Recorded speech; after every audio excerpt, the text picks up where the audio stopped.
Yeah. Now we have So save it. There you go. Now you can go. session 60. Who wants to give a recap? We made it after fighting on that ship. A dragon's eyeball. Some other dragon type things.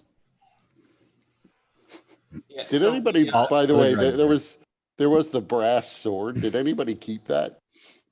And who has it? oh, the one that was they had like an essence similar to Solastri, but then it went away. Like I think Solastri. I thought Zarius took it with all of that guy's belongings. I gave it to you. I don't know what you did with it afterwards. You gave me. I mean, if you gave it back, then I would keep it for him. If I can't resurrect him for some reason, then Right. So I think he deserves to pass on with his belongings. Yeah, That's how that thing goes. Lucia That's how it goes. Lucia Rossi would have given it back to you, especially since you seem to be keeping that guy's belongings together, but also in hopes that he might be, I think Lucia Rossi would just have left it to you. Okay. But yeah, so we had that battle on the ship, which was crewed by ghosts. Ghostly dragonborn, which seemed to have been powered by the dragon's eye at the helm of the ship, which got shriveled up and destroyed. Zarius took a dip in the drink and almost drowned, but Aurelia was able to lift him up via levitation to prevent that from happening. And then two of the dragonborn that were fighting looked at Zarius and were like, fuck this guy, and drank potions that literally ended killing them to try and become sand that would then seep into Zarius, but he was able to block that, and then sand just kind of harmlessly fell into the drink. So not a real good ending. Did not work in their favor, yeah. Right. Not the way they wanted to go out. But then as the captain Dragonborn had a flaming sword that emanated a power either connected to or similar to Solastri, which caused Zarius's map to ping, causing Lucia Rossi to have many questions, but the magic faded from it fairly quickly. And then the Dragonborn also had a couple of other belongings.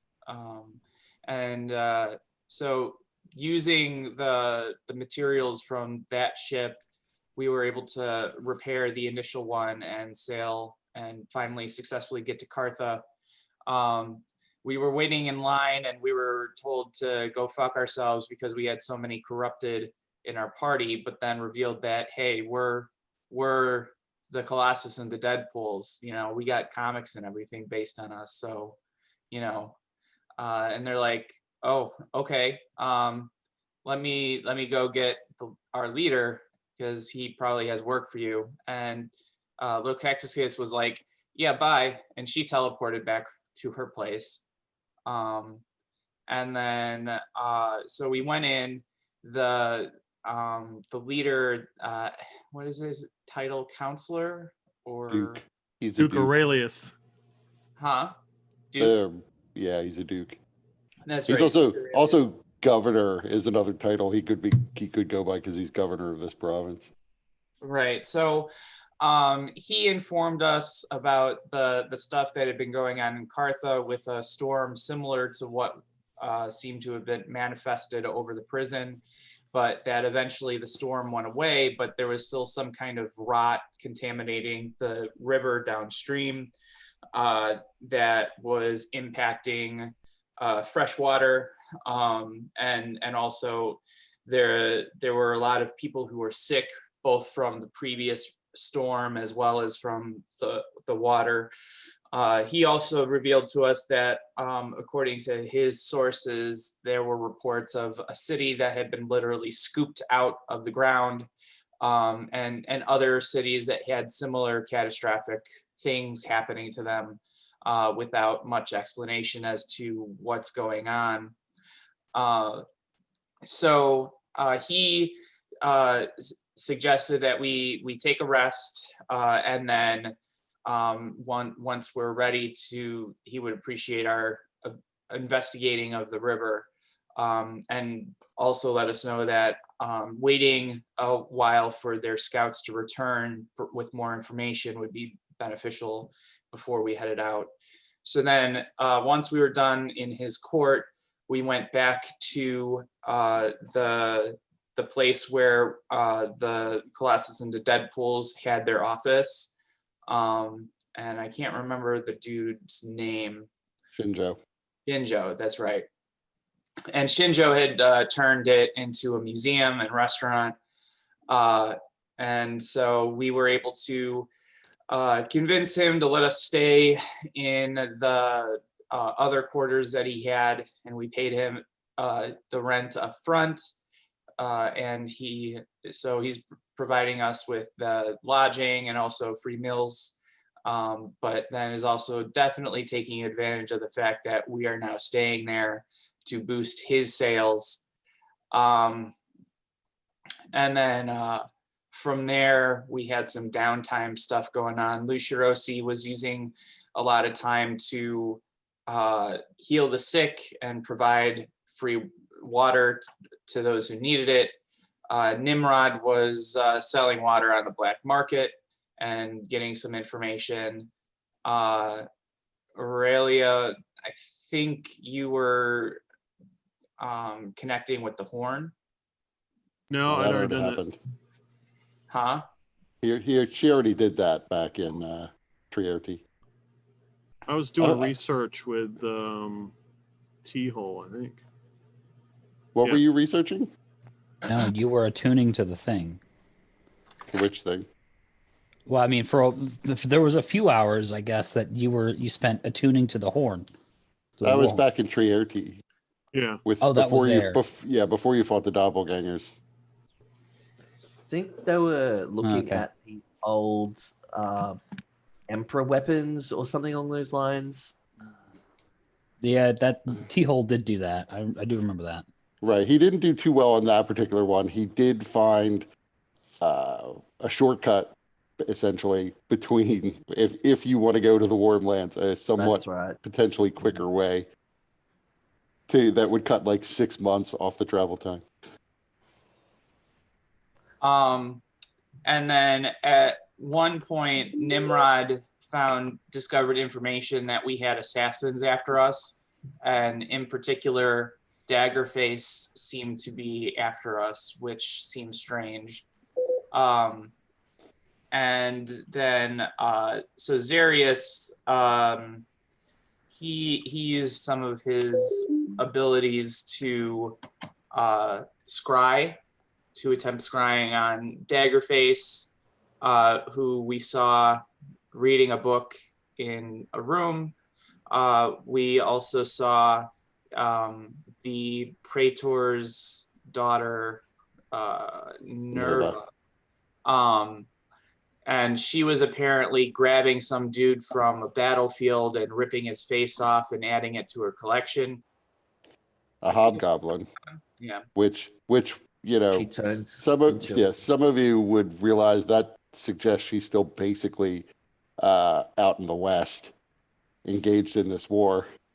Yeah. Also, it was telling because it was nighttime while she was doing that, and it was daytime for us, I think, or it might be vice versa.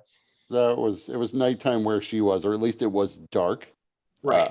Hard to you wouldn't be able to tell the difference between nighttime and super dark. But it was day lit where you were, and it looked like it was nighttime where she was. Right. And we tried to scry on the prefect, but that one failed. I think we asked, or we were setting, Zarius may have been setting up to ask some questions of the Dragonborn and attempting to raise him, right? I don't know if I have the diamonds to raise him yet. I went and bought a mirror. That was Yeah, that's right. I bought the mirror to then scry with. A big fucking mirror that we have to now figure out how we're going to be carrying with us. Don't worry, I will buy a cart tomorrow. But a Oh, 1,000 okay. gold piece mirror is not going to be like a little handheld thing.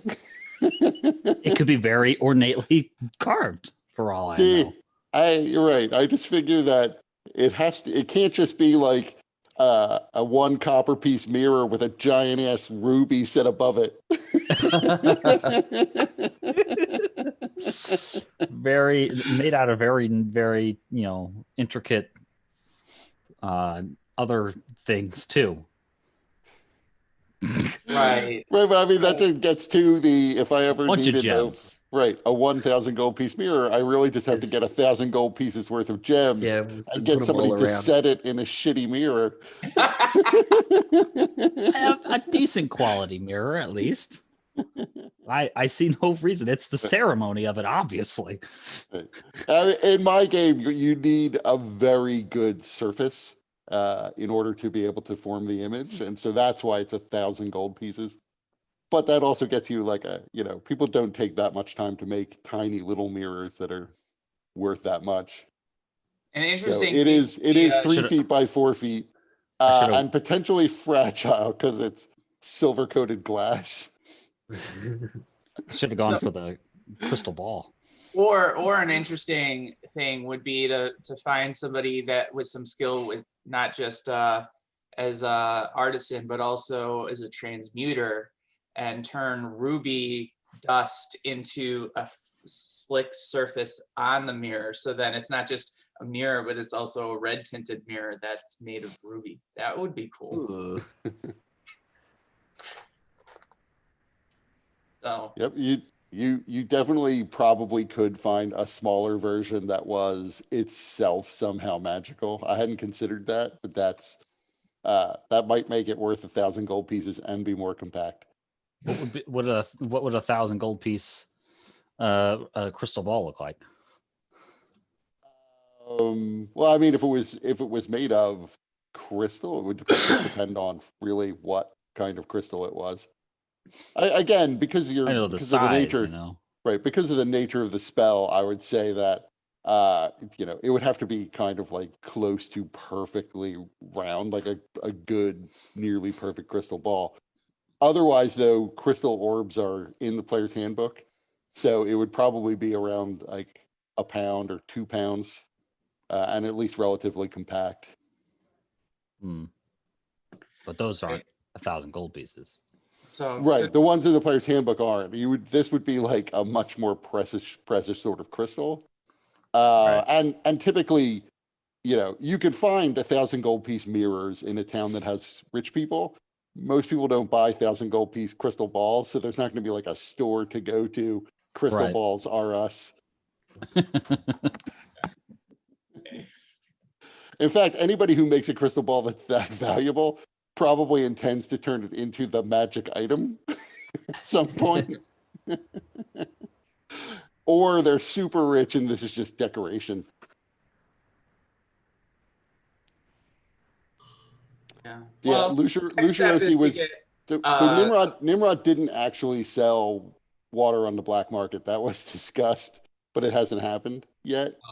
And Lucerosi had mentioned looking around for Daggerface, and that hadn't happened yet. I mean, you expect about 2 days have passed, so you expect the governor's probably going to get back to you in a day or two whenever his scouts get back in. So you at least have 1 more day and probably 2.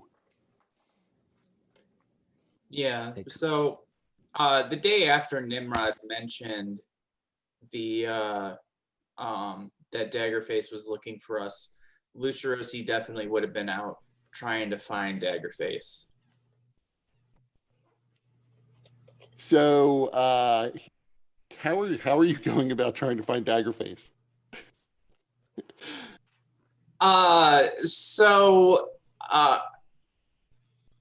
Basically, I would be using my tools as an inquisitor.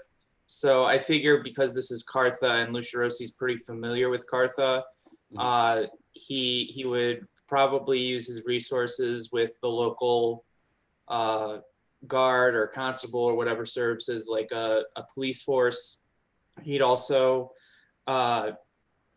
once more ask of the cardinal, even though the cardinal doesn't have a great relationship with Lucia Rossi now. Okay, so the guy you spoke with was just the priest. There are a lot of churches in the city. The one you went to was kind of like a local, like neighborhood church, of which there are, most neighborhoods have a church in them. There is a cathedral, and there is a bishop of Cartha. There's not a cardinal from Cartha, or if he is, he wouldn't actually be in Cartha. He'd be in St. Belry for the most part. But the guy you spoke to was more or less just a Father Augustino. Right. So yeah, I don't know why I said cardinal, but yeah, so I probably would have tried to approach him and also maybe a couple of the smaller churches. I probably wouldn't have stepped into the larger one, just because I know that, you know, the Duke of Cartha is kind of wanting us to help with this situation, and you know, even though there's no one trying to have any of us taken into custody, Lucia Rossi also wouldn't want to push those buttons too far. Right.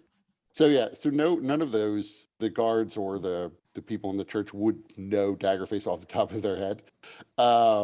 They could ask around. I mean, it's a very distinctive look he has. He was completely healed. He is healthier now than he was before he even set off on the adventure that got him stabbed in the face, because he drew a card that not only cured every ailment he had and completely regenerated his face, it also made him essentially immune to all future disease. So the deck of many things actually left him completely intact again, although he still believes himself to be Daggerface. He's actually quite handsome now. He just doesn't have a beard. Right, he never had a beard because he's, you know, stylish. Quick question: Does Lucia Rossi tell us that he's going to search for Daggerface? Oh yeah, and Lucia Rossi probably would have asked for some help in that matter. I figured you had to tell him that, because otherwise that's a weird scry. Let's see what Daggerface is up to randomly.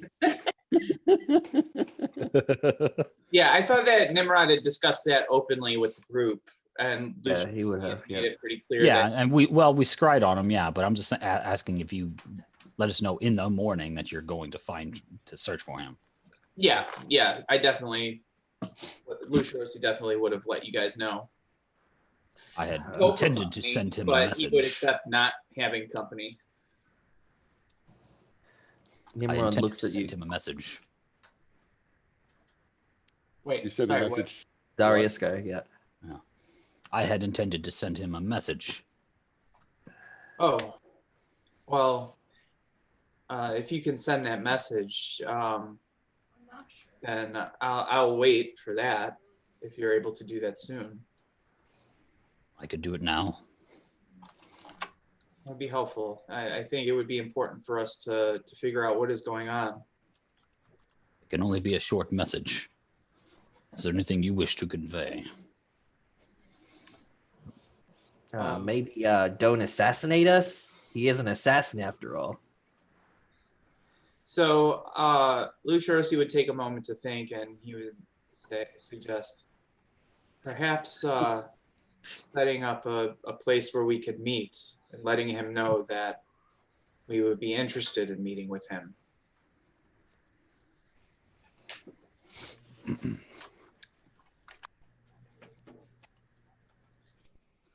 And if it's possible to include in the message that we've heard rumors that he is looking for us and that we would like to know how we might be able to help. Perhaps we set up a meeting in a public space. Sure. We could always move the meeting somewhere private if needed.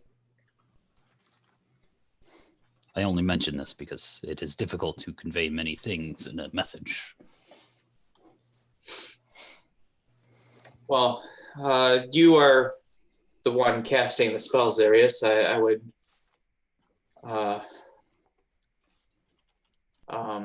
whatever it is that you would recommend.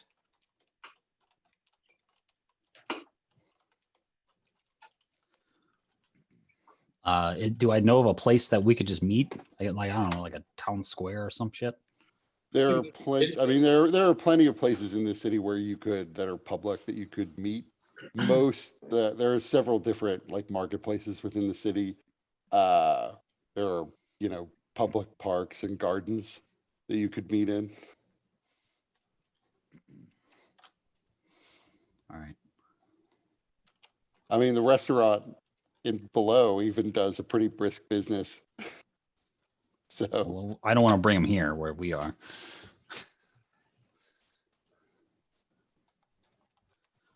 T-Ho was telling me of that bar he's been going to. that's next door. That's right next door. The T-Hole Song Tavern next door. So obviously you're saying that we shouldn't go there because you're a genius. I'm a genius. That's right. All right, let me work out this message here.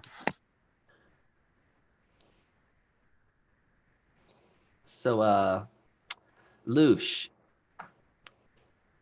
I might have a proposition for you.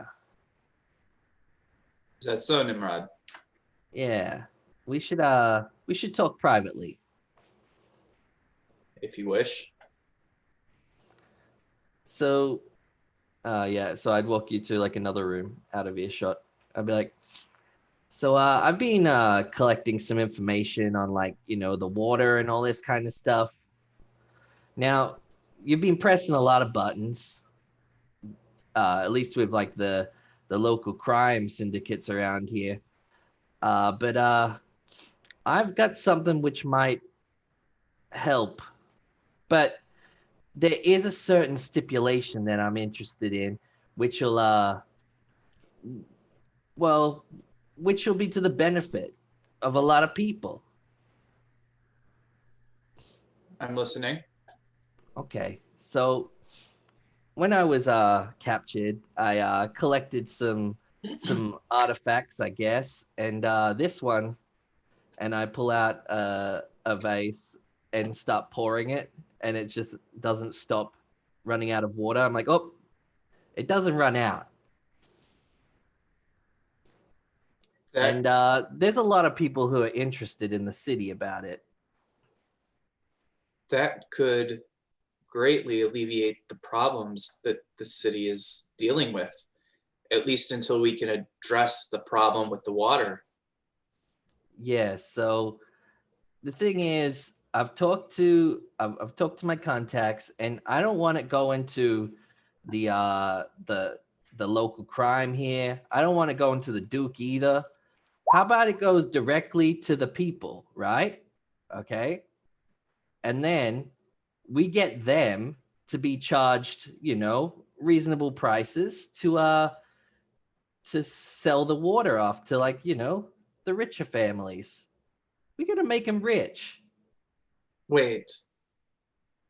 So you want to use the water to charge the wealthy? Yeah. Bring them down a couple pegs. Let's flip this economy over. So you're suggesting that we use this water to enrich ourselves? Maybe, but mostly the people. But how would it? I must have missed something, Nimrod. Can you explain again? So I think I didn't follow your point. Look, we're going to be giving this to the poor people, this vase, right? They can't buy it. We just give it to them. But they're going to be charging other people to use it. So who would we give it to? I mean, there's got to be a community leader down there. You've been down there for a couple of days now. Something this valuable needs to be kept where it can be protected.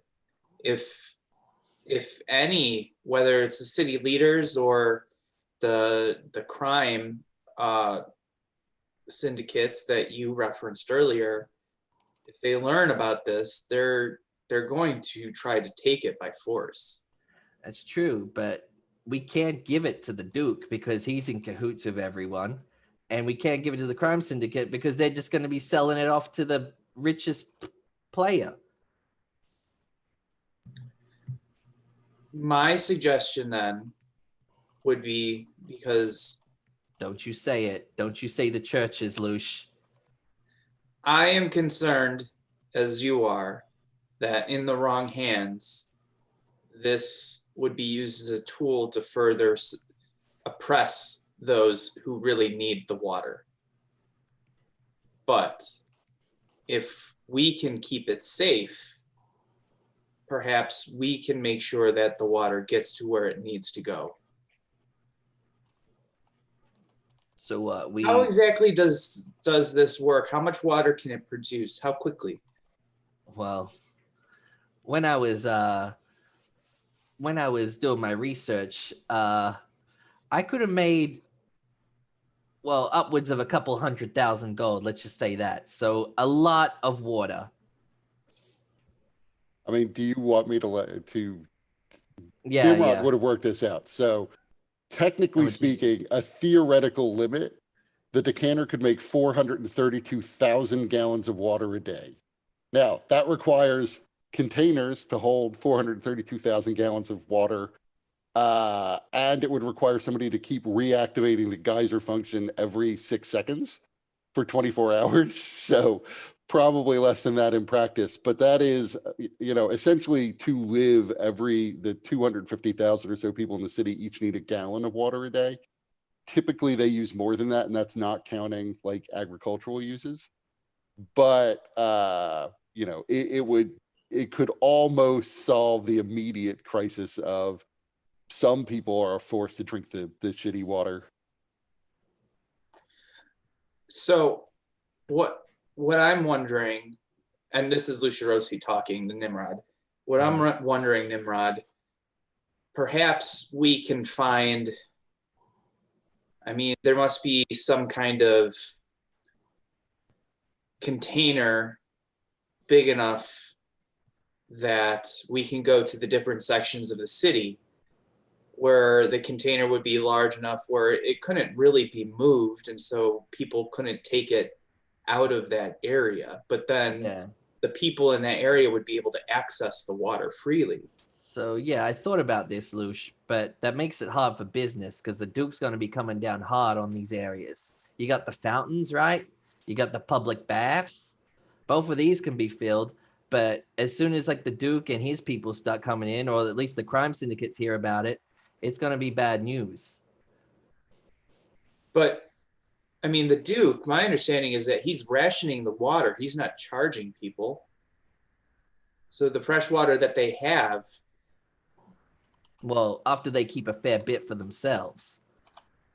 Not Right. very fair, Lush. Right. So screw the Duke, right? Well, the way that I'm seeing it, if we can find a container large enough, whether it's the bathhouses or whatever, we can fill those on a regular basis. And I'm sure the Duke, he's interested in maintaining order in the city.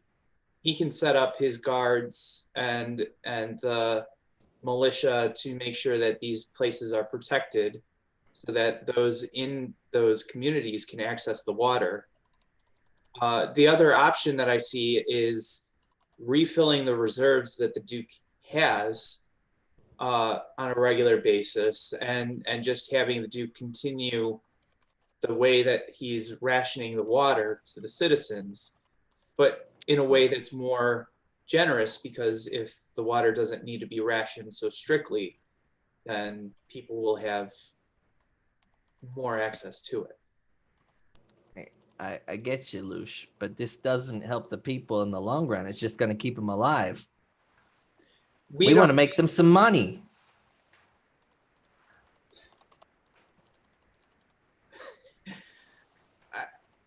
And he do I appreciate Italian fingers. And Nimrod, I appreciate you trying to enrich the poor, to take it from the wealthy and give it to those who need it.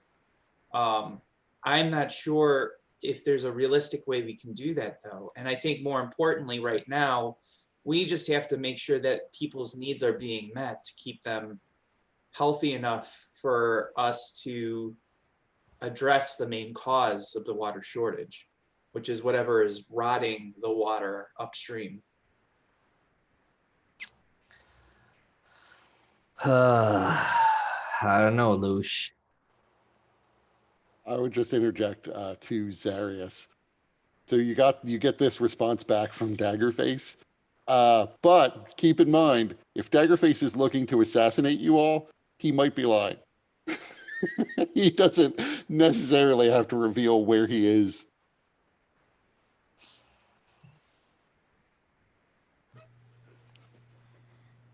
He also doesn't necessarily understand that there's a 25-word limit.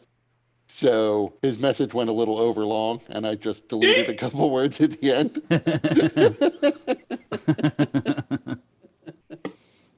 So sorry to interrupt your conversation.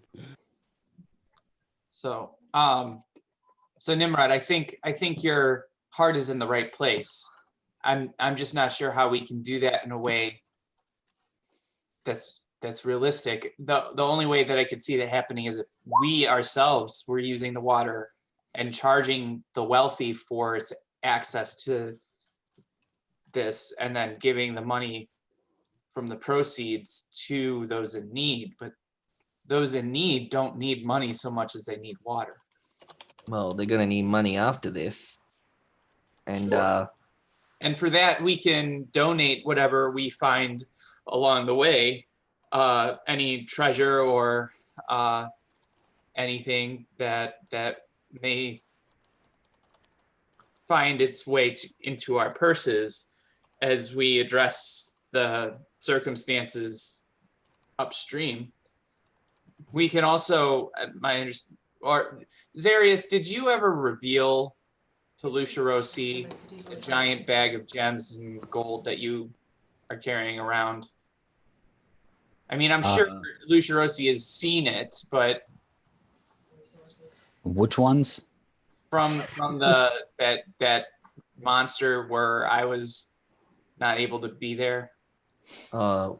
swallowed them. From the Yeah. gizzard of the creature. Right. I don't know.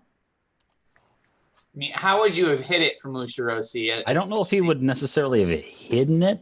It's just that his bags may have been a little heavier. Right. Would Zarius, would you have even been able to carry it yourself? Oh yeah, I got that part down.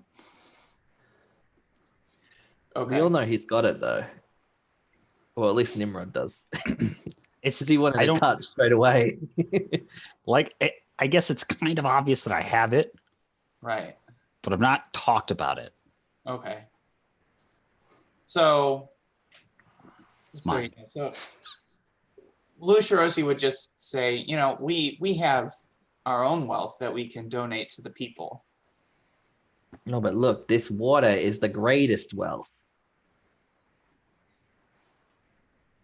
I just don't know how we can use that to enrich the people. If we just, like I said, we just give it to somebody, one, we don't know that they'll be able to protect it, and two, we don't know that the wealth will actually find its way to the people who need it most. Yeah. Lucia Rossi, make me an investigation check. Or intelligence.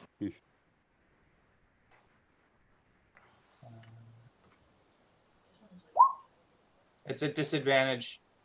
It doesn't matter.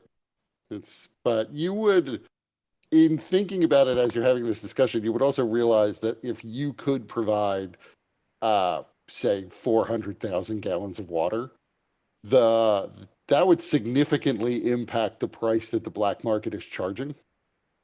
Because that is now suddenly more water than people need to survive. And the black market is in part going because people sometimes have extravagant uses for water, but in part because there's not enough, not a gallon per person Mhm. So if you were to actually crank this out at the rate it's capable of, probably people would stop paying for water. At least they wouldn't pay very much. Yeah, Lucio's, he's aware of that. He's okay with that. He doesn't mind having a target on his back if it means helping the people. But And it that's also why, it also means it's not necessarily like well, I mean, also 400,000 gallons of water, that is probably more than even the wealthy in the city need. So they wouldn't pay very much, and there wouldn't be very much wealth to like redistribute to anybody to enrich the poor. But it would more or less alleviate like I said, the current problem. Long term, they still need water for agriculture, and that's an issue. Right. So yeah, Lucio will continue letting Nimrod know that he doesn't think there's a way that this can enrich the poor so much as alleviate the burdens that placed upon them. man. Not doing this one because I can find the article, but I can't tell you how I found it other than Google. So, Yeah. All so right, Louis. Nimrod, is this something? I mean, it's your vase, so I can't tell you how to use it. But I think that Asheros has placed it in your possession for a reason. And I think if we are to follow his lights, then we should use it to help those who need it most. Okay. And also knowing that it's going to be out there, well, that's going to maybe put some more targets on you guys. So, who knows what's going to happen?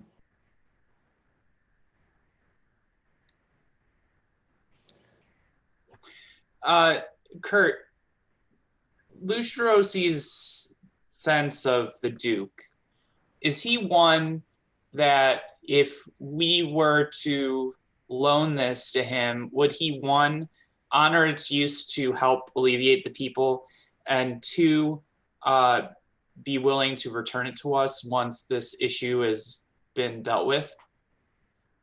I We mean, do have a okay, dinner with him. make me, I guess, an insight check. The DC's pretty low on this one, but go ahead and roll with disadvantage. Of course. Oh, exhaustion, the gift that keeps on taking. Well, I mean, technically, I thought you were going to, of course. You're pretty sure the Duke would probably, I mean, this is magic. The Duke would probably want to keep it for, future emergencies. Right. And whether or not Nimrod has suggested that the Duke may, be in league with nefarious forces, which I guess he could be. It would have to be a complicated scheme, of course, because he's also like organized this whole governmental effort to give away water and to try to give everybody essentially 1 gallon per day and weed out the people who are trying to get extra. But you get the sense that he would probably just wind up keeping it. Mm-hmm. Right. So Nimrod, I'm not sure I trust the Duke on this point to honor his word with the water, but I mean, so there are other options that we can pursue if this is something that you're interested in. Yeah, well, it's not just a matter of survival. It's a matter of making some cash along the way. You said that you want to alleviate the suffering of the people and enrich them. Making So them you rich is are pretty really important. trying to enrich yourself under the guise of... How am I enriching myself? Is this what this is about, Nimrod? Are you About trying what? to help to monetize your ability to capitalize on the suffering of this city? I don't see where you're coming from, Lush.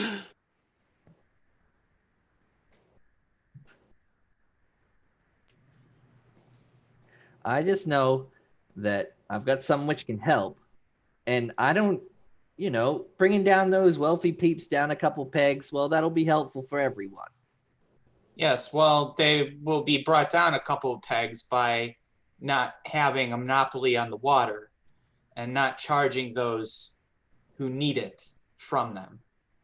And if that money gets redistributed down to the bottom, well, everyone gets lifted up, right? Which once again requires trickle-down us giving the economics. water to those who need it, not charging others for the privilege of the water. I don't see the problem here, Lush. That is clearly the problem. That you do not see it. Economics.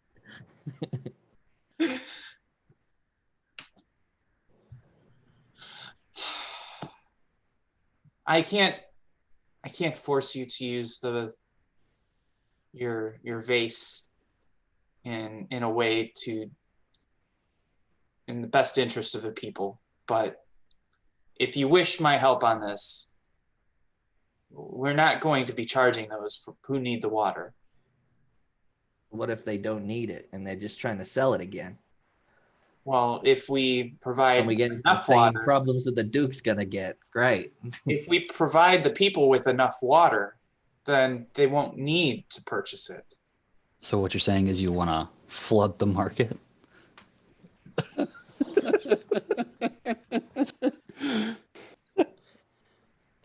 Darius' that's not- deity is the god of the grave and dad jokes.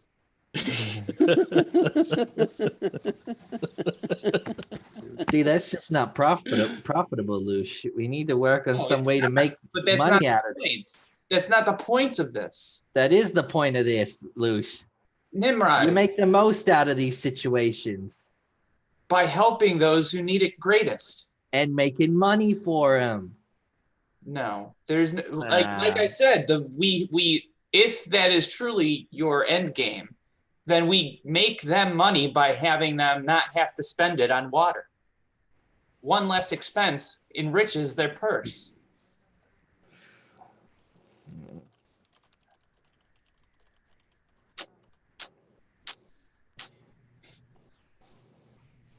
Yeah, we need to make our own water criminals. Make our own. We'll be the wet bandit. Our own syndicate. The wet oh, bandits. oh boy. Make our own water cartel with blackjack and hookers. And blow. Like basically.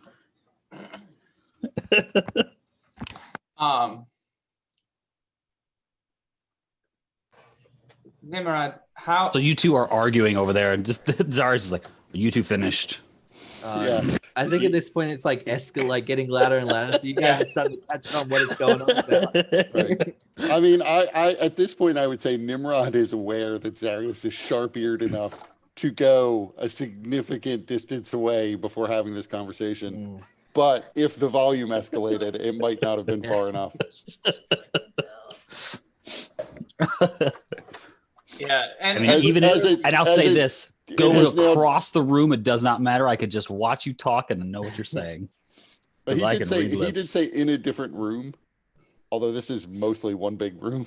Exactly. So, yeah, but it is Lucirosi- now dawning on Nimrod that Lucirosi has hit upon the problem of you could take gold and give it to the poor people, or you could just give the poor people water that's already valuable to them, and you're enriching them in kind rather than with money.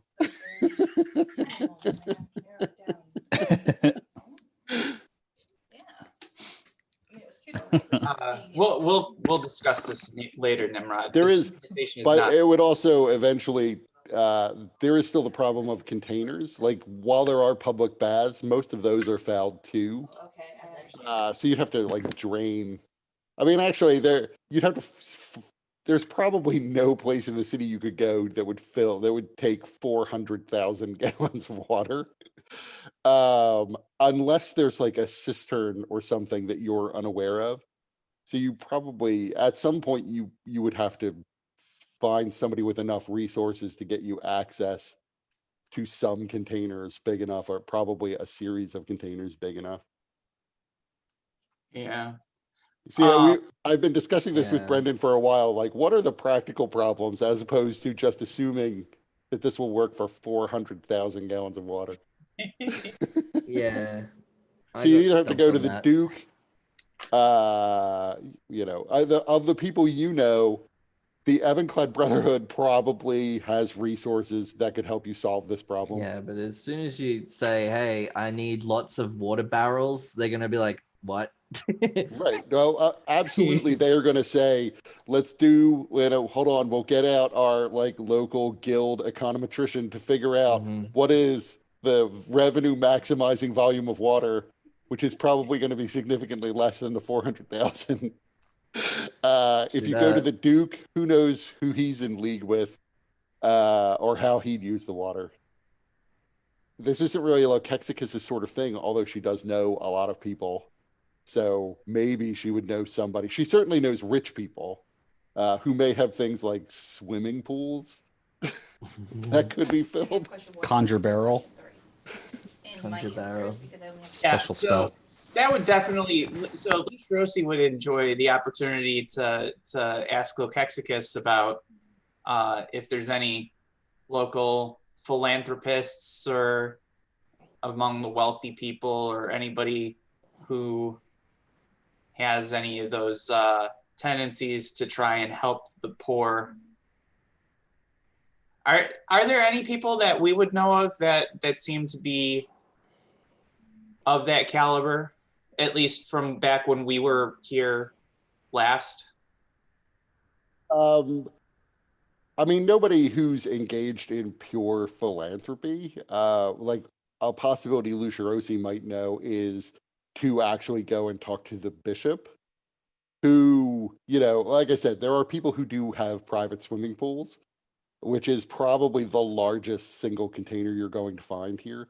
There's, at least there's rumors of like strategic reserves, but there may not, like I said, there may not actually be a giant cistern somewhere because they've always relied on the fact that a river passes right underneath the city Right. to supply water. So they always felt pretty secure in their fresh water supply. But yeah, maybe the bishop, but just among wealthy individuals, you know, uh, there have to be some wealthy individuals who aren't like dickheads who would try to completely turn this to their advantage. Mm-hmm. But that's not the circle you run in when you have an office in this section of the city. Right. And Lucia Rossi would want to place his trust in the church, but he also, his experiences taught him that those in high positions within the church are not always purist in their intentions.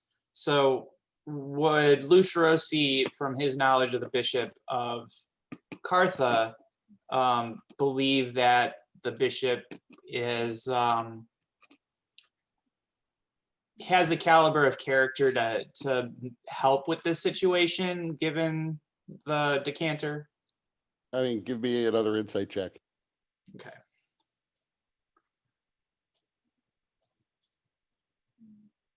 You're really not sure how he would react. There are a number of complicating factors. You don't know how involved he is in helping out with this problem now. Like surely the Bishop of Carthage he is definitely able to create miracles. He is a spellcaster. And you don't know what he's been using his own powers for. There's also the complicating factor of the fact that you're wanted by the church. Sure, Father Augustino didn't try to nab you when you talked to him, but you could have kicked his ass easily. Right. The bishop has significantly more resources at his disposal if he decides he wants to try to capture you, because you won't turn yourself in. Whether or not the Duke can restrain him, you don't know. Mm-hmm. Yeah. So there may be someone in like the what is it, the Evanclad Brotherhood, who might be like a little bit more on the simpler side. If you like give $1 out, like you sell some water, and they're like, hey, I'll give the poor people five gold. How about that? That's Nimrod, we are not entertaining the idea of having the Evanclad Brotherhood involved in this matter at all. They will want a 50% cut. 50% of that, standard. that's 2.5 gold, every dollar spent is a dollar given away to the poor people. No? All right. No. Well, my Kickstarter's not gonna work.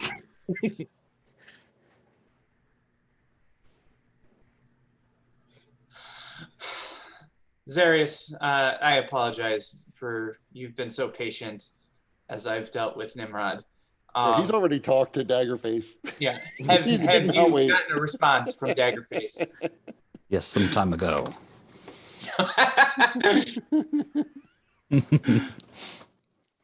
I'm a cleric. I get to be Oh. passive aggressive.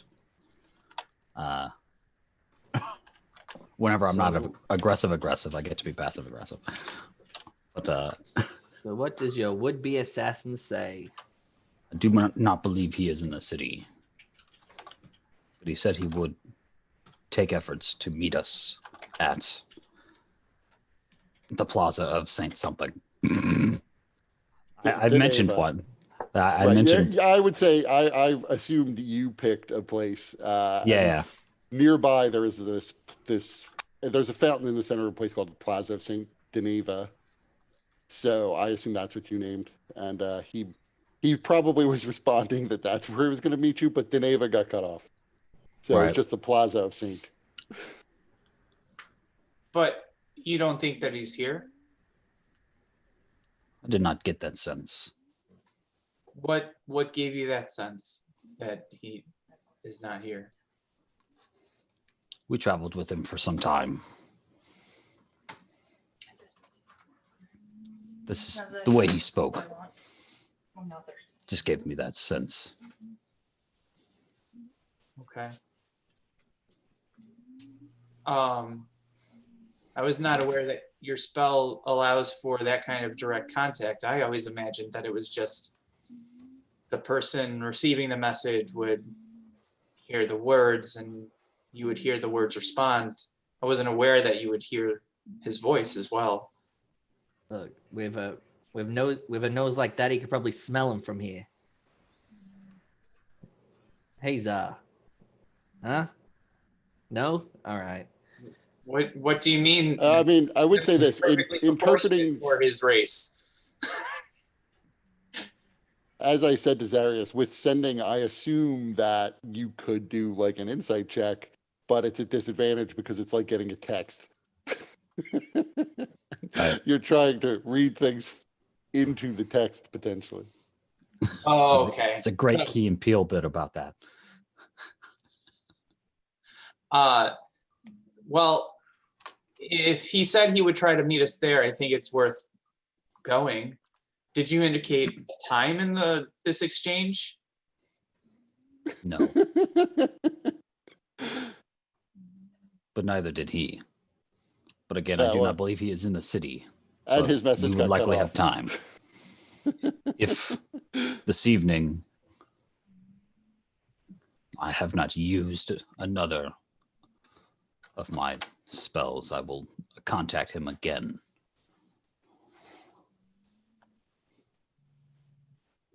Oh, So I'm guessing this place is out of direct sight of really tall buildings or grassy knolls, right? Just in case he wants to, I don't know, throw some daggers at your head. I mean, it's ringed. It's a plaza, so there are buildings all around it. You know, it is probably not. It's like not within like dagger throw range, but it's certainly within longbow range. well, perhaps I can go to the plaza and wait, and while I do that, I can find a place there where I can engage in some healing of the sick and providing what water I can to those who need it. And if Nimrod, if you sought to use your decanter and accompany me, that would be incredibly welcome. In the laundry area. Yeah, I don't think I want to be seen out there. I can give you the decanter, but what are the odds you're going to get it stolen out there on your own? Okay, well, I'm gonna go put Lily on. I will do all in my power to keep it from being stolen. All right, well, And I am Same. quite formidable. save that mystical power for a couple smites, would ya? And I hand him over the decanter. Hold on 1 second, guys.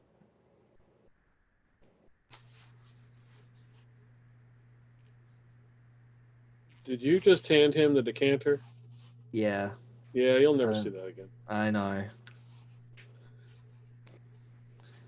Actually, Yeah. I'm surprised. I'm surprised Lucia Rossi was said, "I can't tell you what to do with your decanter."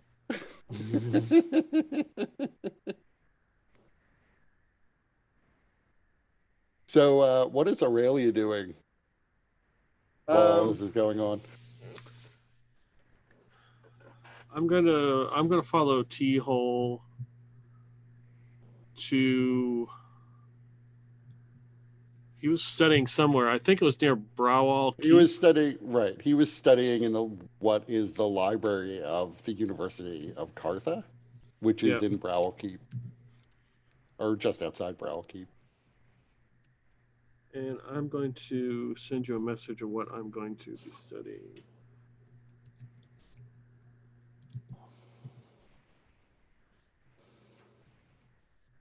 So I would say because Dustin isn't here, that you can also easily get access to the library, but you are wandering over there on your own. No. He is off somewhere else doing his own thing. As you are making your way over there, at one point, what looks to be he appears to be blind. A gnome comes up to you and says, "Excuse me, I can hear from your equipment that you sound like an adventurer." He's holding a very ornate box with a lock on it. Mm-hmm. He says, um, "This box was, I believe, some sort of ruffian dropped it, and the guards came and arrested him. And the guard said it was my lucky day, and I could keep the box, but I can't open it. Can you help me and open it? And if whatever's inside, if we sell it, I'll split the proceeds with you." Hmm. Why can't you open it? It's locked. He appears to be pretty down on his luck. Like he is almost certainly homeless, pretty dirty, and like I said, blind. So probably not gainfully employed. How come the guards didn't take it? All they said was it was my lucky day. I was hoping they would just give me money as a reward when I tried to turn it over to them. They seemed much more interested in taking the thief away. Well, why don't I just give you some gold pieces and then I'll just buy the box from you? That would be fine, I suppose. I am curious about what's inside it, though. What would be so valuable to be stolen? And I don't know how valuable whatever the contents are might be.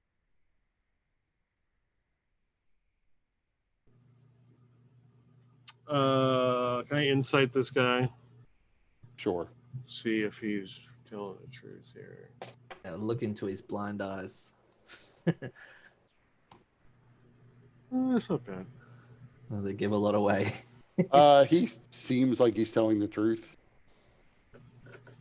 What's Is there any possibility you can open the lock somehow or break the lock off? oh?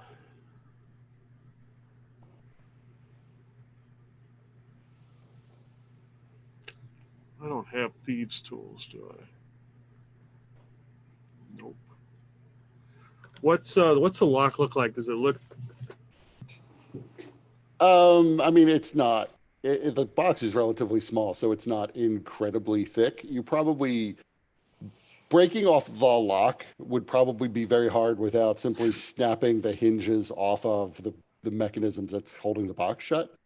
But that's probably not super hard.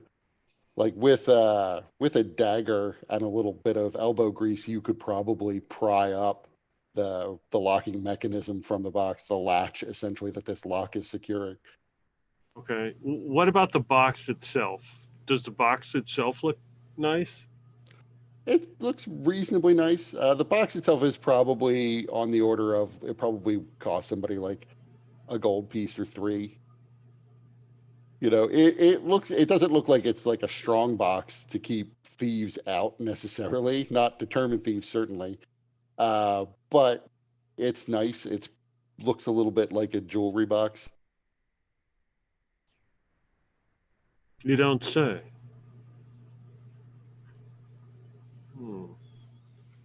So I shake it, of course. Does it sound like there's something in there? Yes, you can definitely hear something rattling around. And as he hears you shaking the box, he says, well, there could be something in there that's fragile. Be careful with it. Well, gems aren't very. Oh, hold on. Gems? Do you think there's gems in the box? There could be. There was something rolling around, but I couldn't tell from the sound what it might be. I didn't hear anything that sounded liquid, so probably not liquid, but it could be just a thick bottle, and I just couldn't hear it. My hearing is quite acute, though.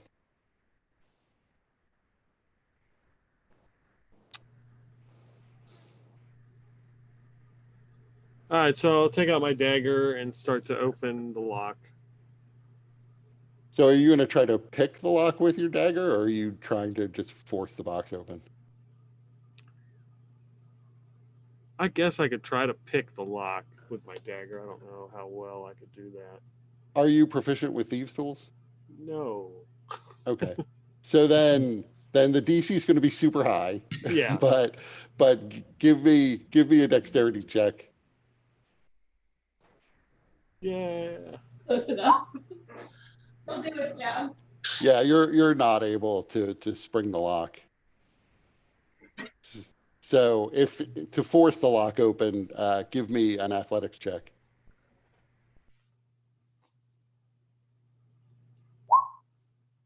So you are easily able to pop the latch off of the side of the box, significantly ruining the value of the box. But it could probably be repaired given what you rolled. And as you open it up, let's see. So I would attempt to open it like away from, I'm not trying to open it so it's like right in my face, but I don't know if I'm successful in doing that. Yeah, so Sarius is not there. This is happening I know. on the way. I know, you can bring it here. Maybe I can finally use this spell. Yeah. So inside you see there is what appears to be COVID-19. So yes. That's Pandora's box you just let out. This is where COVID-19 came from. This box. Oh. Funny, I thought it was coming from the water. You see what looks to be an artistically sculpted head in silver it's the head of a cat. It has green emerald eyes, and you can see there is from the eyes is emitting a sort of green, almost vapor. It's clearly just a ribbon of energy that's wrapping around the entire skull, that's moving from the eyes all the way around the skull and then back into the eyes again. And as you look at it, the gnome says, what is it? What was in the box?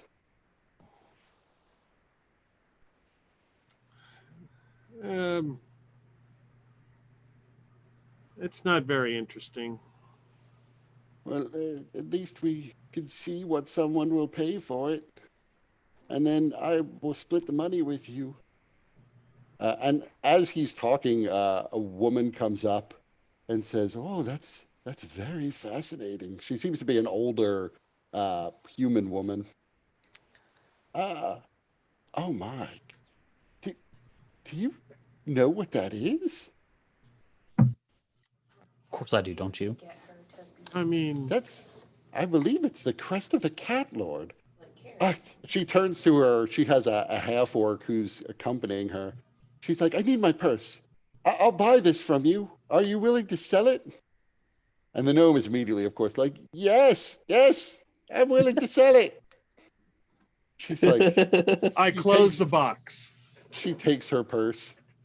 No. And she's sort of leafing through her purse to see how much money she has to pay for this thing. It's not for sale. It's not for sale. Yes, it is. What do you mean it's not for sale? Come, and I tell my little gnome friend, come here. Let's go over here and talk. And I hit him with modify memory. Okay. It's probably best that Nimrod does not have access to the spell. So how are you modifying his memory? We haven't had a very long conversation, so he just thinks that, well, he could pass his, he could totally blow me up and be like, oh yeah, what's this sucker? That's true, but I still want to know, like, what are you trying to modify his memory to do?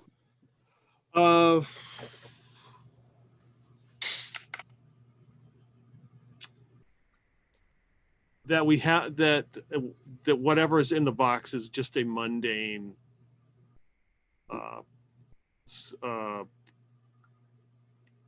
it's a shriveled up cat head. I mean, it's just some sort of mundane item. It's a shriveled up cat head that he wouldn't want. Okay. Does that work? He doesn't know what it is. Right. He fails his save. You modify his memory to think that the box contained a shriveled up cat head. And he's like, well, if it's only a shriveled up cat head, then surely we should sell it to that nice lady who wanted it. Well, and I reach in my pocket and I hand him like 4 gold pieces. Oh, thank you so much. Lady, this nice woman is willing to pay me 4 gold pieces. Can you beat that? And she says, I can give you 20.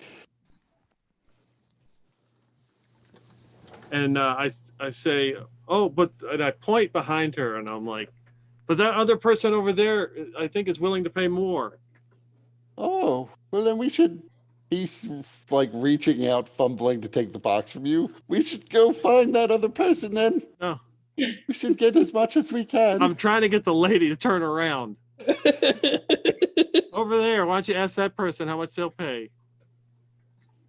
Okay, so make me, I guess, a deception check to see if you can distract her and her bodyguard. Oh, look, it's Bruce Wayne. Right. So yeah, they turn and look behind them. They don't see who you're pointing at. And then I dimension door out of there. So this is interesting. So he is currently trying to take the box from you. I say let's make opposed athletics checks to see which of. I'm assuming you're not taking the gnome with you because he's unwilling to dimension door to begin with. No, I am not taking Mr. Gnome with me. Then let's do opposed athletics checks to see which of you has a firmer grip on this box. What's going to happen if people roll a natural 1 on this one? Oh. Well, obviously somebody dies at that point. Yeah, True. That's a dimension door. That's a good Right, one. you dimension door into solid rock and you're dead. Yeah. Don't forget your inspiration. She doesn't get inspiration. Your action points. I mean. All right, that's true. If you wanted to use an action point, that's fine. Do you? I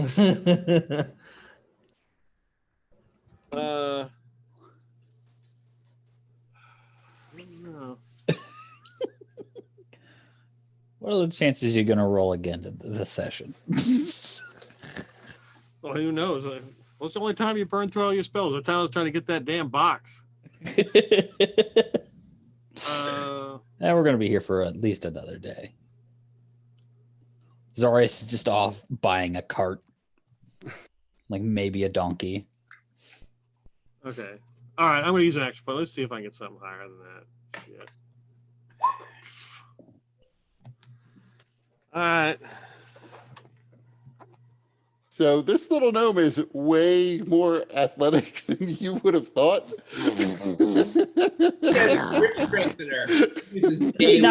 Does he not have disadvantage for being blind? Well, but he already had a hold. He was already trying to take the box to get it to this other person that he can't even see. I mean, what's in the box? You can just grab the thing out of the box. He'll just. She closed the box. She said that. Mm-hmm. So you are. I would say you are aware that he has a firm enough hold on this box that it Mhm. wouldn't be coming with you because it's deemed to be more in his possession than yours. Okay. So you That- don't have to dimension door away if you don't want to. You don't have to use the spell slot. Okay. All right. Well, I appreciate that. And you are both just struggling. Are you trying to steal the box from a poor blind gnome? No. Yeah, I almost am hoping Aurelia uses modified memory again, and it's like when people get repeatedly hit with the The flashy thingy. yeah from Men in Black. What they If call you- it, the if you want- meteoralizer. If you want the box, can't you just pay more than the 20 gold? And at this point, the half-orc guard he has approached, as now he's seeing you two struggle with the box. And he looks like he's increasingly wary of what the hell's going on here. God. A little throwaway thing because Mike walked away. That's the only reason I look at why this came up. the orc and I'm like, I need your help. Grab him. He's dangerous. He tried to steal the box from me. Isn't it his box? No. Yes, it is my box. No, Why I just would- paid him for it. I paid him 4 gold pieces. Now he's trying to take it. You offered 4 gold pieces after she offered to pay, and I asked which of you would pay more. He's a delusional street urchin. Grab him. I mean, this is I think you're asking him to get involved in a fight. So No, I'm just yeah, grab him definitely entails some degree of risk. So you can make me a persuasion check with disadvantage oh, okay. to see if he's going to help you out. Best friends. Right. And with that, for reasons I won't go into, I'm going to say he does not actually grab the gnome. He has, however, come closer. His hand is on his sword. I think both of you maybe need to work this out. Why don't you just put the box down? Both of you. Him first. Her first. She's trying to steal my box.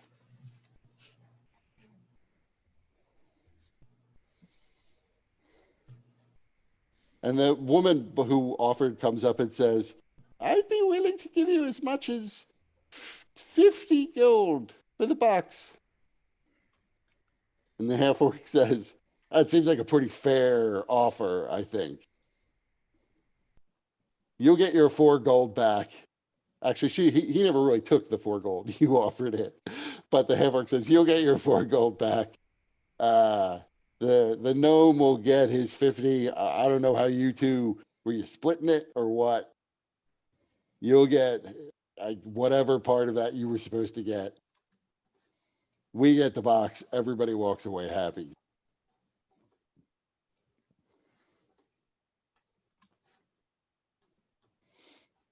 Hmm. The gnome's like, I think that sounds great.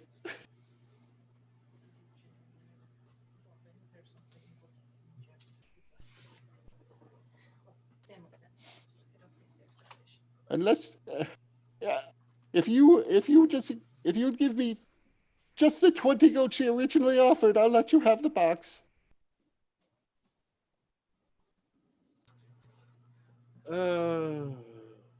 I let go of the box. Fine, you can have it. Sell it. Keep it. And he sort of falls back, clutching onto the box. Are you sure you don't want to just pay me the 20 gold? You did help me in opening it. No, you can have it.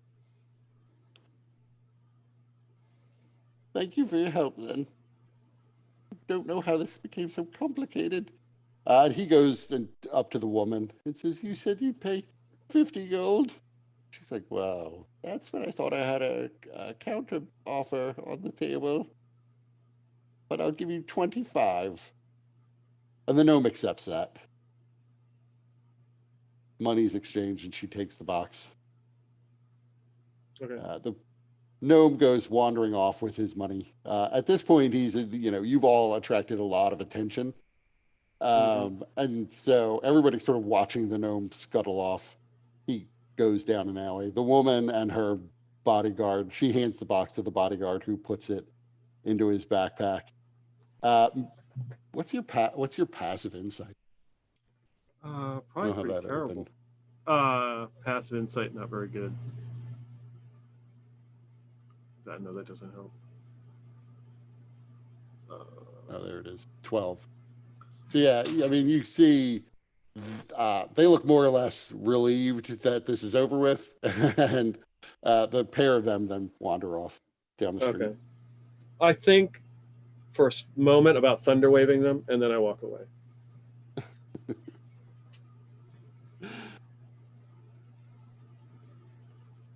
Okay, so then you make it to the library. What did you want to research? I put it in the chat, in the Zoom chat.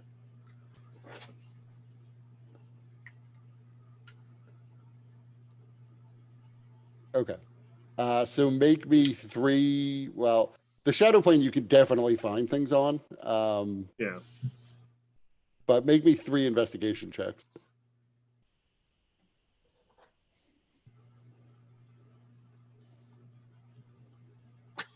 Oh my God! I died from the book hit me in the head.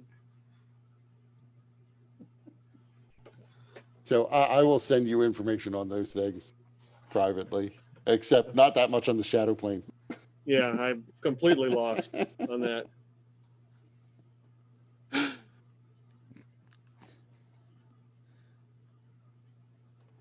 So, Zarius, I won't make you role play out buying a cart and donkey. You can Why pay not? whatever the player's handbook says. Those things are cost. You could probably actually get the donkey for half price because, frankly, nobody wants to have an animal that they can't provide enough water for at this point, and nobody wants Right. to give like clean water to their animals.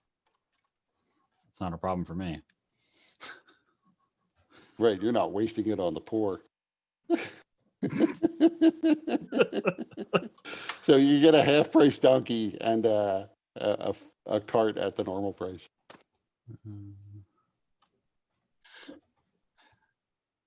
By the way, Nimrod, what is how do you activate the decanter? Oh, you just shove it up your bum. I don't know. I actually don't know. There are 3 command words. So you pass along the 3 command words. Okay. One creates a gallon of water around, one creates 5 gallons of water around, and then the geyser mode creates 30 gallons of water per round. But you have to activate it every round by repeating the command word. So even like one of I don't believe you have to attune to it. So at least there's that. But Yeah. if you were to ever try to like keep it operational for 24 hours, it requires an action every 6 seconds to do it. Oh yeah, I imagine that's very mentally exhausting. I Right, think probably after the first minute would require some kind of rest, I imagine. Yeah, I mean, maybe not a minute. It's just, at some point it just gets to be tedious. Yeah, it's like and the geyser mode is far too powerful to use effectively. Like you can't fill somebody's bucket with a geyser. yeah. Because about half of it then just is pushed out of the bucket from the force of the water itself. If you were to go, unfortunately, the fountains in this town are still filled with bad water. So there's no real like empty place. You might be able to find like an empty barrel or something that you could use the geyser function on. But you might be able to figure out how to empty the fountains, as there must be a drain in there somewhere. But it probably requires going into the mucky water. Right. So I probably just won't use that function right now. But also that reminds me, so there's a series of books called Critical Failures Mhm. about a group of D&D players that actually get sucked into the game. And one of them uses a decanter of endless water as basically a jet to push his boat. That's pretty cool. And then he falls off a beanstalk from 500 feet up and uses it to kind of slow his fall. Hmm. I mean, the latter one strikes me as probably a better use for it than the boat one, because it doesn't move. It moves objects up to like 200 pounds potentially. So if you're in a boat, just a lot of mass to move. It is, however, close to a constant force. Basically you have the same problem of you got to reactivate it every round. So imagine you had a motor that conked out every 6 seconds. Well, in the book, they just it was just one command word, and then it wouldn't go off until there was a command word to shut it off. I see. So, but so once Lucirosi gets the decanter, he would probably go to the place where he thinks Daggerface would be meeting him, and kind of set up there and start giving out free water and using the decanter. Here on the map. Okay.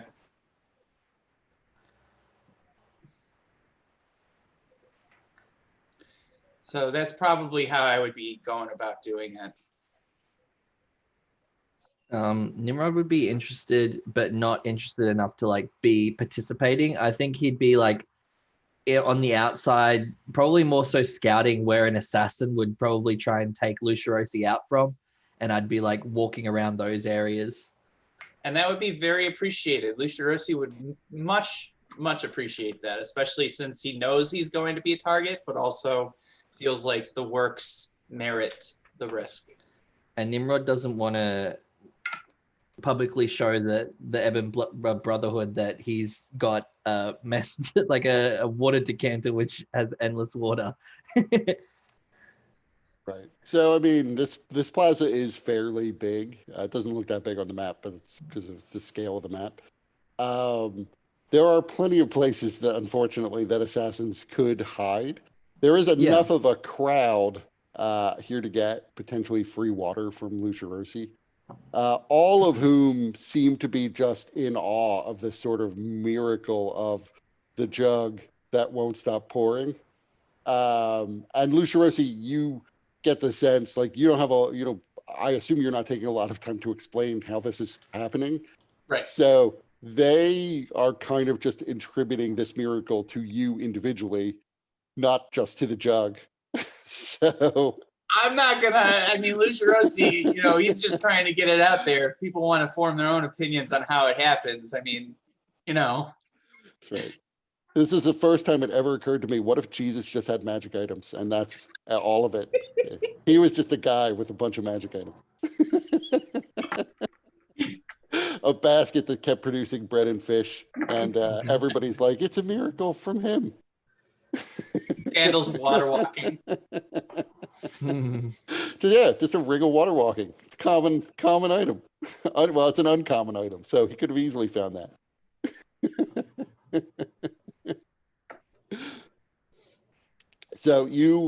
But you don't see any assassins in the crowd. Give me, however, an investigation check, Nimrod. Okay.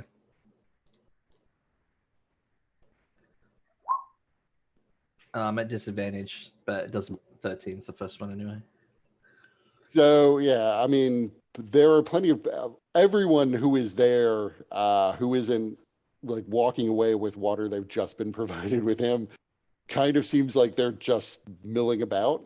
You don't see anyone who looks particularly suspicious or out of place. Yeah, cool. If they were any good at being an assassin, they probably can beat a 13. That's true. Yeah. Blending in. So I would say the way to interpret that is that you are aware that you're exhausted. And so that you're not essentially at top form. So while you don't see anybody, you recognize that, you could be missing something.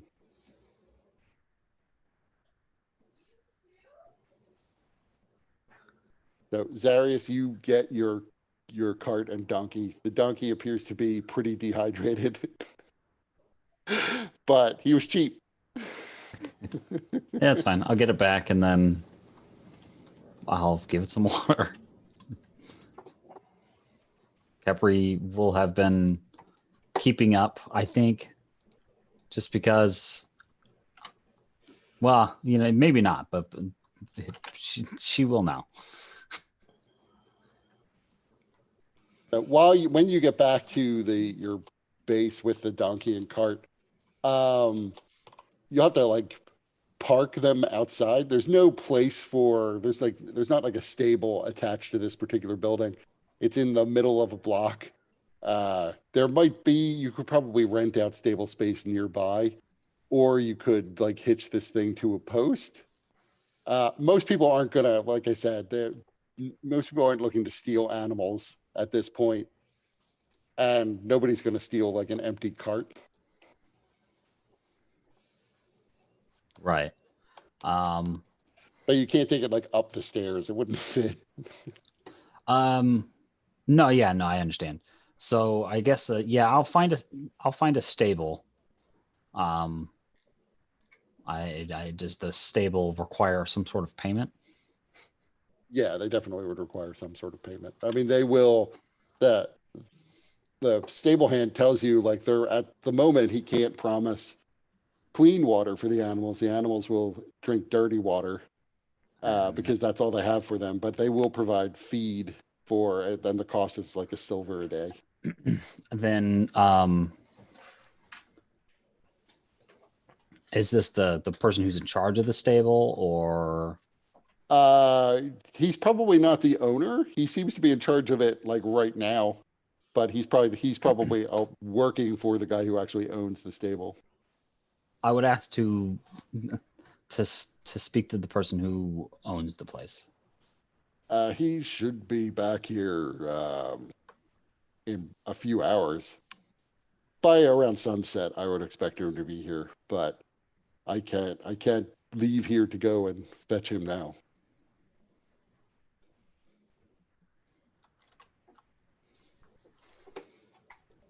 Then I will return. Very well, sir. You can see he's slightly, from your passive insight, slightly terrified of you. He's aware of who you are, but you're super tall and super big. Mm-hmm. I don't have all my equipment on me. I am wearing my armor though, for sure. Right, and just the inherent fear of Dragonborn, which are not super common here. Right. There are a handful of Dragonborn in the entire city of 250,000. Right. So, I understand. but he's not disrespectful. He's just apprehensive. Yeah, I'll just come back later when I think the owner's back. Essentially, what I'm going to do is offer him discreet payment of clean water.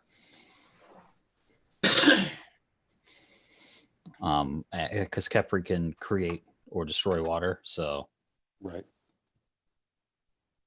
So basically, give him a chance to, I guess, discreetly obtain methods for storing the water as well. So it's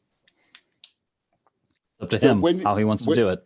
When you go back to the office, you see there is a messenger waiting outside. Of what? Of the office of your new digs above the Popina run by Shinjo. Okay. I mean, if he doesn't say anything to me, I'm just going to walk past him. He sees you coming and says, "Are you Zarius, sir? I have this message from Lokexicus. It's supposed to go to Lucharosi, but she said I could give it to you. And she said I should give it to no one else in the Colossus and the Deadpools but him or you. She asked that you deliver it to Lucharosi. It knocked, but nobody responded. So he hands you a message. Luciarosi's out right now? Lucharosi is out giving away free water to the poor. The message itself is on the paper. It's actually vellum, so it's actually pretty premium writing material. It's sealed with wax, and you can see there is the imprint of blue lipstick as she kissed the scroll.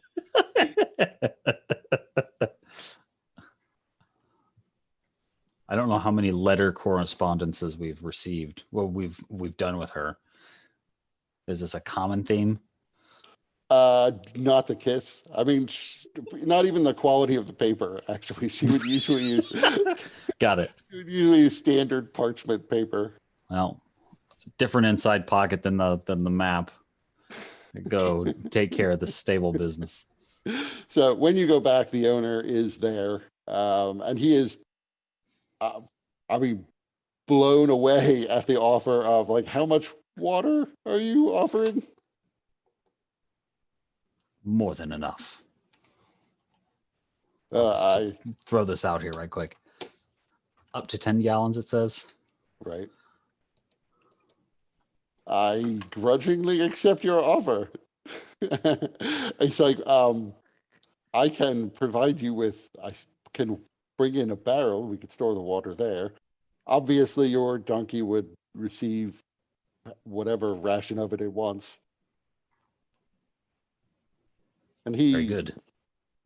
walks deeper into the stables and begins to roll out a barrel, which he then dumps out, and this sort of grayish, blackish water just spills out onto the ground running down the street. And he tips the barrel back up.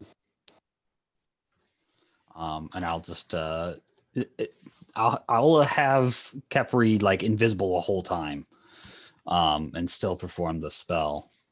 I don't want to indicate to anybody else that she's the source of it. Like I could do it myself, I just haven't. So Does Capri like throw up like water? Is that, it's. is that how I she mean, creates it? I don't know. I don't know how that. Yep, that's how she creates all the food and the water. Yeah, throws it up, One pees comes it out. out one end, the other comes out the other. Yeah. I Yeah, don't know. just It's shits like little an innate convenient spell. biscuits. So I don't know. I'm just checking. I always imagined that her invisibility would end if she tries to cast another spell. It's just that she can turn invisible. I mean, it's superior invisibility. Right, but that's just because it doesn't have a duration. Concentration. But it actually doesn't say, it is concentration, but it doesn't, Yeah. it does never ends. But it doesn't say that she becomes visible, so that's fine. We'll say she doesn't. So she casts it. It still requires some verbalization. So he does hear something. But frankly, he's happy to get the clean water. So he's not asking questions at this point. So the barrel fills with 10 gallons of clean water. Tell me, sir, when do you think you'll come and pick up your donkey? I'm unsure. You know where I am. Yes, well, if the rumors are true, every day you're getting meals at the Popina around the corner, so. When this barrel becomes empty, let me know. Righto.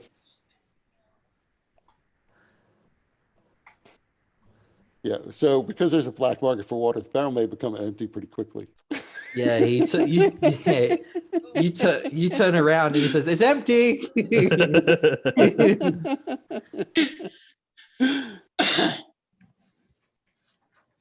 Zarius does not care, so. So the day passes. Aurelia, you do your research. Sun is about to set.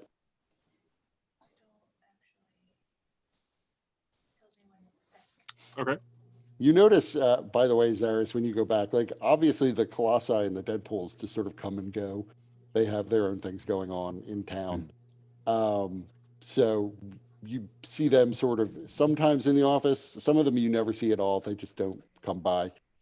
You know where all of them live if you needed to assemble them again. But for the most part, Cato more or less hasn't left. Rarely he will go out. This is one of the rare times when he is out of the office. When he does, he's pretty wrapped up, and it's still summer, so it's hot outside. But he is wrapped up enough so that nobody could possibly make out how disfigured he is. Hmm. Even Kepri occasionally goes out because there are at least like small animals to hunt, and she gets bored. Right. Yeah. That's fine. So I the will day be passes. there. I don't know how long or how late it is before Lucerosi returns. So Lucerosi would be waiting. Well, he would be doing the work with the water all day. He probably wouldn't be healing anybody unless there were anybody significantly sick that came up to him and asked for it. Because he figures the water is the more important issue at the moment. But he would also be there waiting for Daggerface to potentially show and continuing to look out for him while he did his work with the water. If he didn't show by sundown, Lucerosi would have returned to the group. Because if it's too late, Zaris is going to zonk, and you're not going to get your letter tonight. No, Lucerosi would return probably around sunset. That's cutting it close. Old man's area's bedtime is pretty early. Especially when there's some modicum of comfort that we have here. I got a perfect pillow, my gizzard of gems. So yeah, you don't see any sign of Daggerface, but give me an investigation check.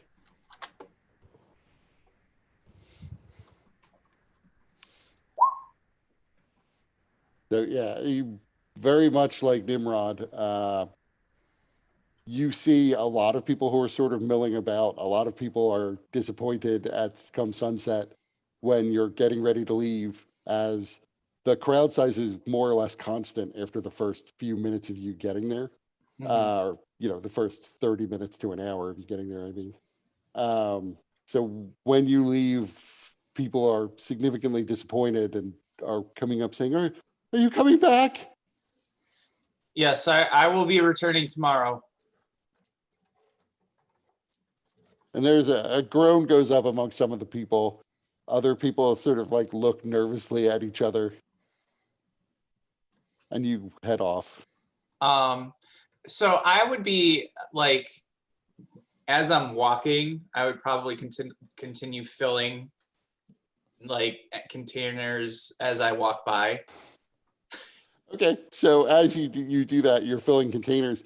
You realize this causes the entire crowd to follow you Pied Piper-like.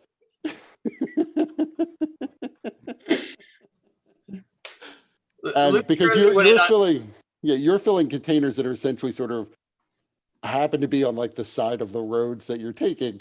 So you'll fill them, and then the crowds all swarm like zombies in World War Z around those containers.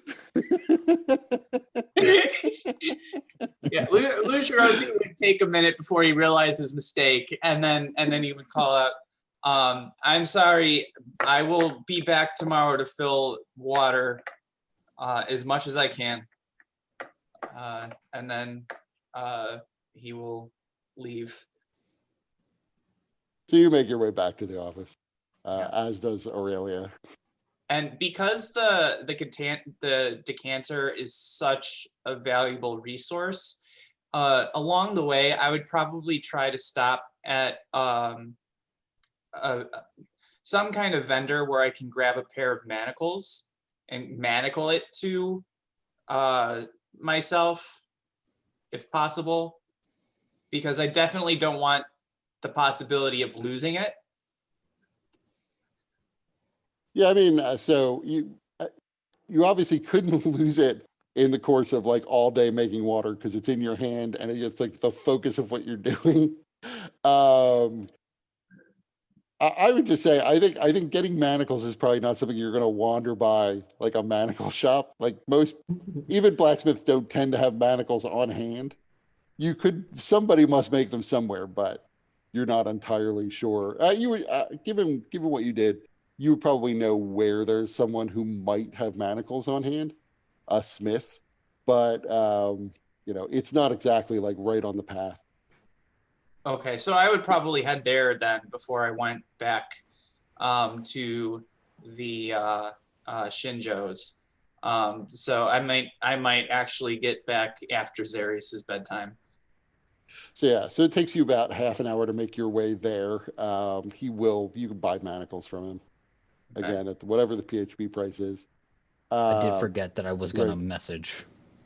He is, he probably also, to take a page out of Zarius's book, although you haven't read that page, he'd be more than willing to sell you manacles for the appropriate quantity of water. And I would be fine with giving that to him if that's what he preferred. I would probably make that offer to him and let him know that I can pay either in gold or water. What do manacles normally cost? $2 gold.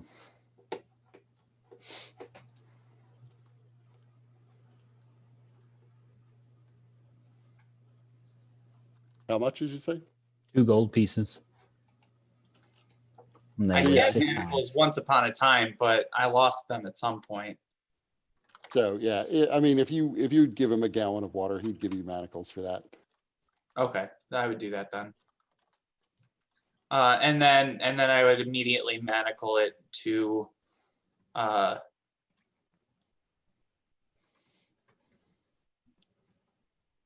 yeah, I'd probably well, I don't want to manacle it to my wrist, but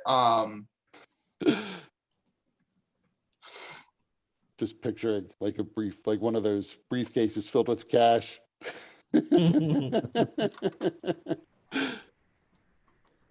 you know what? I probably would, because I realize how important it is, and I know that there's a lot of people who know who I am and have seen me using it, so I wouldn't want to risk losing it, as Lucerosi has a tendency to do that. Yeah, we know. Yeah. Maybe if it's I'm glad it's Nimrod's, or else probably like the first poor person you saw, you'd be like, no, you take it.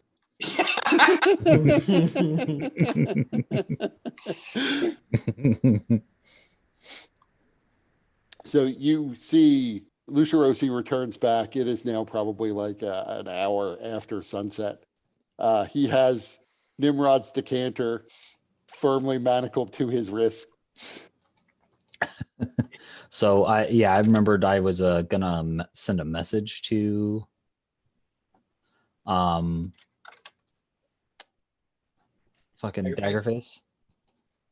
So before I do, I guess perhaps as soon as like right around whenever Lucerosi is starting to walk in, I will have set the mirror back down on the table and started casting scrying. So who are you checking in on? Daggerface.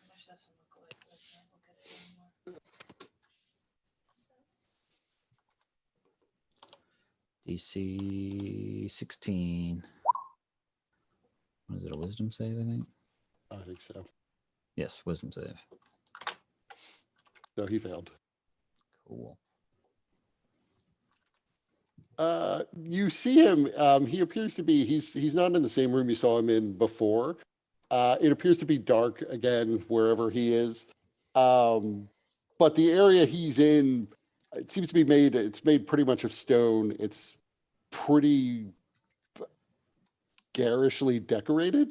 He is sitting on just piles and piles of pillows. There appears to be silks all along the walls. Curtains are hung all around him. And he has in front of him, there is a very large tower-like device. And he and a series of dwarves around him are passing around pipes connected to this device by these long, narrow hoses. They seem to be smoking something out of this thing.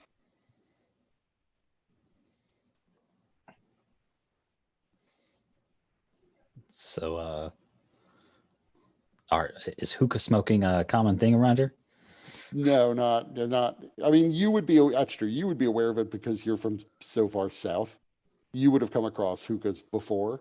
Whether or not they're smoking tobacco or something a little more psychoactive, you can't tell just from watching the scene. Oh, The let's be wacky- honest. The wacky tobacco. They're dwarves. Anything less than psychoactive is not even going to touch them. I could easily imagine dwarves just, saying like, my constitution's so high, cancer's not going to get me.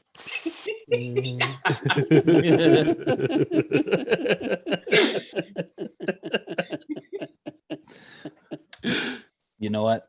They've got to get that. Feel like that. They really do value that gravel in their voice that cigarette smoking gives them. So That's where they got it from. I think that Hrothgar probably did get to the point where he legitimately thought nothing could kill him. So... That's the irony. That's like that's how Hrothgar eventually died. Cancer. Irradiation from going through too many portals. So yeah, he appears to be. I mean, from what you can see, they seem to be having. He's laughing, they're laughing. They all seem pretty deferential to him.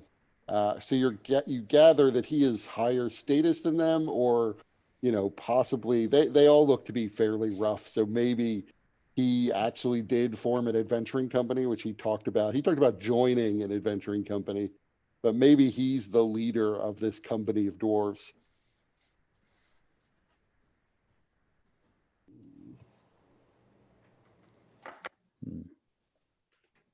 But I guess I don't know if you're trained in investigation, but either investigation or intelligence.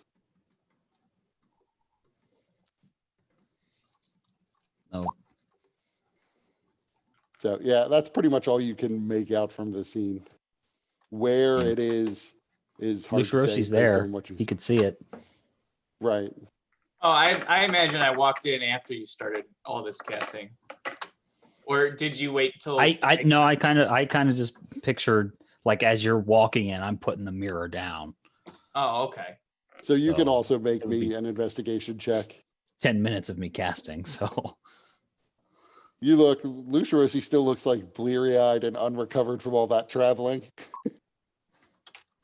But still, you are at least able to intuit from looking upon this scene that maybe there's one of these smoking dens here in town, but you've never heard or seen of this kind of device. Okay. And the style is very different from what you would expect of a place in the Empire, in your experience at least. Right. Oh, interesting. It seems Daggerface is with friends. I didn't see him at the place where you indicated we would be meeting, Zarius. I did not believe he was here. Perhaps you were right about that. But then why would Nimrod, why would your people, whoever it is you talked to, suggest that Daggerface was hunting us? I feel like Nimrod would show up 20 minutes after Lucerosi does, and he is sufficiently inebriated because he got bored of watching out for Lucerosi and probably just found someone who sold wine skins and just started drinking up a storm. Anyways, he pops in and he's like, I don't know. I've been to that. Is that a? And he's like trying to look into the mirror. I think I know someone who's been to that hookah shop.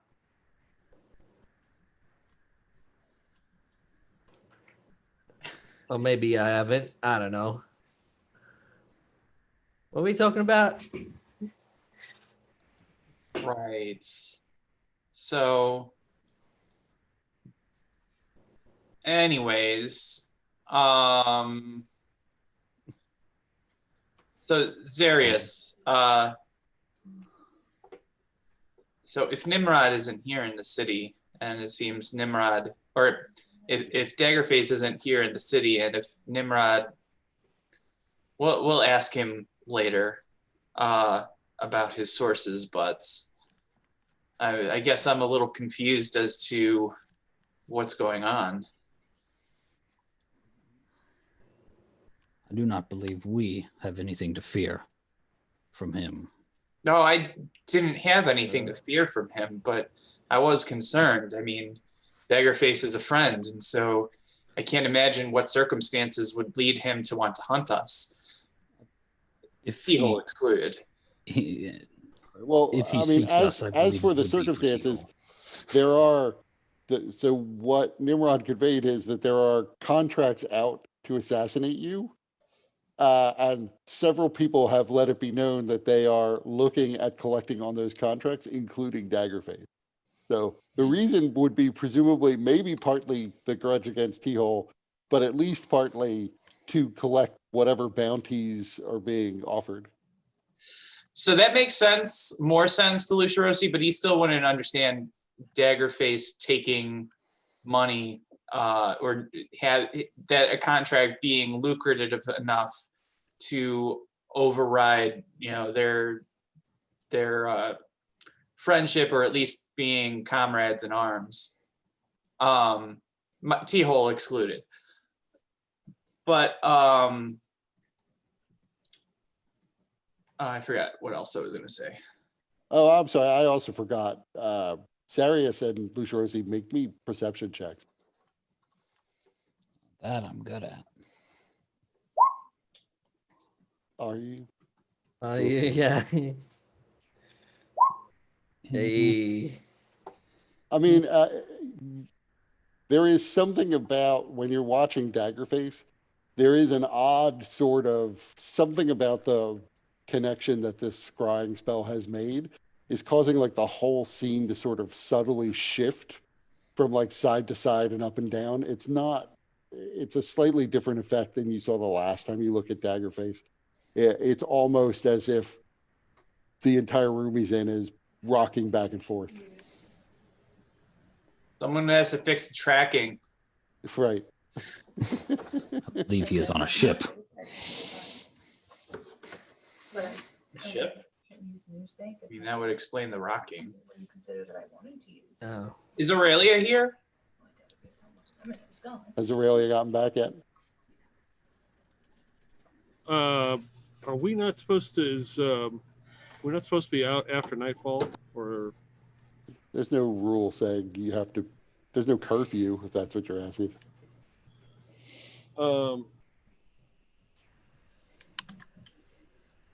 because we're not what's it's created, and I can't think of the other. Corrupted. Yeah, because we're considered corrupted, right?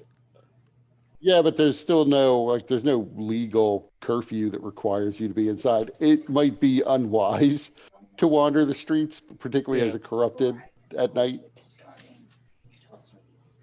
Okay. Yeah, I would get back like right as the sun sets. So that is before Lucirosi even got there, because she's around. And then I'd take a cat nap. Because Lucirosi was going to ask Aurelia how her day was, but then I guess he would turn to Zaria. So have you any other news or any other interesting things that happened in your days, Zarius?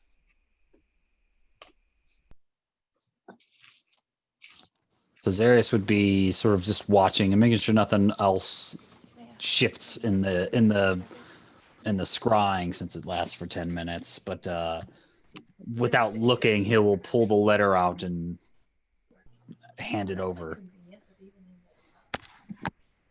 So Lucirosi will take it, and then his face will do that thing it does when it's his version of blushing, where the color just kind of drains from his face and it becomes lighter. And then he'll kind of put it in a pocket and then go into a private room to read it. Or at least somewhere like off to the side. Right. This is essentially just a big room. There are walls that sort of kind of separate off parts of the space, but there's no separate rooms per se. It's just probably the walls actually provide support for the floors above more so than are there to create separate rooms. So I find my corner or nook or whatever. So, but you read it, and all that it says is that you should come and have dinner with her. She has important information to discuss with you. Okay. So I would. Whatever the important information is, you notice she only sent it to you. It does not invite anyone else. Right. I think Luciorosi would get that hint, and then he would say, he would stand up and say, okay, so Zarius, Nimrod, is there any business that we must attend to? Otherwise, I have matters to address. That sounds awfully suspicious, Lush, but meh. Nothing so much. Lokey has invited me to dinner, so I'm going. Is there anyone else we should attempt to gaze upon? Even if it's easier for you to look at them on his phone. Yeah, we found the Daggerface and his merry band of assassins. That sounds like fun. Just send it. Perhaps Zarius, is there somebody in the Warmlands that you might want to check in on? Perhaps somebody that, or a place that might give us some kind of information on what might be going on there. I had intended to do that if there were no other pressing places or people. Well, I can think of none. It might be interesting to check in on Kajika or Hellweir, though that's more out of curiosity than anything else. Not really anything of import. So,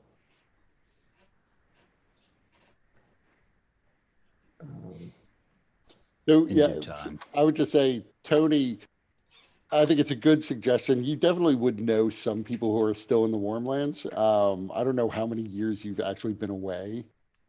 Probably anybody who is like a blood relation of yours, given that you are now Sultan and you were essentially exiled.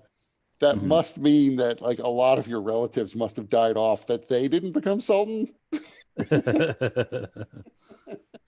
the guy Right. who's not there and is exiled, at least. But there, you would still have friends, people you grew up knowing. Right. So you might want to think about what sorts of people Zarius might have known down there. Yeah, and I mean, I imagined I'd been away for about 10-ish years. Yeah, that makes sense. Time traveling north and then time with this group of jamokes. Right. So So not so much time that, like, even if the person you knew was significantly older than you, there's, probably some of them have passed away naturally, but you probably still know people who are alive and kicking, presumably down there. potentially the children of those that I knew. Right. Because I'm it's at that point, right? I'm at that age where like all the friends start dying off. Right. And you would definitely you would have been in the palace before, so you would know what the throne room looked like. Right. But otherwise, you're familiar with so many places down there that you kind of could scry on any of them. But picking which place might have useful information would be hard. The throne room would be a sort of potentially obvious one. Right.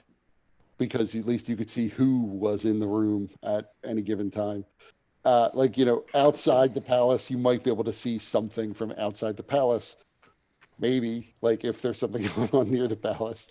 So, yeah, I think the throne room makes sense. You might periodically try other places just to see like different places around the Warmlands to see what you can see going Right. on in the background. Places I know of. Right. I mean, so like I remember, I imagined a sort of temple-like place, Sure. which is where There I would got. be, right, there would be two kinds of temples. There would be sort of temples dedicated to various gods, like generically. Right. And the main temple would probably be a little bit more in that line. But there would also be individual, not necessarily temples, but shrines to specific gods. Right.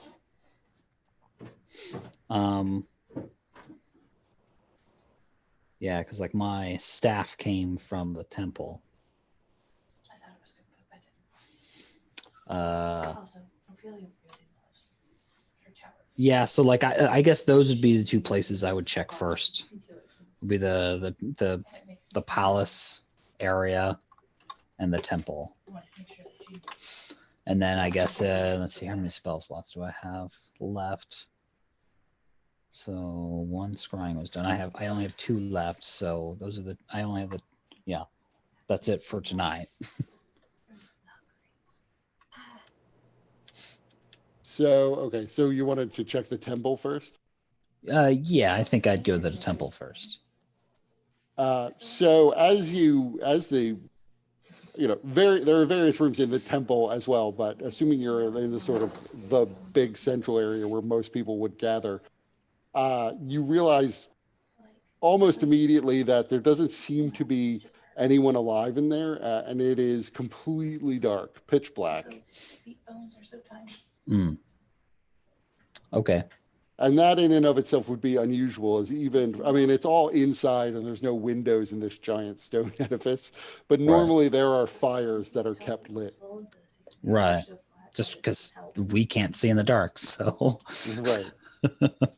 And for some reason, no one is tending to the fires tonight. Right. Okay.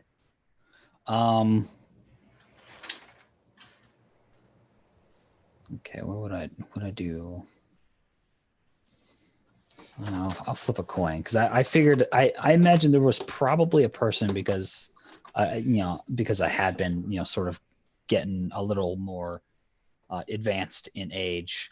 Perhaps I had an acolyte of that I was training to to be the embalmer of the place or whatever, right? The one who performed the funeral rites after I died. So I think I might scry on that person. Okay. And you see they are sitting in a tent. They seem to be rocking back and forth, praying. They're seated essentially they're seated on the ground, pretty much Indian style, rocking and reciting these prayers. You're not sure this is a tent that they're in, and you can see it's just a sand floor beneath them. It's not like this person lives in a tent. It's clearly nighttime outside. So you're not sure why they'd be in a tent. He's completely filthy. He's like just covered in dirt and sand, and looks as if he's fairly exhausted. You could see all around him there are scattered various construction tools, picks and ropes and pulleys to move stone blocks with. You realize that some of what he's covered in is just the dust of probably from a stone quarry. And there's a cot. There's actually 4 cots in there, although you don't see anyone else in the room with him. And he has this one lamp that he's using to read scrolls from as he prays. Okay. I picked one, so. All right. So it seems like they truly are enslaved people. All right. Let me. I'm gonna compose. I guess make me an insight check. All right. So he seems exhausted, but he doesn't necessarily seem distressed. He seems pretty reasonably content as far as you can tell in the middle of his prayers. But it does seem like he's put in a pretty solid day's physical labor, and this isn't what you were training him for. Right. All right, then. Yeah, give me. I'll take some time then, and I'm gonna compose a new message to him, and then I'll send it to you whenever I have it. Okay. But otherwise, I'm done. So Nimrod and Aurelia, what are you doing with the evening?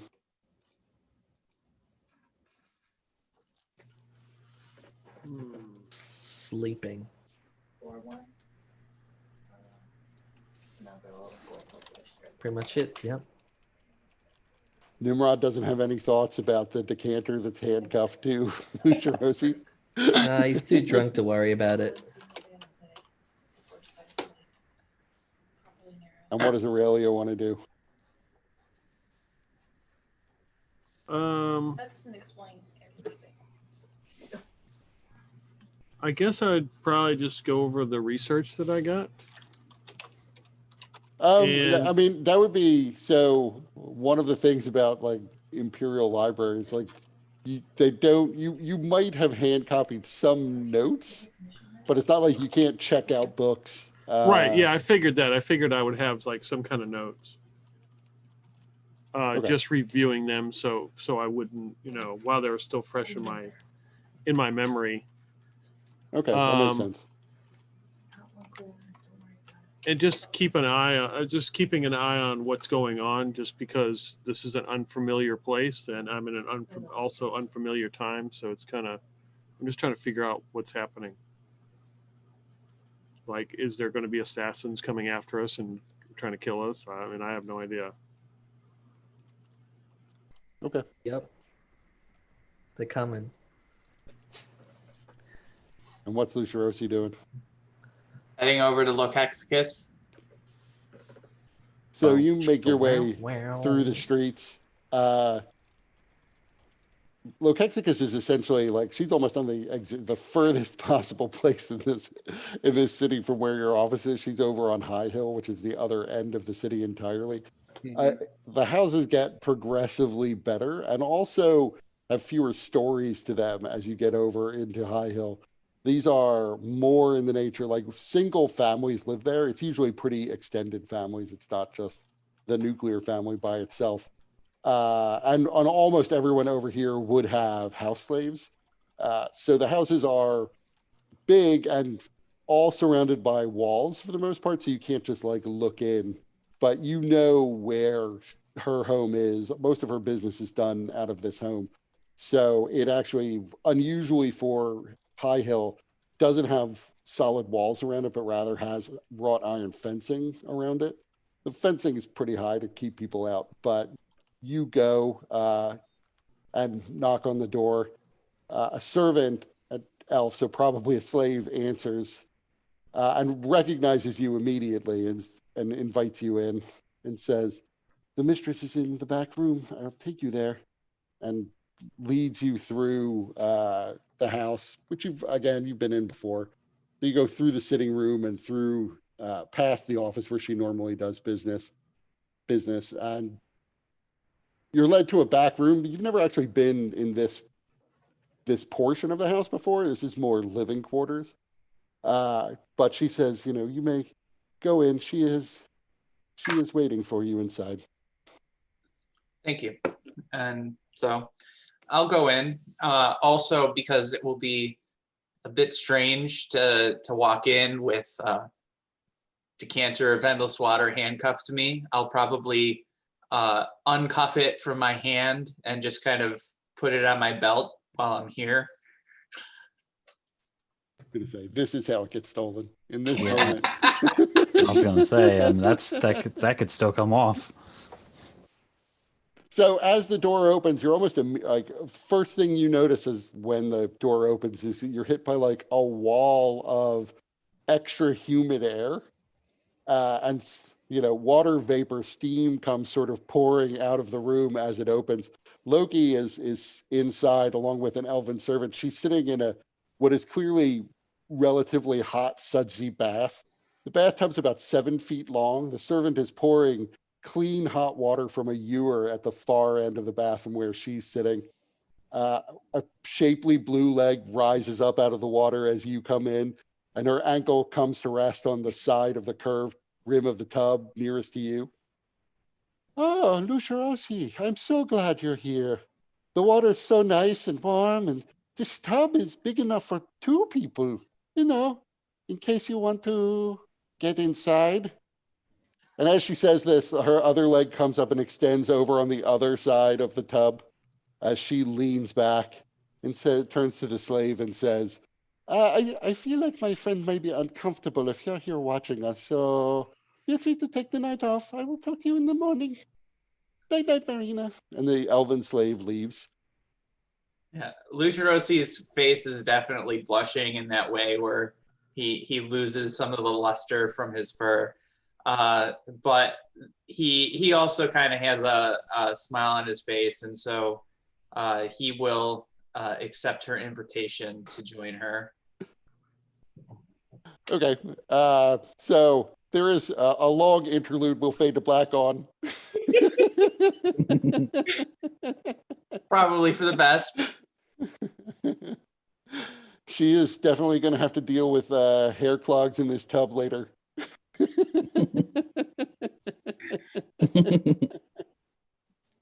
But later on, she gets around to, you do have a nice meal. She has, it's all laid out when you are done and leave the area of the bath.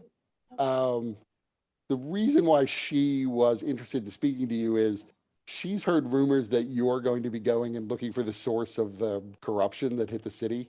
She's been independently kind of investigating what happened, just out of curiosity, if nothing else. And she says, you are aware this has been happening, near as I can tell, all over the known world. Yeah, we have heard that there have been reports of a city being scooped from the earth and other similar catastrophes. Not scooped. I could see why someone might think that, but it's only because they don't understand what they're dealing with. Those cities are simply gone. They're thinking scooped because around Hanma and other places there are depressions in the ground that look like enormous bowls. But that is not an accurate way of what has happened to these places is in some of them the storms formed into void stuff, into giant spheres that settled down on these cities. Whether or not they've been transported somewhere, I do not know, but I suspect it works like spheres of annihilation and simply disintegrates whatever was there. By Asheros. That's awful. It doesn't seem as though it's been the same effect in every city, though. That did not happen here. I've not heard of any cities that had the sort of water problems that this place has had. Well, the world seems to have changed greatly since we've emerged from the manor. Me and the rest of my group, we're still trying to get our bearings on everything, but if what you're saying is true, we have much bigger issues, but I'm not sure how to even begin to address it. Do you have any information about how these things might be happening? No, except that there's also been weird cult activity. Some groups claiming that they worship some elder eye, and they have been hunting for normal spheres of annihilation. I'm not sure why, but I've gotten apparently several requests from people in the past few months to see if I know the location of spheres of annihilation. I know of 2, not that I would turn that information over to cultists who might be using them to destroy entire cities, but I have to imagine that I've never heard of anyone ask for a sphere of annihilation before. I have to imagine these are related inquiries. Although, according to my servants, it has been at least 4 months since anyone has requested my help in finding these things. Well, I do know the magic that we saw at the prison that seemed to, I'm wondering if maybe that magic is a magnifying effect. The sphere that we smashed before the storm faded, it contains some kind of creature of almost like a creature of storm and lightning. I'm wondering if that may be what's happening with these spheres of annihilation. Perhaps there is some common arcane machine that is escalating the effect. It may be that different cities were affected differently because they are specifically being targeted with different effects. But I don't know. It could be that there was just some random problem with the way whatever it is that they're doing works. Maybe Carther was spared by accident. Maybe Carther was spared by design. That is interesting to think about in that way.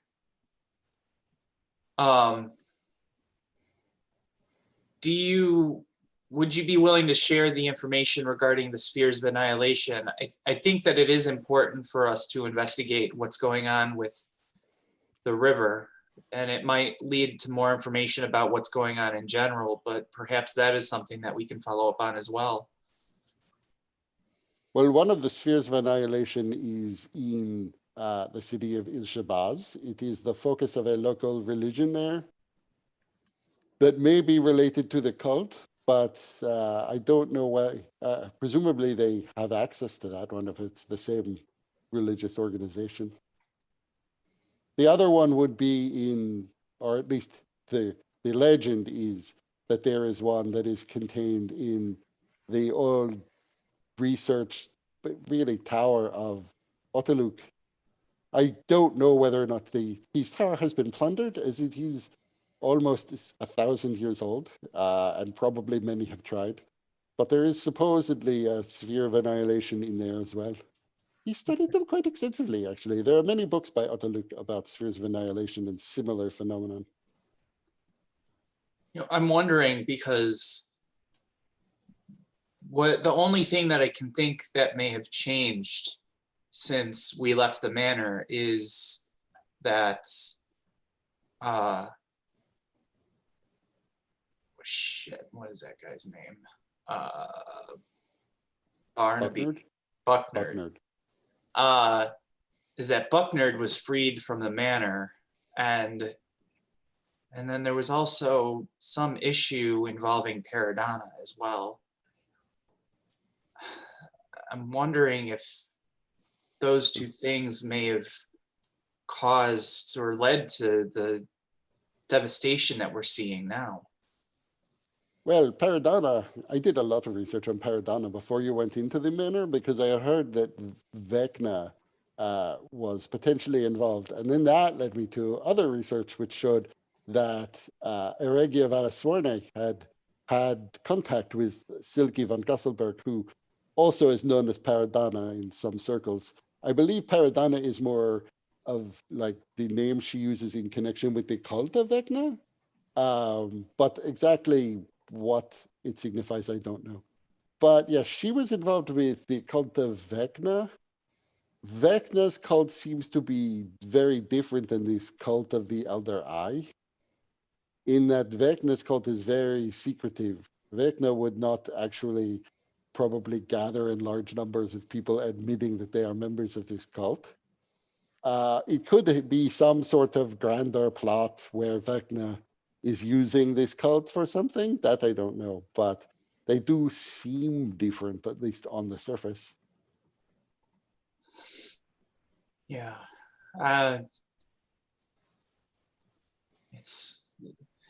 Just FYI, does Loki know about what we did with the Regia and stuff? I imagine that would have come up in our travels discussing. Well, that's an interesting question. I mean, you can sort of tell me what was shared with her. Like Loki definitely has asked about, whether or not you found the book she was looking for several times, until eventually she was told that, you're just not allowing her to have it because the book is fairly dark and potentially evil. I forgot about that book. Darius, do you still have it? Yeah, I believe so. So we probably would have shared with her that we had encountered. Like it had been, she has suggested, I don't know if you were here for that, but she has suggested that since you wouldn't give her that book, that at least you could give her Mordenkainen's spell book that nobody's using because nobody wants to pull the sword out of it again. Because she invested a lot of money into this venture and she got nothing for it. I mean, But that's in T-Hole's possession. I wouldn't say she's got Would have nothing less out of concern it. about that. She did get old Lucier a couple times. And as Lucia Rosie got something out of that too, so she's not viewing that as payment in full. She did get And, some free accommodation via prison time. That's pretty good. And Lucia Rossi is starting to think maybe Lokexicus is trustworthy enough to have the book. Well, I mean, that said, she intends to sell it back to the original owner. Who knows? She won't tell you who he is. That's confidential. Right. So you don't know if he's trustworthy. Or Now's the time to work it out of her, man. Well, that intel. That's right. But yeah, so Lucia Rossi would have shared with her the encounter with a Regia's spirit as well as a Regia's other form, like that they were split. That we had run into Tony Shalhoub, and what else? I mean, if you convey to her all the details, she'd be. I probably would leave out the part of where I sold my soul. Okay. But I'd say she'd be confused about the point at which Vecna was making you an offer and where Vecna seemed to be kind of double crossing the demons because she just wouldn't understand what was being gained from that. And so consequently, she views that as somewhat unusual, that he almost seemed like he was making you an offer to help you fight the demons. Mm-hmm. That he was otherwise, both of them were in the manor at the same time and clearly were at some point in league together. She probably would have picked up by now that, so if Vecna is on the side of the Empire, the demons are also being fought by the Empire. So there is a lot of Imperial operations going on where they are rooting out demons. Mm-hmm. Some of that may be bullshit. Some of it may be that they are saying, particularly in Esperna to the south, a different country that hasn't come up too much. There they have definitely been saying, look, this guy, this nobleman is a demon. Then they kill him. Now they're like, well, there's a power vacuum. I guess we'll have to put somebody Imperial in there to make sure the order is kept. Right? And maybe that guy just wasn't a demon to begin with. But there are sort of more obvious examples that she's heard of where clearly they have been fighting demons. She also would be able to tell you that it's 100% clear that Helwyr and the Goliath and the giants are all on one side now.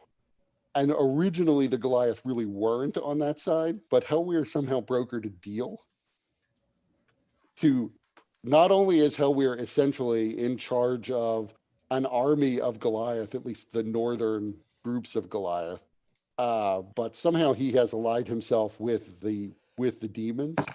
And mostly they are causing trouble for the elves and the Morses because they've created like a second front that the elves now have to dedicate people to because these Goliath, the giants and demons are dangerous. They're not well organized though. They can't plan for shit because demons are chaotic.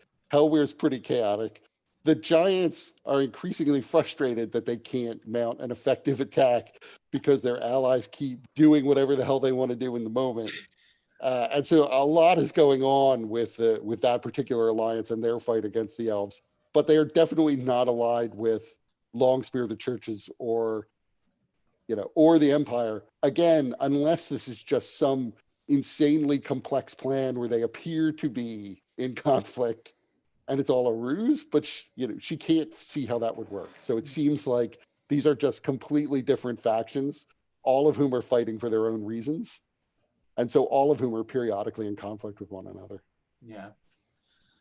Lucia Orsi would be kind of curious about, because I mean, the straight thread through all of it is that it just seems like absolute chaos has erupted.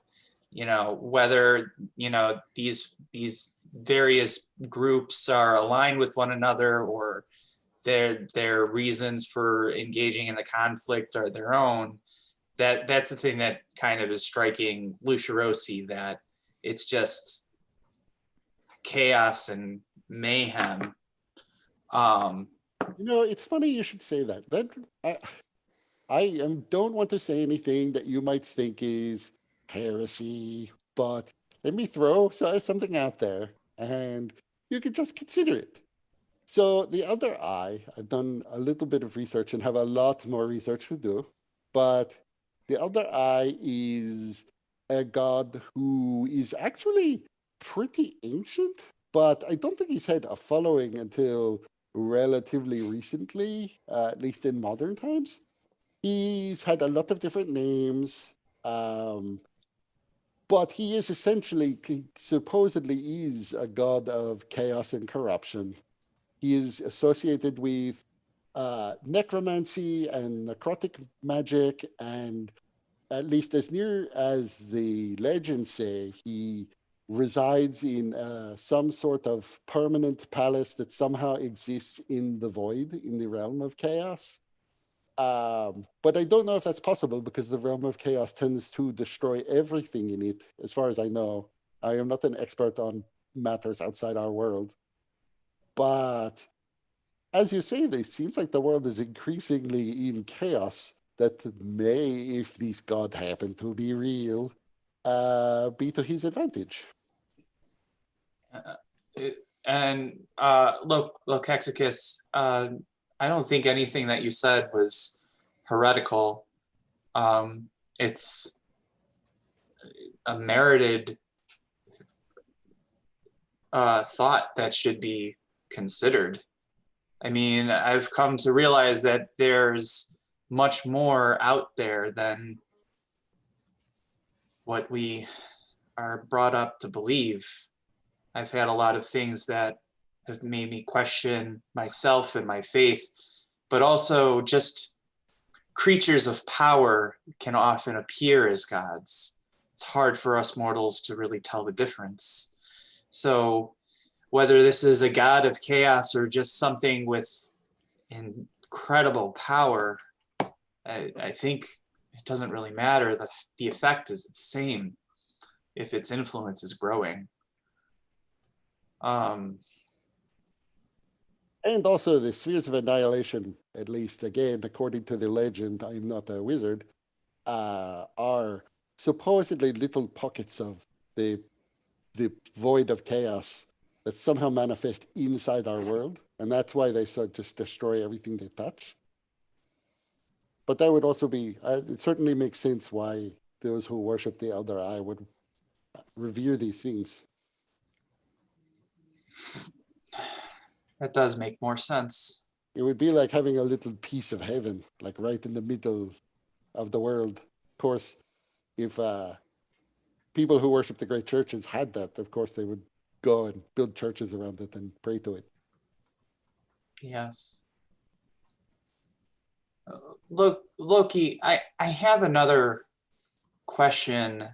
Perhaps you might have heard about something, but Nimrod had mentioned that there are people hunting us, that there are contracts for that out on our heads. I was wondering if you've heard anything about this outside of, what we've already been encountering in our trip to Cartha. Like contracts to kill you? Nimrod suggested that there are actual assassins out hunting us, and also suggested that Daggerface may be among them. So, like, all of us? He wasn't very specific. I think it's not you, but rather me and the other Deadpools. Whew, thank God. I mean, not that I want you to be hunted by assassins, but I don't want to be hunted by assassins. No, I don't think anybody would welcome that. Yeah, I don't really deal with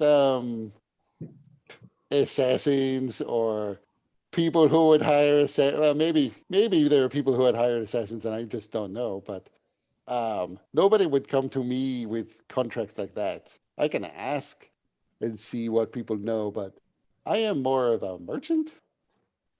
Yes, don't put yourself in danger on our account, and also please, keep yourself safe. I don't know if these assassins would be looking for you as well. I can't imagine that, but apparently me and Zarius, Aurelia, Nimrod, and T-Hole are certainly wanted to some degree.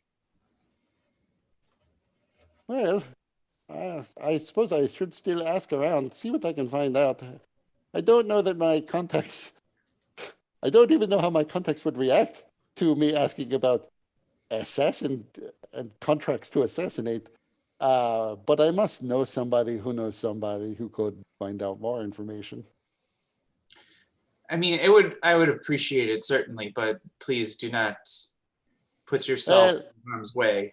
I am pretty sure Road Shadow knows somebody, so I haven't really visited with him at length since I've gotten back, so I can go and talk to him. He'll be able to find out something. I will talk to Road Shadow tomorrow, and I will come to your office and let you know what I found. Thank you. So I imagine that would be all Lucirosi would want to know and everything. And, unless Lokexicus is looking to kick him out, he would probably want to spend the night. Yeah, she's fine with that. So the night passes, the next day comes. Zarius, when you go outside, you see there is the stable hand you met from the day before with an empty barrel.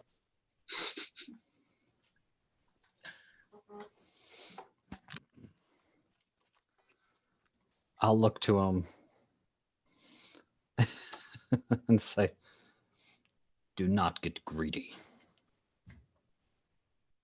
Well, I'm not making any money on this, but I'm sure some of the water got sold. He did set aside like a trough of water for your donkey. So, your donkey's being looked after pretty well. But he then told me to bring the barrel over here and see if we can get it refilled. You would also notice, by the way, he's kind of standing, like it is not an uncrowded street. So if you created water, he may or may not survive the horde that descends upon the barrel.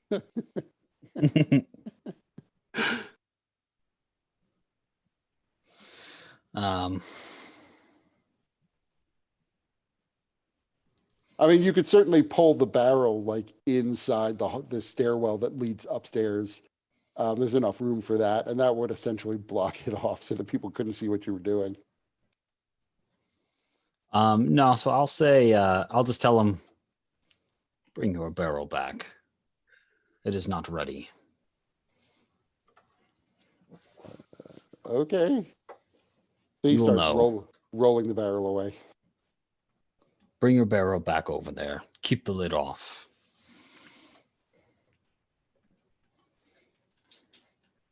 So he rolls it away. Now it's like a little later on. I'll have Keprius like go over invisibly and like sort of discreetly when nobody's around, fill the barrel. Okay. Roll me a D12.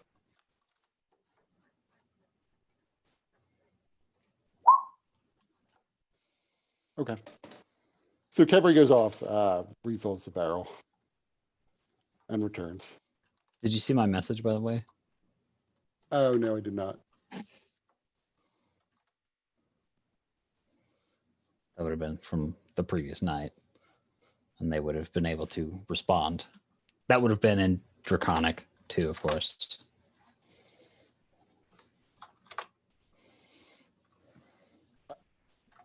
Okay, I'll just say you would have gotten a confused message back that would have like cursed your name for all of the murder and death you have caused, and saying that there is no plate here that needs.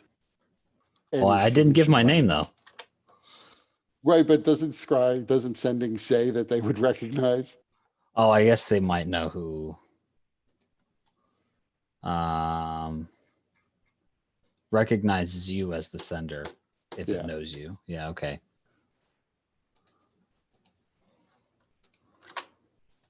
So he denies there being any plight, and seems to be under the same misinterpretation that the assassin was. Sure. Who I assume is just in the office, propped up on a chair or on one of the, probably not one of the beds, because there aren't that many beds and people need to use them. Yeah, I at the moment at least I don't feel like doing like a whole weekend at Bernie's sort of thing.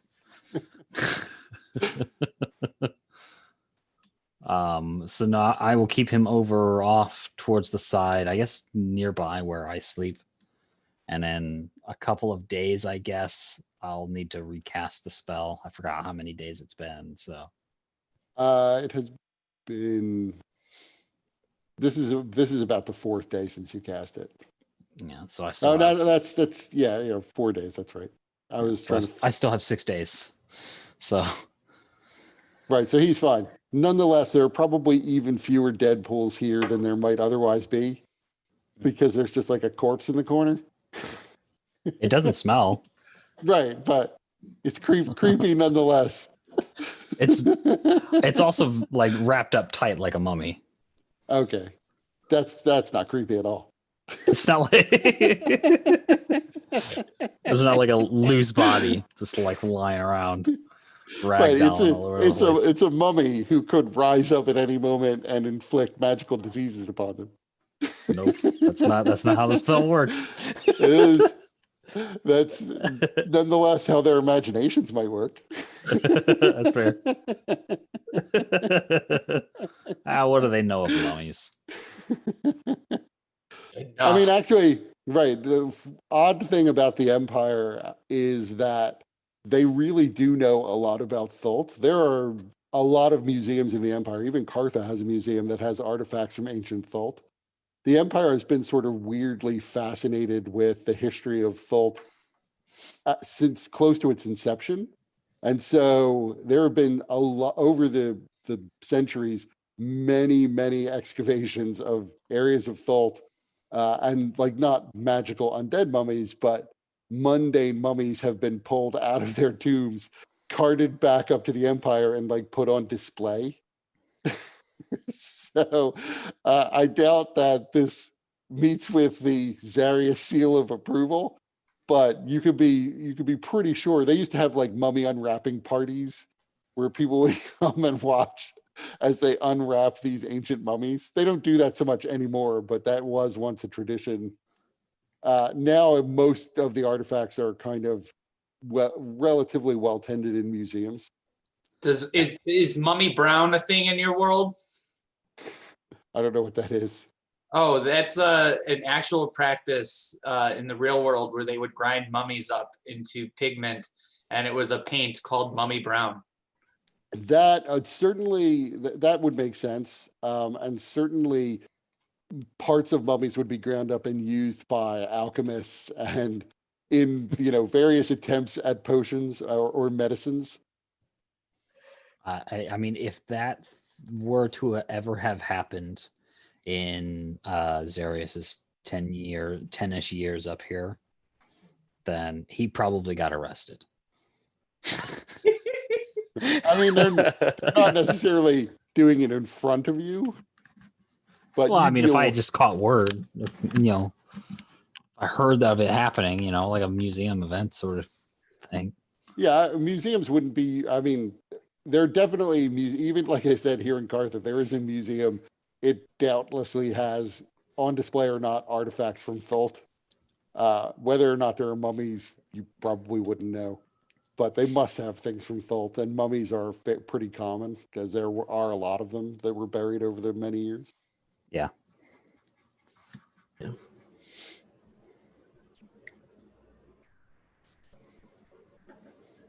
So what are people doing today?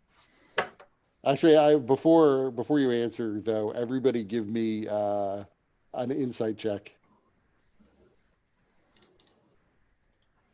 with Nimrod and Lucirosi at disadvantage. That will never ever go away. Mm-hmm. Ooh.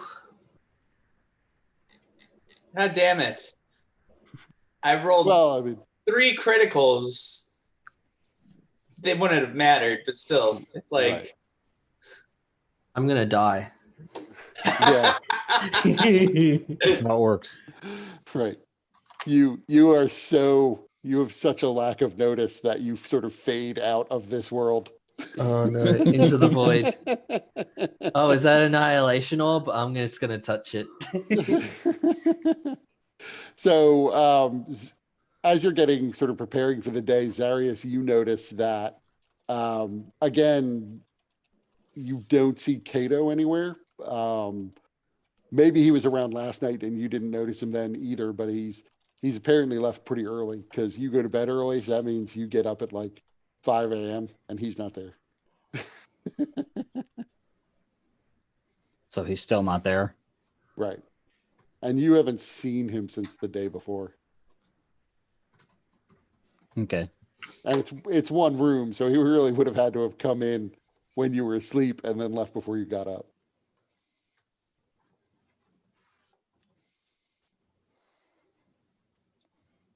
But with that, you can decide if you want to share that with people. What's everyone else doing? I think I know Lucirosi probably has re-handcuffed the decanter to his wrist again. Yeah, and gonna Was it go still back there? out and start filling water jugs. So, I mean, before Lucirosi leaves, Zarius would mention that he has not seen Well, Cato. I'm not actually there, but I probably would stop back to check in at Shinjo's. I Right, mean, no, if you I did forget about that. You wake up in the morning and notice that neither Lucirosi nor Cato were there, so maybe they left together for all you know.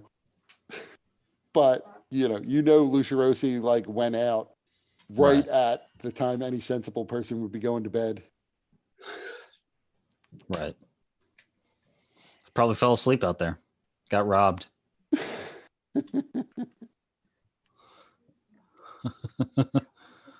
So yeah, I mean, But I then he guess if- comes back without Cato.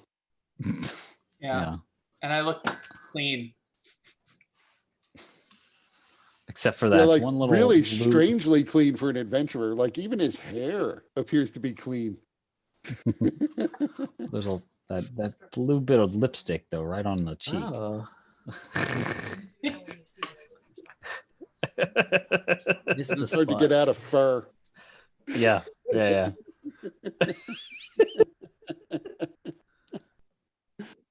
Good morning, everybody. I imagine everybody's asleep still. Oh, I don't know why. Well, I don't know what time Yeah, Lucirosi what gets time? up. Nimrod's hungover probably, so he's probably not up. Lucirosi would probably, he's a fairly early riser. He would probably be there by 7 a.m.-ish. Late. What are you talking about?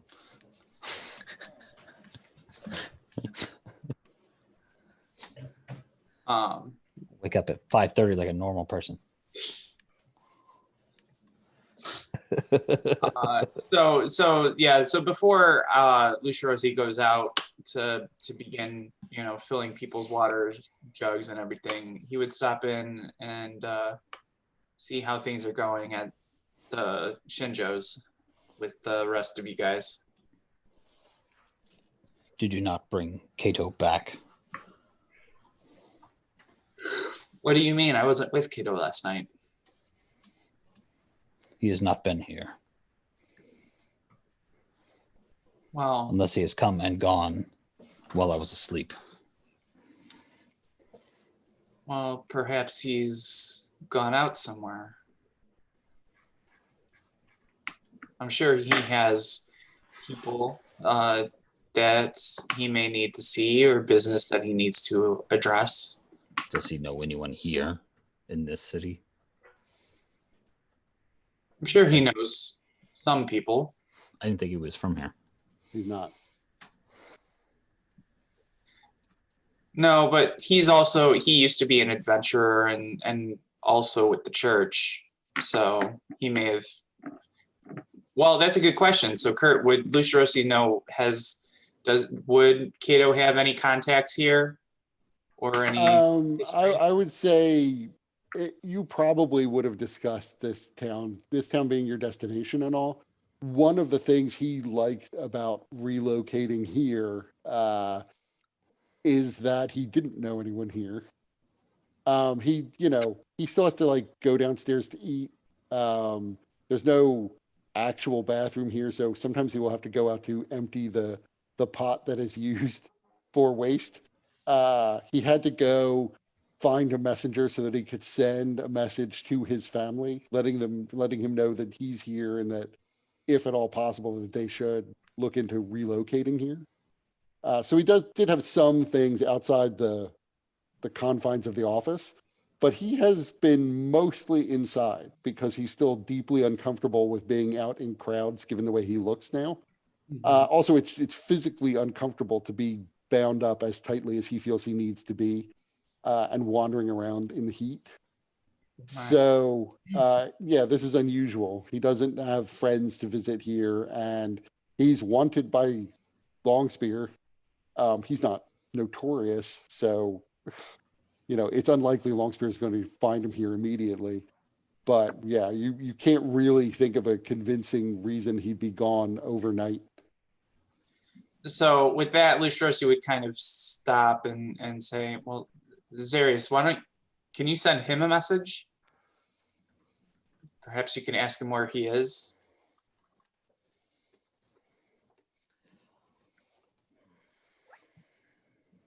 Fine. And I'll just send him a message. It'll be quick. I'm just say, you have been gone for some time. Where are you? There is no response. Does it feel like it went through? Yeah, as near as you can tell, it went through.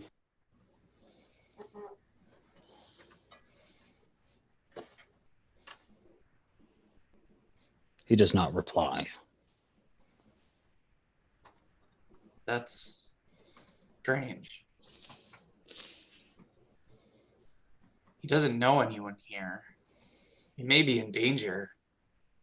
Zarius, can you use your mirror to see where he may be?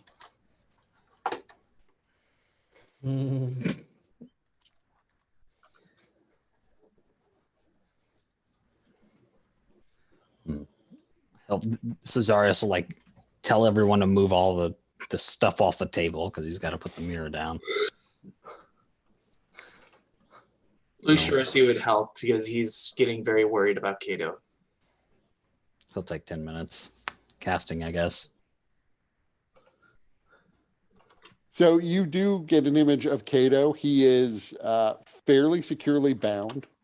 He's in a room that the walls of which are just sort of cheap wood.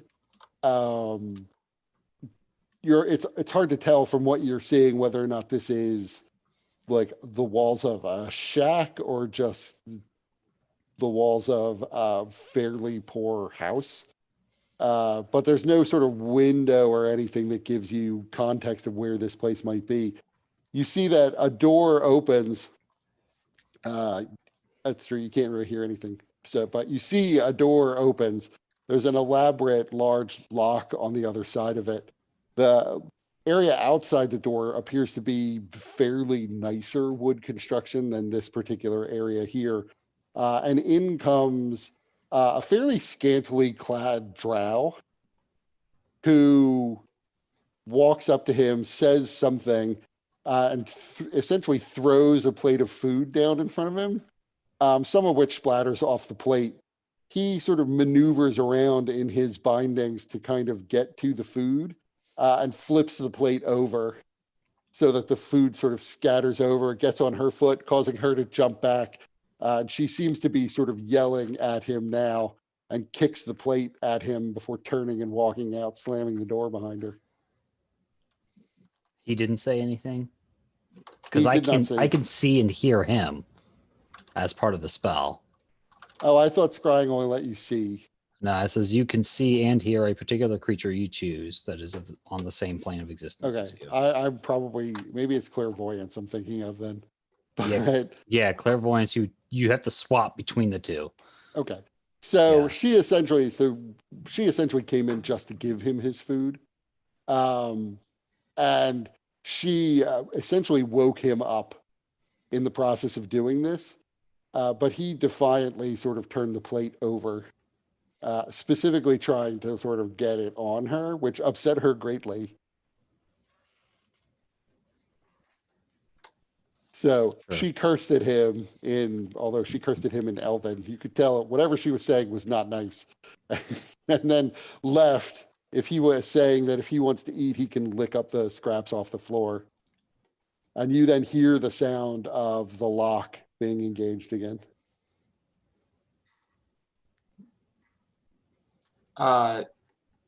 Would any of us recognize any place where this could be, or any areas of the city where drow might be? I mean, you definitely can't recognize where it would be. It's just too generic for you to pick out like a particular place. It looks almost like he's maybe in something akin to a shed, which is odd. It could be some interior room though that's just made of a different, cheaper style of wood.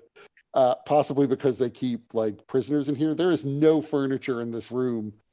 It is just an empty room. There's not a table or a chair to sit on, nothing other than the floor. So it may be that this is like a holding cell that they use inside some larger structure, or it may be like it's some sort of shed attached outside a structure. That door definitely was inside some place, it seemed. So that suggests the whole room is an interior room. But you're not sure where it is. Drow definitely wouldn't be in the fancier places of the city, at least not commonly. Mhm. There's probably, drow are super rare above ground to begin with. And drow are not corrupted, so they would technically speaking be allowed to wander through the city if they're not. Drow technically are not usually slaves. That's almost unheard of, just because there's no like where to. Historically speaking, the drow separated from the elves so early that all of them have lived in their own communities in the Underdark. None of them get taken as slaves. And just because they come to the surface doesn't mean, at least in the Empire, that you could be like, oh, free elf, and then take them as a slave. So consequently, very few drow are slaves. Probably it would be in a poor area of the city. Just as likely, it could be outside the city. I mean, there are plenty of homes outside the walls. But technically, drow can come and go freely into the city because they are created. So Drow also don't have, I should say, in D&D, drow are usually evil. That may or may not be true, but most people don't know anything about drow. They know vaguely that there are these black elves that live underground, but they don't know anything about their culture. do they look like the same elves that attacked us with the black coins? No, you were actually clear Those that were while Shadow Kai. Right. While they vaguely looked like dark elves, drow typically have white hair and very dark skin. These people had more sort of grayish skin and black hair, or no hair at all. Okay. And they were in fact very almost deathly pale. Okay. So Lucia Rossi would stand up from the mirror and look to Zarius and say, "We need to find Cato." It was easier said than done. Do you have any other magic that might help us in finding him? Double checking when that spell is available.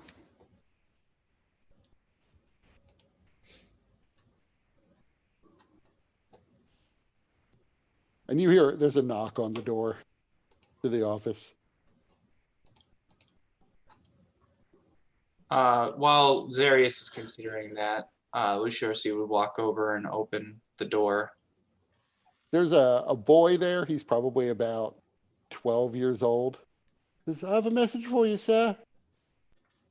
And he holds out a small, unsealed scroll of paper. He'll take the paper and hand him 5 gold pieces. "Thank you, sir." Jesus And Christ. He, he goes running off. The richest 12-year-old maybe in the city. As far as he's concerned, he is. I figure he has a family. As you like slowly close the door, you hear from like down the steps, "Woohoo!" And then he gets jumped. Right. By a blind gnome beggar who can hear the jingling coins in his pocket. Help me open this box, kid. So the I'll Brotherhood's open like, up we'll take our cut, and then they take 50% of whatever he's got. So I don't imagine I can re-prepare today. I mean, you could spend an action point to re-prepare a spell. Yeah, all right. I suppose I'm okay with that. By the way, where is Aurelia with all of this? Is she awake yet, or? Sleeping. Yeah, cats sleep like 16 hours a day. Yeah, I mean, What's wrong with you?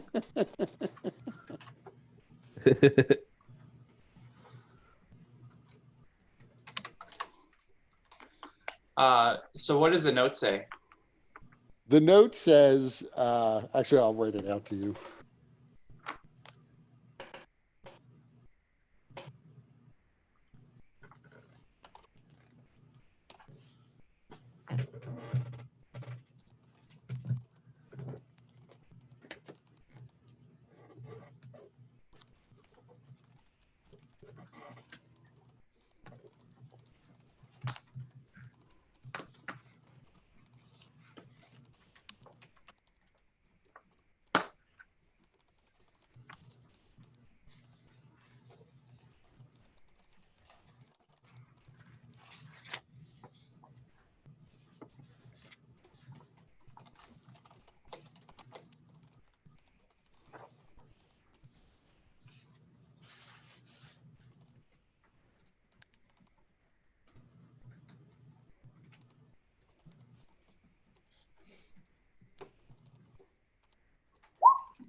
I've re-prepared.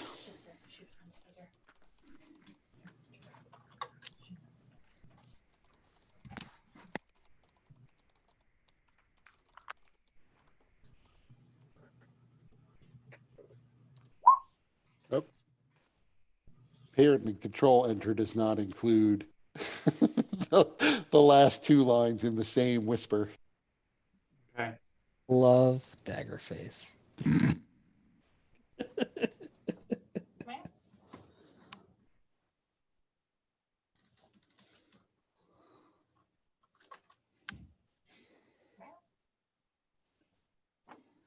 So I will share the note with Zarius and hand it to him. So I'll just repost it. If that's okay, Kurt. I don't know. Is it magic ink that only appears to me? No, it's regular ink. So I got just it. sent it to him. Cool. I have it twice.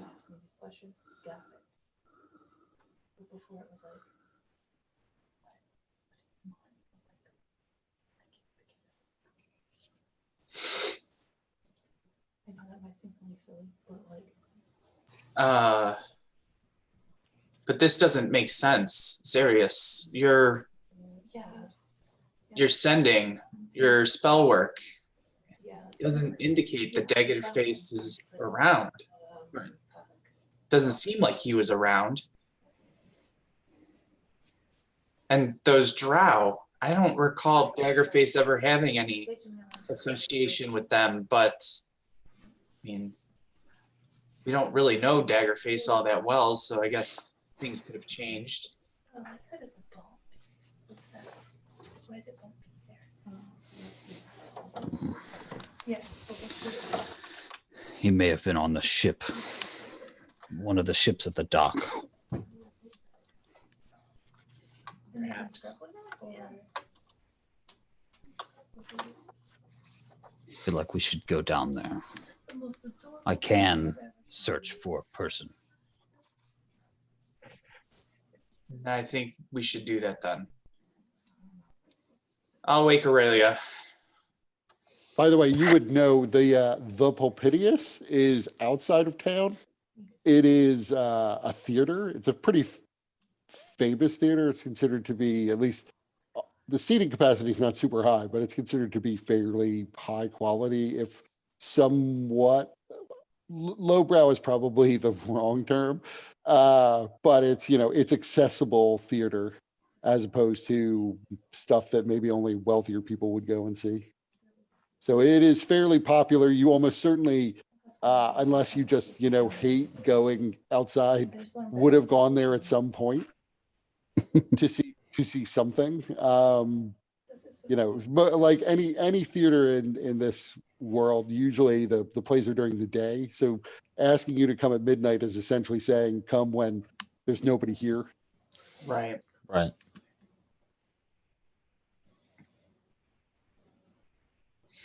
But it is essentially to the northwest of where you are, just outside of town by about a mile. All right. So Lucia Rossi kind of shakes Aurelia and says, Aurelia. Oh. T-hole, what? Did you just call me T? That doesn't matter. Somebody has kidnapped Kato. They claim to be Daggerface. Who's that? My friend, the one whose skin was removed. Oh. I get all you colossal pools and dead holes confused. Well, he is my friend, and he was kidnapped. We have a note. Well, where is he? We need to save him. Me and Zarius are going to go out and try to find him. Otherwise, the note says to meet this person, whether it's Daggerface or somebody else, at the theater outside of town tonight at midnight. Okay, well, I'll go with you if you're going to look for him now. Okay. It would be much appreciated, Aurelia. And then where's Nimrod? He's there. probably moaning softly, something like that. Sounds about right. Yeah. Nimrod, sober up. We need to go Yeah. find Kato. What? That What? that guy? What happened to him? He was kidnapped, possibly by Daggerface. Oh.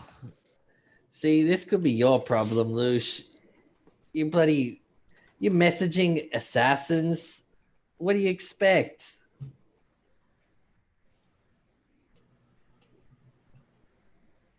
I was messaging a friend.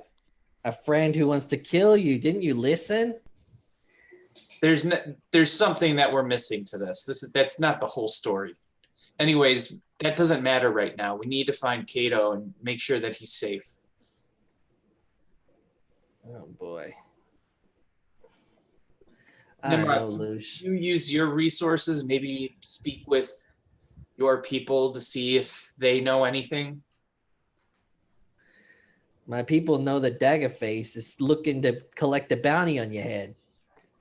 Well, can you ask them where they might find some drow? Apparently, they are keeping Daggerface with drow. Wow. With a drow. At least, yeah. Well, I'm guessing not like the drow that you see every day when you give them water and stuff. It's a very specific kind of drow, I'm guessing. What do you mean? Well, there's more than one drow, isn't there? I was under the. Aren't they rare? They're incredibly rare. Yeah. You may, some of you may never have seen a drow in person. They're that rare. Oh, okay. They exist in great numbers underground in some places. So, if you were a dwarf who like worked in the mines your whole life, you probably have seen a few. But they don't tend to mix with the rest of the created, don't tend to come above ground very often. If you were in, those of you who are in Pax Chloranthus, there's, which is a city of 1 million people, there were maybe a dozen drow out of 1 million people. And we knew they came from the underground. Yeah, well, that's the story is that they themselves have these vast cities underground. Yep. All right. They're about as common as Dragonborn in these sort of places. Seems like. Dragonborn are actually more common than drow because there's like a whole host of Dragonborn to the northwest. My mistake, Lush. I guess the hangover got me. You said drow? Yes. Wow, things have really gone to shit. What, you know about some drow, Aurelia? Well, I've heard of them, but they're from the underground, and now they're coming up here. This isn't good. Yeah, We might want to just wipe the whole place and start over. It's a little I'm not sure what you're insinuating, Aurelia, but fire from the sky, something like that. okay. all right. Interesting. Teal would probably say it is an interesting idea. We did see those glowing missiles that struck probably somewhere in Longspear. When I'm Emperor again, perhaps I should look into using this weapon to decimating the places that have strayed far from my original vision for the Empire. Music to my ears. All right. Can we focus? We have serious matters that we can actually address. All right. Find drow who most likely want to kill you. Yeah, I'll get right on that, Lush. Far out. You got a death wish? No, but I'm Well, certainly not going to allow others to die if I can save them. Why all do right, you have a Lush, let's see. decanter stuck to your hand? That's not important right now, and Lucirosi will he'll kind of adjust it to where it's like looped around his belt and then clicked into the both ends to the decanter. One of the Deadpool says, "Why do you have blue lipstick on your fur?" That's not important.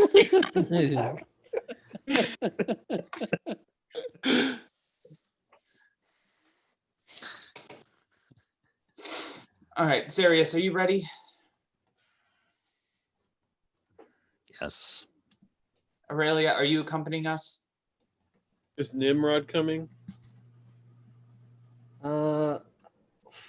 I think I'll just I'll go seek out these Sure, I'm coming along. drow. All right. I might need protection. I think Wait, she was really? saying she'd going with the other group. Yeah, Aurelia, are you coming with us or with him? Oh, I'm not going with Nimrod. All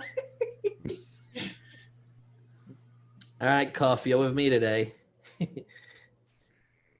Yeah, Cough's not there. Oh, he's not? Oh boy. There's only a few beds, so a lot of the Deadpools are sleeping elsewhere. I know. Well, I'm going solo.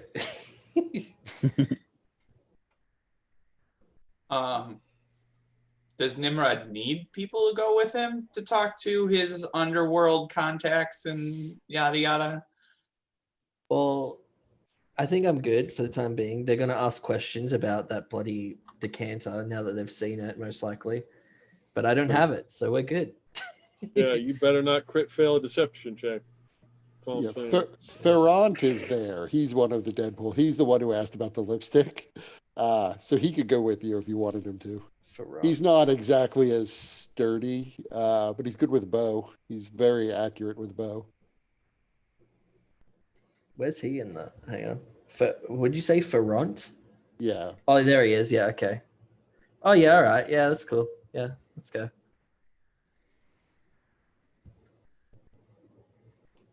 Okay. So we'll do Nimrod first. You go back to your contact's place. Yeah. So, how'd you go with looking for Dora? I have not found any trace of Dora. If she's gotten back here, she's laying low. Yeah, she's doing a good job. All right, so I got a new problem. There's some drow. They've kidnapped someone. Do you know where they'd be? Somewhere around here. Uh, I know, a bit of a long shot, eh? Look, off the top of my head, it never even occurred to me to ask anybody if there are drow in the city. I assume there might be like one or two somewhere, but Yeah. not that I know of. I can ask around, see what I can find out. I'll send a runner with a message if I find anything. But even if I find out that there's a drow in the city, I don't. What else can you tell me about this drow? Because I don't know that the one I find out about is going to be the kidnapper. Well, maybe working with that Daggerface assassin you told me about the other day. I mean, maybe. As I understand it, Daggerface is here in the city, whereas most of the other ones they're just out there somewhere. Yeah. Probably not in Cartha, at least not yet. You guys are making a splash. You're pretty famous. So the more famous you are, the more likely all of these people who are looking to kill you are going to find out that you're here and take the trip to take the time to come here so that they can fulfill on their contracts. But I do think Daggerface is in town. He's put some feelers out. Apparently, the town watch was out asking questions about Daggerface. But they were looking for a dwarf. So anyway, this Daggerface, whoever he is, he probably found out that the watch was asking after him. I don't know if that triggered him kidnapping a friend of yours. Is it one of the famous ones? Like who got kidnapped? Well, it's the one which looks pretty busted up. The Kato is the melted face man. You Yeah, know? I don't know that one. I don't really have like an encyclopedic knowledge of all of the characters in your little storybooks, though. That's So, fair. I get it. but that's not like he's not like the Lucharosi, the lion face one, or the dragon face one. Those are like the two I really know. Yeah, who knows if he's even in the books. So let me ask around. I got to tell you, I'm a little. I am not 100% now that you've made this connection for me. Not 100% happy to be asking out about Daggerface because, like, at least as I understand it, he is a pretty nasty customer. More of a bounty hunter than an assassin, though. At least is what I've learned recently. Not usually off killing people, but pretty good at catching them. Right. I'm sure the same set of skills could be turned around and used to kill someone, but So he new to the game, or how long's he been doing this? he's really new to the game. I've never heard of him before this time, but apparently made a name for himself in Pax Atlantis hunting people down. Let me see what I can find out. I'll ask specifically if maybe there's a drow working for Daggerface. You know, he's much more well known in the South than he is up here, but definitely in the Empire, and he definitely. Well, I know he's in town. Okay. Well, I have got a bit of nothing to do today, so I'm just gonna go sit over there in that corner and Before you go, you should also be aware that there's a little bit of a problem. uh-oh. Yeah, you What do we see, do? What's going on? so it turns out that your friend Lucia Rossi has himself a decanter of endless water. Oh, Now he he's does not. now, huh? He does, and I'm pretty sure you knew about it. And no skin off my nose, I'm not in the game anymore, but the higher ups within the Cartha Brotherhood, they're a little concerned that he's eventually going to figure out that there's a third function on that decanter, at least as has been explained to me, and that he's going to solve the water crisis and the black market for water is going to dry up. We need you Yeah. to, smash that fucking decanter. Yeah, I see the problem. I've been thinking about making some cash myself, and knowing that he's got this thing now, well, Also, I don't know. as I said before, we need you to make sure that they're not ending our little water shortage problem. We don't really care to get into the details, but we would consider it the local group would consider it a big favor. You would look into doing something about that. I gather you were going to steal the decanter of endless water from this guy, and that's how you were going to make all this money adding water to the black market. I got to say, the boss here wasn't as thrilled with the idea as maybe I thought he was going to be, because he feels like he's already making a sweet amount of money on selling water here. And so now his big concern is just that you're going to come and fuck it all up because your friend's got a decanter of endless water, which, by Yeah, the that way, sounds about the right. Duke has been looking to buy for months. But We're gonna have the uh, Duke on our ass as well. Great. right. But now that there's an actual water crisis, the Duke has been doubling all of his efforts. I'm sure, in fact, he's probably going to pay a visit to your friend Lokexicus to see if she can find one. But so far, none has turned up. So far as I know, as soon as that happens, I think the black market dies down. So I would expect there to be maybe some violence if a decanter were to turn up in anyone's hands, even in Lucia Rossi's. Now, if you want to, steal the decanter, we might make it worth your while. I imagine so. All right. Well, I know he's not going to be in town today, so I'm just going to lay low and drink a couple beers over there in the corner. Are you sure Hey, he's not going to be in town? Well, We had people watching him as he was giving away all this free water, and he seemed pretty clear he was going to be back today. well, I know he's going to be back at the office. So I'll see him in the evening. Right now we're good. All right. I will get back to you later this afternoon on Daggerface and the Drow. And if I can find anything out about where they are, I'll let you know. But he lays pretty low. So I think I'll be able to confirm if there's a Drow in his group, because that's pretty odd. People would notice that. Yeah, Nimrod would just nod, and he'd what have I got on me? I'd just leave an emerald on the table. Thanks. And I go take a seat. He goes out, like he basically is taking you into a back room for this. He goes out into the front where there are a couple people there. And he whispers a message to one of the people, who nods and then leaves the building. Cool. That's me. So back in the office, hearing none of this.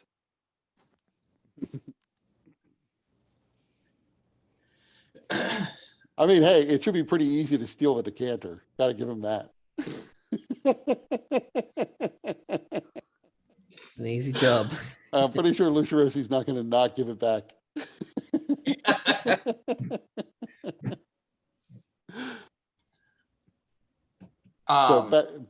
So Nimrod has wandered off to go to find his contact. All right. And the rest of you are heading off to the docks. Yeah. Yeah, think he's so. No, it's so. Remind me. I don't remember. I don't remember Daggerface's face actually being healed. Did that actually happen? It did. He Wait, was. The cards. Yeah. From Deck the of deck of many things. Yeah. So, there was a point in time when I was talking out of one side of my mouth for him, and then I stopped because he had been healed. I was, I have to say, a little disappointed because I just got used to him being that way.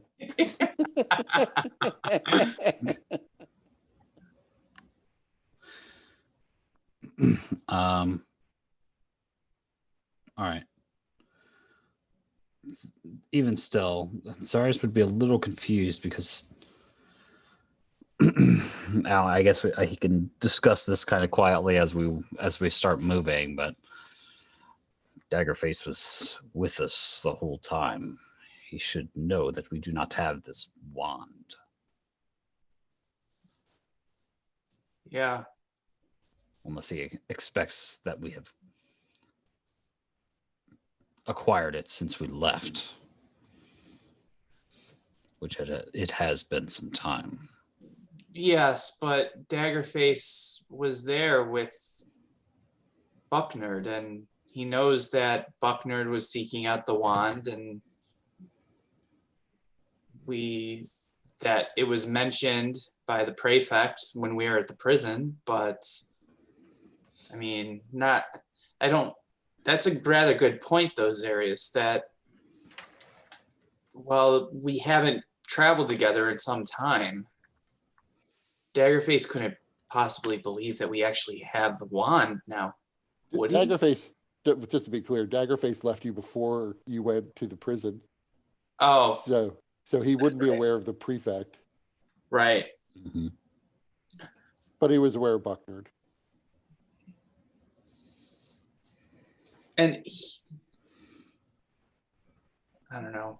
You're right, Zarius. Something about this doesn't seem right. But I guess we'll find out eventually. Was Daggerface in the comics? He wasn't known as, he was known as Samus Holbein. And he wasn't deformed. Okay. That detail didn't make it to the comics, but Samus Holbein was in there. Daggerface never made an appearance. Interesting. There goes my imposter idea.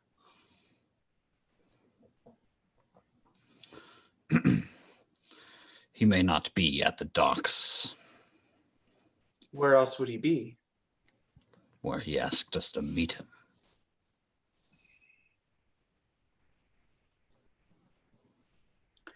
Well, let's look at the docks, and then afterwards we can go to the theater. You have some magic that can assist us in this search, correct? I can attempt to divine his location. Yes. So perhaps we can ask around at the docks, ask if anybody has seen a drow.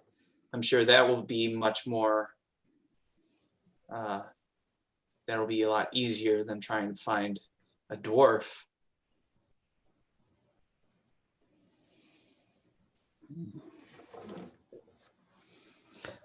So how many, have we seen many dwarves in the city? Oh yeah, like 30% of the population of the city is a dwarf. And how many of them are bearded versus not bearded? Curious. That is probably because in particular because it's summer. It's probably about 60% are beardless, 40% Okay. still have beards. All right. Wasn't sure what skew that was at, so. But okay.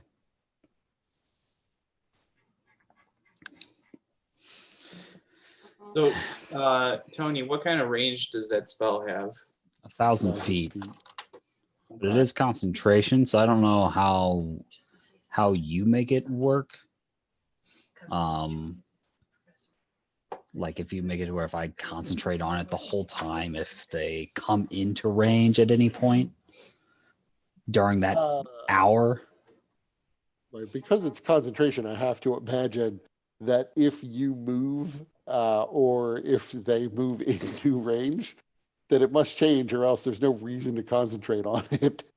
Right. Right. It would be not much. It would be no better than just setting it off instantaneously, and at that point. Right. Well, what I'm saying is like if I cast it and it doesn't find it, then if the spell, if it fails, then there is no concentration. Or if I can just concentrate on it and it just. I didn't read the spell description again. I know you put it up. Let me see. But I never understood the spell to work that way. But I guess I haven't read it in a very long time. Yeah, I mean, I think it seems like it could go either way. Obviously, I prefer the method of if I just concentrate on it and they come into range for the spell, then I get that, but.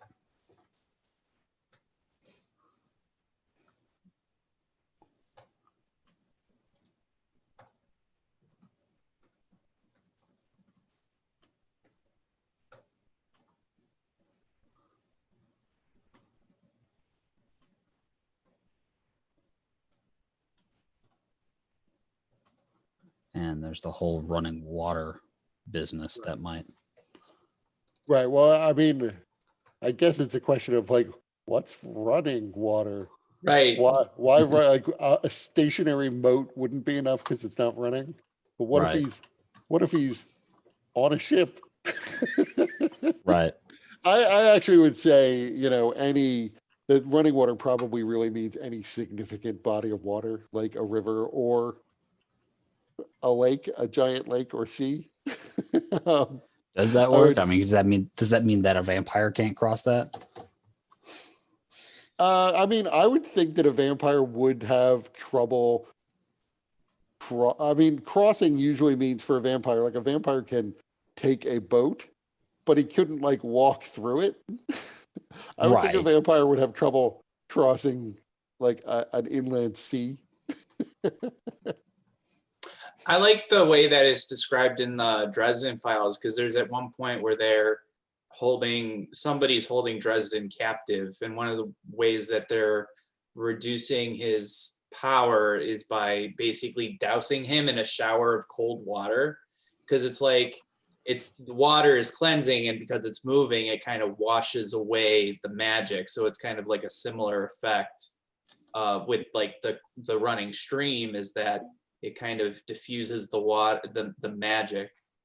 I've always really liked that way of describing it. I have rethought what I was saying. I I'm not going to interpret the spell in a way that makes it harder for you, since I've never thought about it before. So we'll say that standing bodies of water like lakes and seas and oceans don't count. Right. But rivers and, potentially, like Mike was just saying, potentially even lesser bodies of water, if somebody just keeps like splashing water around in a circle. It's got to be 10 That- feet wide. Right, that might be, it might be possible to artificially set up running water, particularly if, Well. they're using the other decanter of endless water in the city. The goal here, I'm not going to search for Kato. I'm going to search for Daggerface. So, Okay. So yeah, so if he's on a ship, I would say, we'll leave out the corner cases of what if he's right at the bottom of the waterfall where it hits the sea. But if he's on a ship that's like that's at anchor in the harbor, that you would be able to detect him there. right. Okay. And I would definitely read that as you can walk around for up to an hour, and if the person comes within range, you will notice it. Alrighty. Perfect. Good, because it's a 4th level spell, and I'd hate to waste it.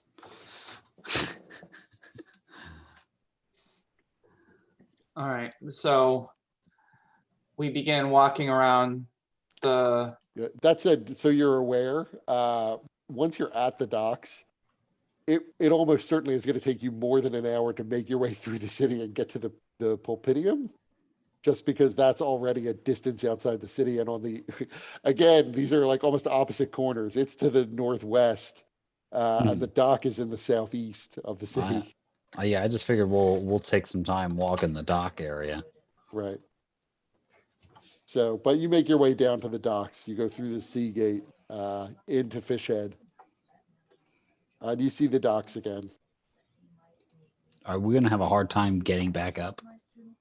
No, not necessarily. Not at this point. You were given papers by the Duke. That's right. That's right. Saying Yeah. that you are permitted to be in the city. So even if someone gave you a hard time, you could just show them. Yeah, and of the group, the two of us are the most famous. So, Right. But so the two of you then are more likely to get a pass than, say, Aurelia, who's not actually corrupted, but they wouldn't know that to look at her. right. But nonetheless, you've all been given papers that will ensure your free passage. Unless it's needed while I'm walking out with Zarius and Aurelia, I probably would have my hood up.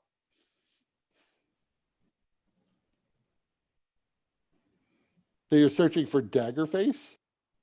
Yes. So you're gonna have to, I think you certainly will have to walk around a bit to capture everything in the dock area. So forget the width of it, but it's a little more than half a mile from one end to the other. So yeah, you'll have to walk 1,000 feet or so at least to capture the whole area. But you do not detect Daggerface. Okay.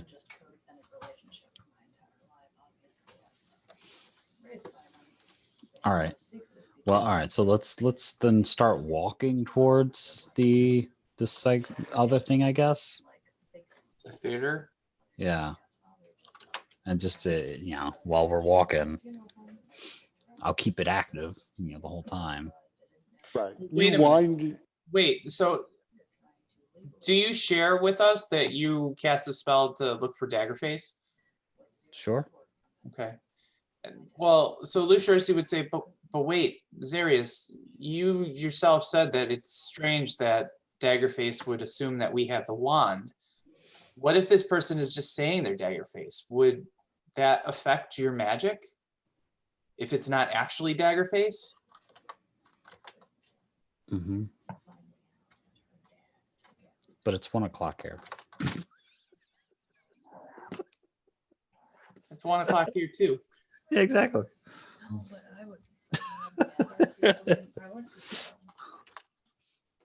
Yeah, we will only be going a little bit further. So if you have to kill Daggerface, that'll probably be next session.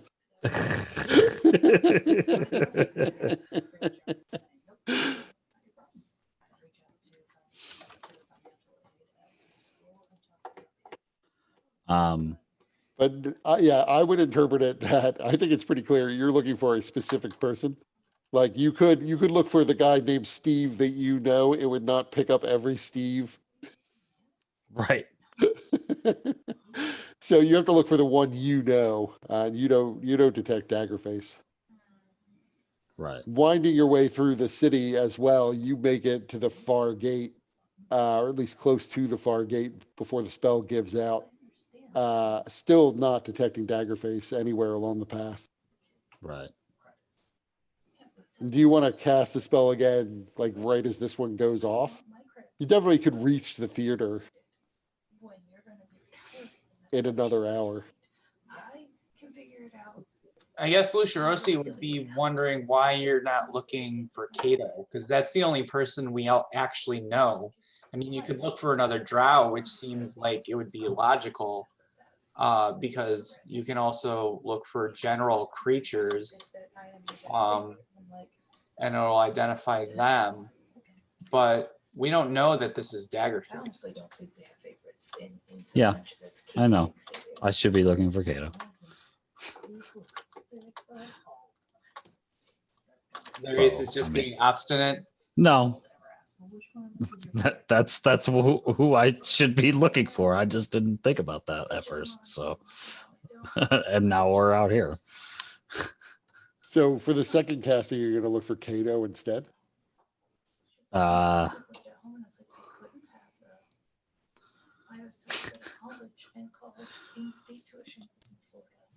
Maybe it's, but like I feel like it is Daggerface now.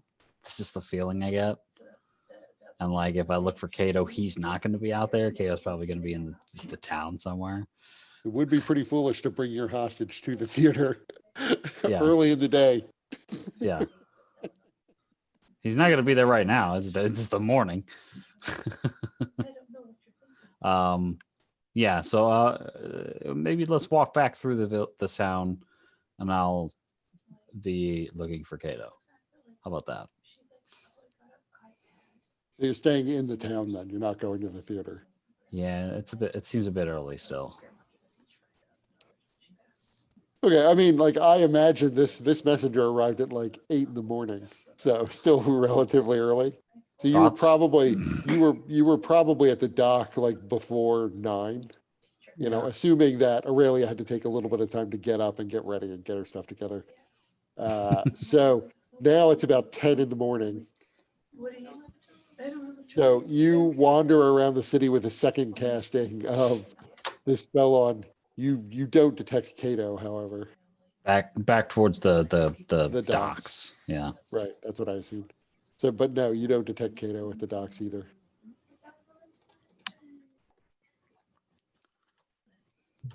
You sure this spell even works? Yes. He is not here. And then while Zarius is doing that, Lucia Rossi would probably be asking people if they've seen a drow. Also, another reminder periodically comes up. If they forced, if I had a captive in my game world, the first thing I would do is force them to ingest Veilswort, a drug, which shields them from divination spells. Okay. So it's possible that a drugged Kato wouldn't be detected by this spell. But to be fair, scrying worked on him. That is true. And was that the DM forgot? Or Between poisonings. right. Or yeah. Or they didn't think to do that this time because they felt like they were pretty secure. But you know, like I was saying, so Veilswort might have that is it is a completely fair point. Veilswort might shield him from this spell, but then it would have shielded him from scrying too. So they would have had to have like stuck this drug in him after the scrying. which I guess should give you some comfort that the spell is actually working.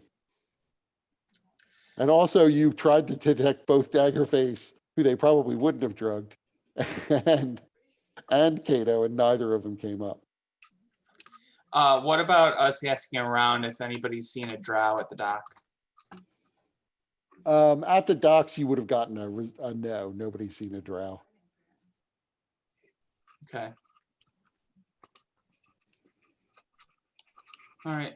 Well, then once we exhausted all of that, Lucerosi would turn to Aurelia and Zarius and ask, all right, should we start on our way to the theater then? Or do either of you have any other ideas before we try in that direction?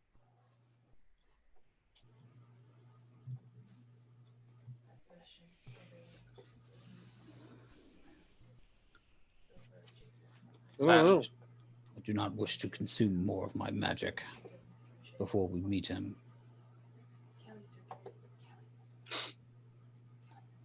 Well, we can do it the old-fashioned way then. Just canvassing the area, seeing if anybody has seen a drow, maybe talking to the local guard. you mean go door to door and interrogate everyone? No, nothing so crass as that, but, you know, strategically going into places, asking for information, especially closer to the theater, may be helpful. I mean, I can't imagine. You could definitely look around for a drow generally, in which case anyone who wants to can make an investigation check to see what you find. I would actually say this would be like investigation charisma, because it's really convincing people who may not actually care to give you information that may get them in trouble. So mine is actually then 2 points higher.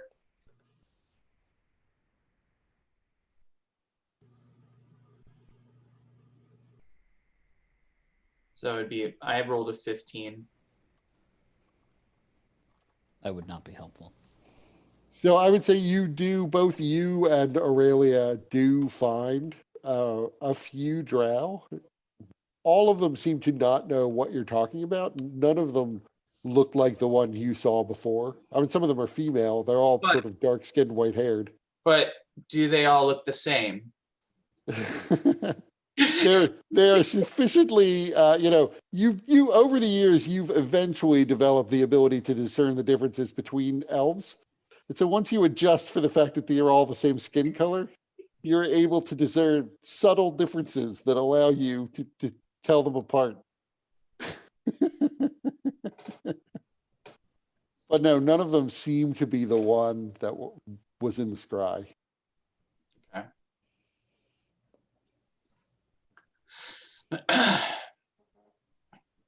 All right. Well, they also don't all know each other, so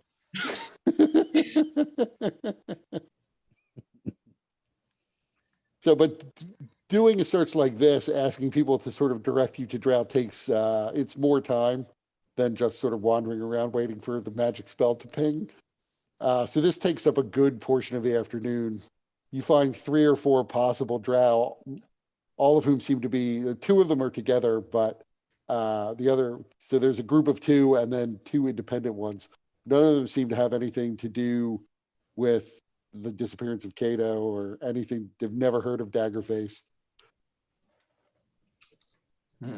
Okay. So it's now essentially getting into the later afternoon. What is Nimrod doing? How long is Nimrod waiting? I'll be sitting there all afternoon, I reckon. So eventually a messenger comes back in and goes up to your contact, who comes over to you and sits down at a table and says, well, I don't know where Daggerface is. I know that I have learned that Daggerface apparently does have a drow that he associates with, but usually they keep pretty hidden. she generally doesn't go out in public without disguising herself in some way, shape, or form, or at least concealing the fact that she is a drow. I have no idea what he even looks like. He is so secretive, such a master of keeping his identity to himself that it's almost like he doesn't want anyone to look upon him. Doing well for a newbie, I guess. Not bad. I don't know if he's in the city itself, if he's waiting outside for you. It's kind of gotten around that you guys are going to be heading north to take care of the water problem, at least until you dissuade your companions from that stupid course of action. So maybe Yeah. he's going to ambush you on the road.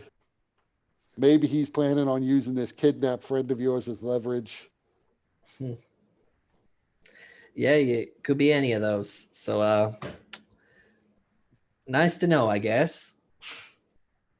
And Nimrod's a little frustrated because there's like really no new information that he got, and he's just gonna just leave and head back to the office. So before you leave, he's like, well, there's some other things you should know. He apparently also associates with some sort of blue-skinned freak who's like a wizard of some kind. Yeah, I think I know. Nobody knows what he is, but apparently this guy Oh. tried to get into the city and was turned away because he's clearly not human. He or she? The blue-skinned is definitely, at least as far as I've heard, a guy. Huh. Okay. Well, that's new. Did we get a name? I don't know his name. I don't know the drow's name. Yeah, right. He has some other thugs or something in his gang, but I don't have as much information about them. I think they're new. Yeah, sounds like a new startup. Interesting. Well, He thanks hangs for your around. help. He hangs around with some dwarven lady that was there. I don't know anything about her either, though. She basically spends all of her time with him.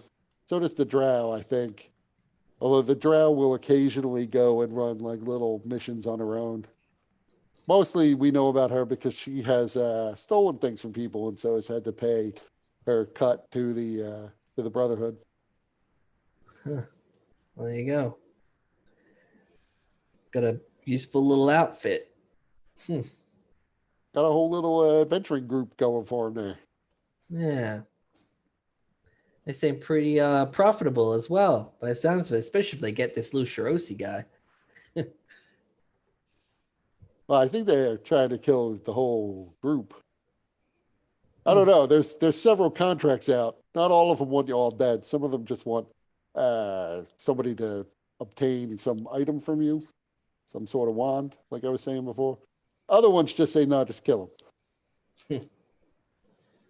Some say Yeah. kill him and get the wand. A lot of people Yep. must want your friends dead or want that wand. Yeah, I've been told it's pretty valuable.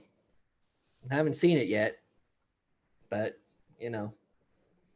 It's sufficiently valuable. If you could, when you're purloining that decanter, you can get your hands on the wand. I'll Yeah, bet your that's- deceit himself would pay a pretty penny for that. I bet he would. But a lot of people would. But like I said, I haven't seen it. Well, I would say this: if you do steal the wand and if you sold it to anybody else, deceit might be hurt that you did not bring this opportunity before him. You don't want to upset the big boss. I know. I get it. Well, So pick your moment, and then if you can, you could probably retire on apparently what they'll pay for that wand.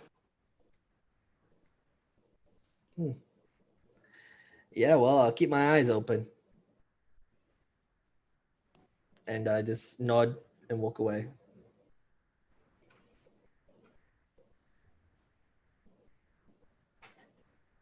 That's Nimrod. I'm gonna go back to the office and just wait until people start showing up if they do. So yeah, it is probably about 5 p.m. by the time you get back to the office. It took a while for the message to get back to him. The rest of you have searched the city and not really found anything. And it's also about 5 p.m. All right, are we gonna check out the theater then?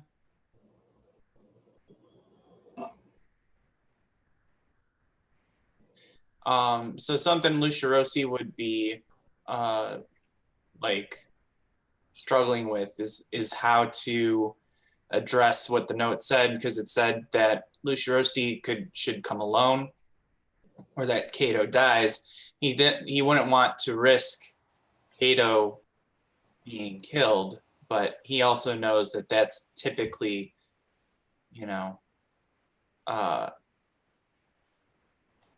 not the wisest course of action. As an inquisitor, that would have been something that he probably would have encountered, though not on the receiving end of it.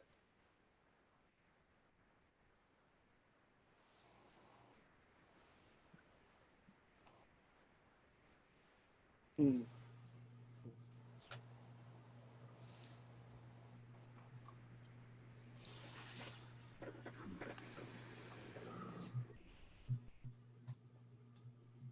After you all gather back at the office, then I guess I guess it's for you to decide how to approach it. You could go check out the theater now, in which case you'll probably be there by about 6 p.m. or so. There is always the risk that if you go and check out the theater, that the location is that Cato is not there to begin with, because it's not close to midnight yet. And if Daggerface is smart about it, he's probably going to have people watching for your group, so that they know that you're not like they've planned this whole ambush. They can't have you going there and out ambushing them. Mm-hmm. You could wait until midnight and then go. Although there's the question of whether or not Lucia Rossi should go alone.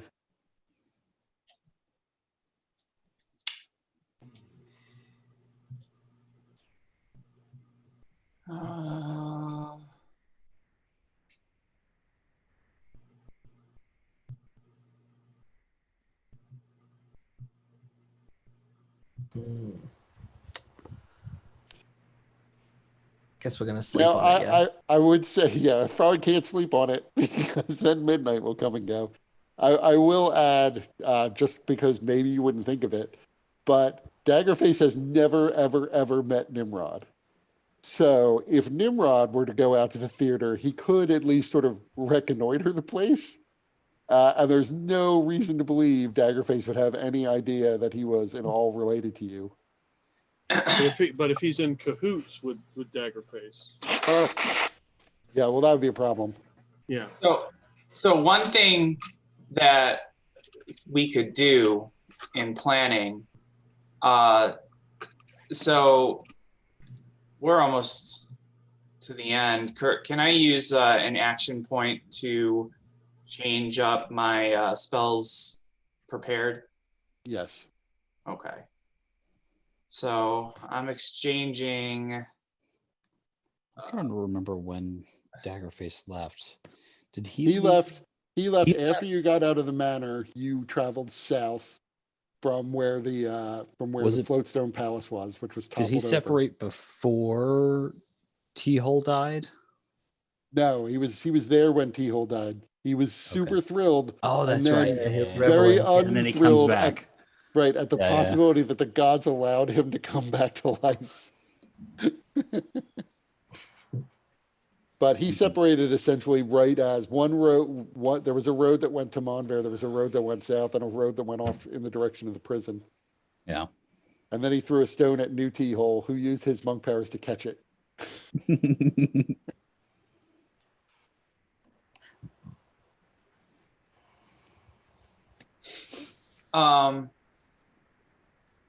So what I'm proposing, because Aurelia, you can dimension door, right? So maybe, and how many people can you carry with dimension door?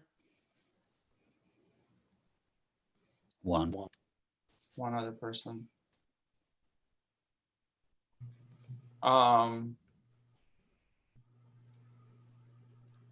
So you get one possibility is that Lucirosi can have a signal prepared to teleport in, because I have the spell Daylight, and so if I cast that, and especially if I cast it on like a crossbow bolt and like send it flying through a window or something, that's a pretty clear sign to come in. Wouldn't be actually. This particular theater is more of an imperial style, like it's an amphitheater, so there's not even a roof on it. Oh, okay. So then I could just I can even just cast light on a stone or something, or on a javelin and throw it into the air. Right. I mean, so the road sort of runs, there is a roof over the stage area. And the road runs essentially behind the stage area. But Mhm. the area where the seating is all open air. Or alternatively, another cool thing, because especially Nimrod, you're sneaky, stealthy, hidey. And now you also have that ring of shooting stars, Sure. which gives you dancing lights. So I can also cast daylight. Okay. So I've- might not be as helpful for you to cast daylight though, if you want to keep hiding. yeah, true. But like dancing lights would be a way that maybe you can have something that doesn't immediately give away your position. Mm-hmm. Okay. But is still visible from a ways away. But then, so that would be putting me and you in the vicinity, but then Zarius and Aurelia and then T-Hole I have to run in. would have, well, Aurelia could potentially dimension door, but then that leaves T-Hole or Zarius.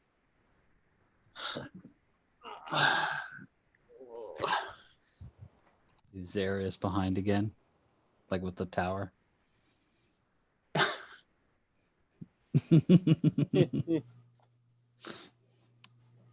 I mean, T-Hole has this little monk speed. Yeah, but T-Hole still would need probably at least 3 rounds to cross 500 feet.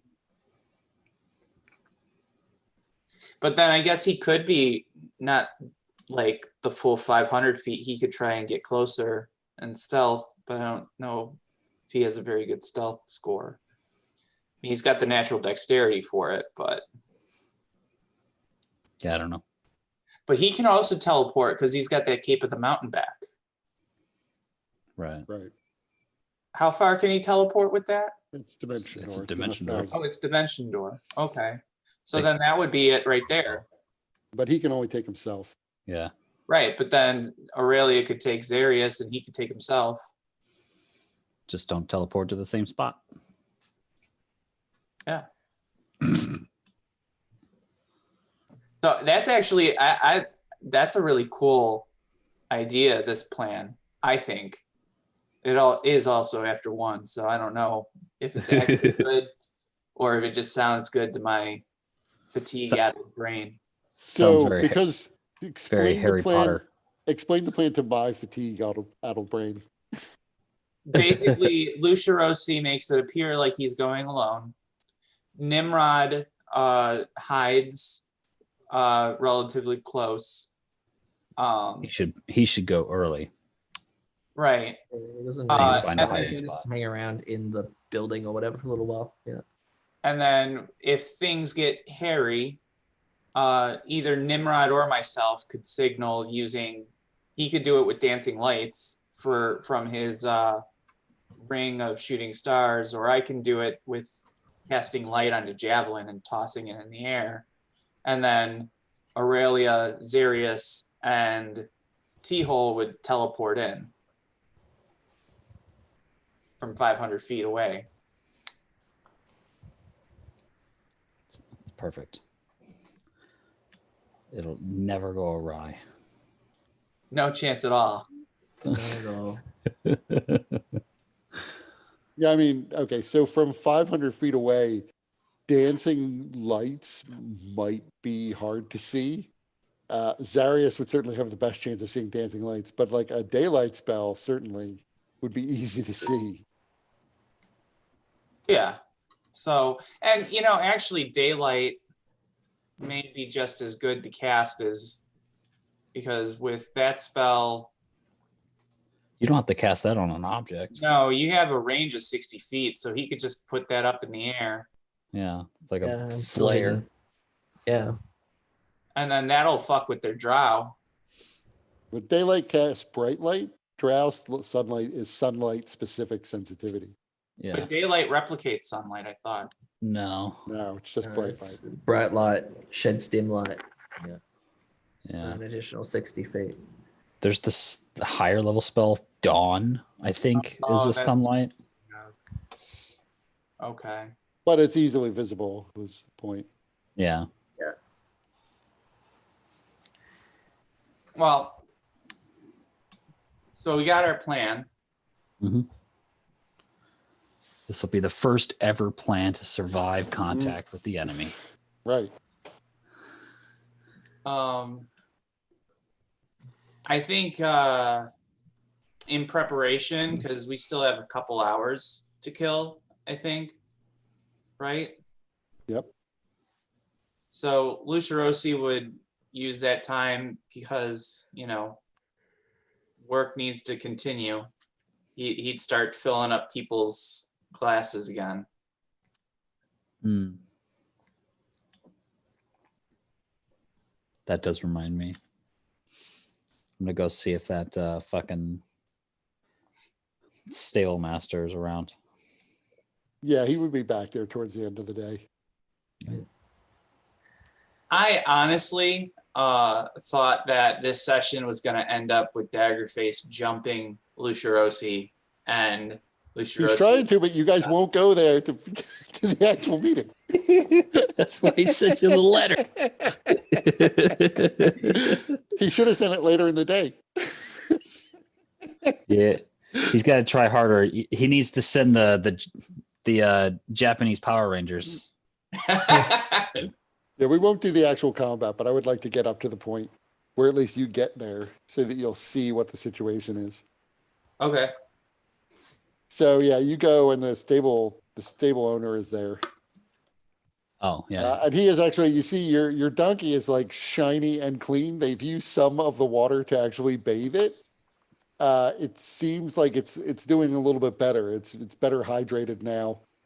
He is in the middle of he has like a wire brush that he's using to groom it. Oh. All right. You gonna name your donkey? Why would I do that?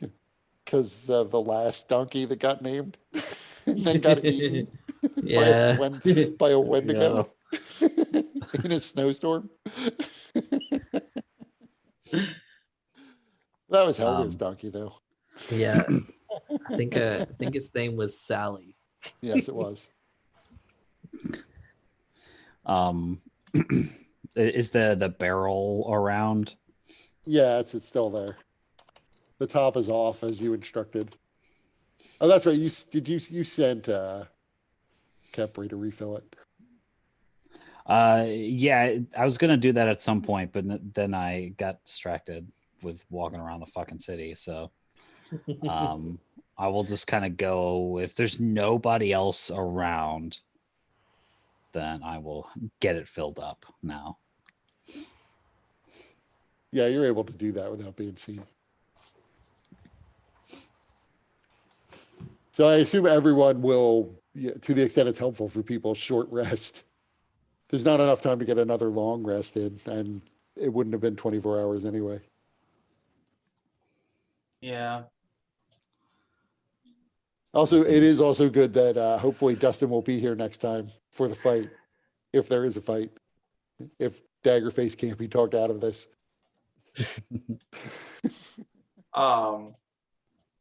You're supposed to be Although putting that's true. quotes on that. T-hole being there might actually make it even harder to talk Daggerface out of this. Very true. So I assume you're gonna head. What time are you gonna head out there? I should ask. Well, if we need to get there by midnight, probably leave by like 10:30. Right. That makes sense. Nimrod would leave earlier than that, I think, just to scout the location. Yeah, if so, I would assume that Aurelia and Zarius would have to be a certain distance away, and since I'm with Zarius, we got to leave like 4 hours ahead of time, so because he's so slow. And it's Zarius past has his a limp. bedtime. Zarius has a limp, but he's actually as fast as you. You can only wonder how fast he was before the injury. That's right. It's the fastest runner in my school.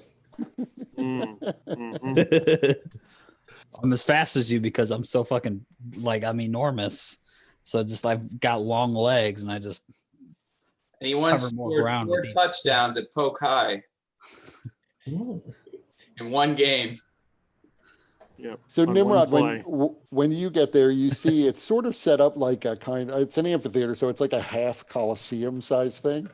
Yeah. It's except that it's significantly smaller than a Coliseum. It's probably about 100 or a little bit more across. So there's a semicircle of seats that raise up off the ground with high walls around them. Yeah. Right at the side of the road, there is a tall structure that's essentially at the flat part of the semicircle. That's the stage area. There's a door on the side that leads into the theater. There's absolutely no one around this late at night. And there's still some torches burning inside the theater.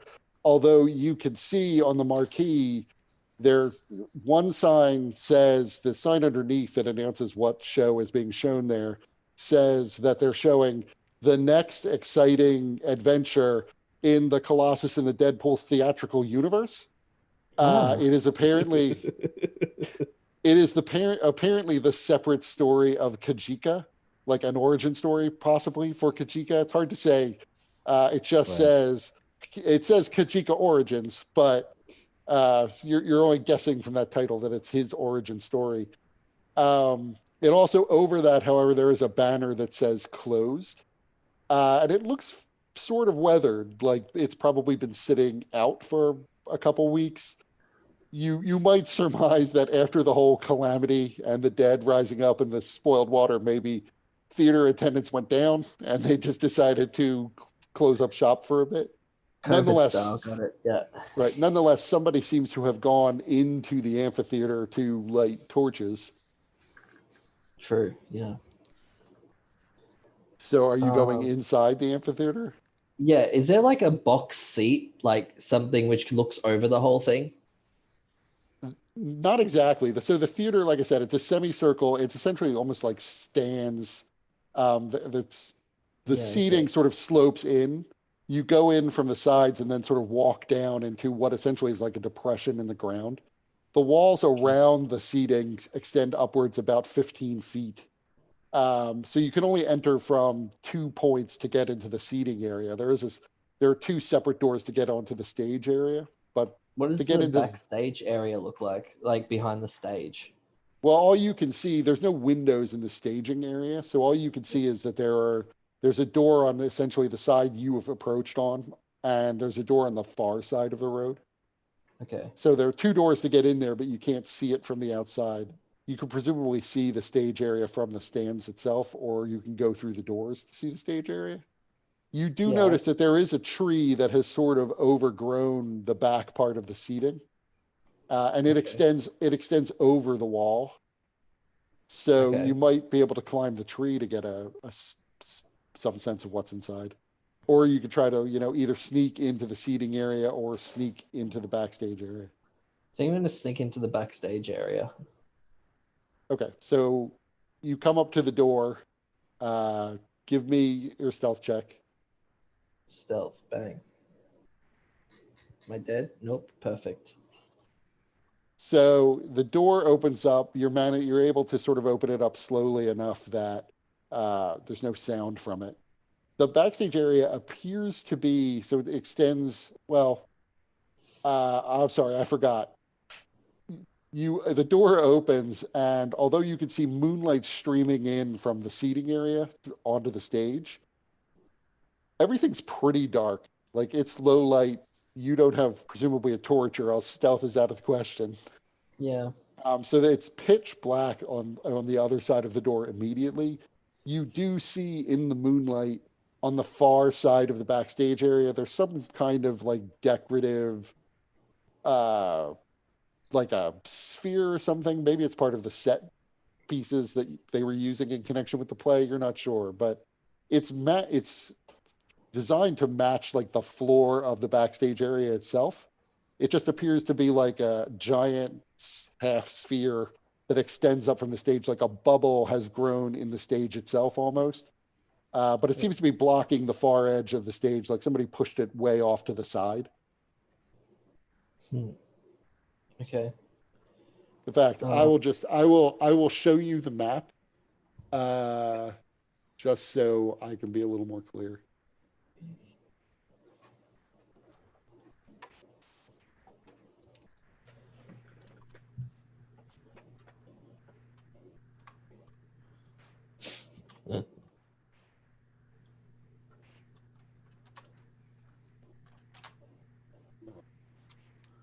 So you are essentially here. Okay. The bubble thing is here. Okay. And this is the tree that's overgrowing the up there, yeah. back of the stands. Yep. Okay, so And there's an entrance to the stands here, and then on the far side, and then this is the doorway to the backstage. okay, and all of this is dark. This isn't actually light. That's true. That is. I would have forgotten that there were torches there, but yeah, okay. So there are torches there. Okay. I think I So decided I didn't want there to be like a battle in the dark. This makes sense. Yeah. So yeah, these two torches are lit. There's no torch lit that's behind the giant bubble though. Okay. So let's say go to here. The giant bubble. What is it? There's absolutely no cover, and you're in bright light, so you're not stealthing anymore if you're there. Yeah, I'm here pretty early, and yeah, okay, I'm good. I'm fine here. Is anyone revealing themselves? No. No, you don't see anybody. Yeah, cool. So I just walk over to the bubble and I look at it. What the hell is this thing? It just looks, like I said, it looks like it's a bubble in the stage itself. Fear of annihilation. Do you want to reach out your hand and touch it? Yeah. What the hell is it? It just feels like a smooth sphere. Okay. Or whatever, half sphere. Is it see-through, like translucent? Yeah. No, it looks exactly like the floor beneath you. Oh. It just looks like it's, like someone inflated a portion of the floor. Okay. So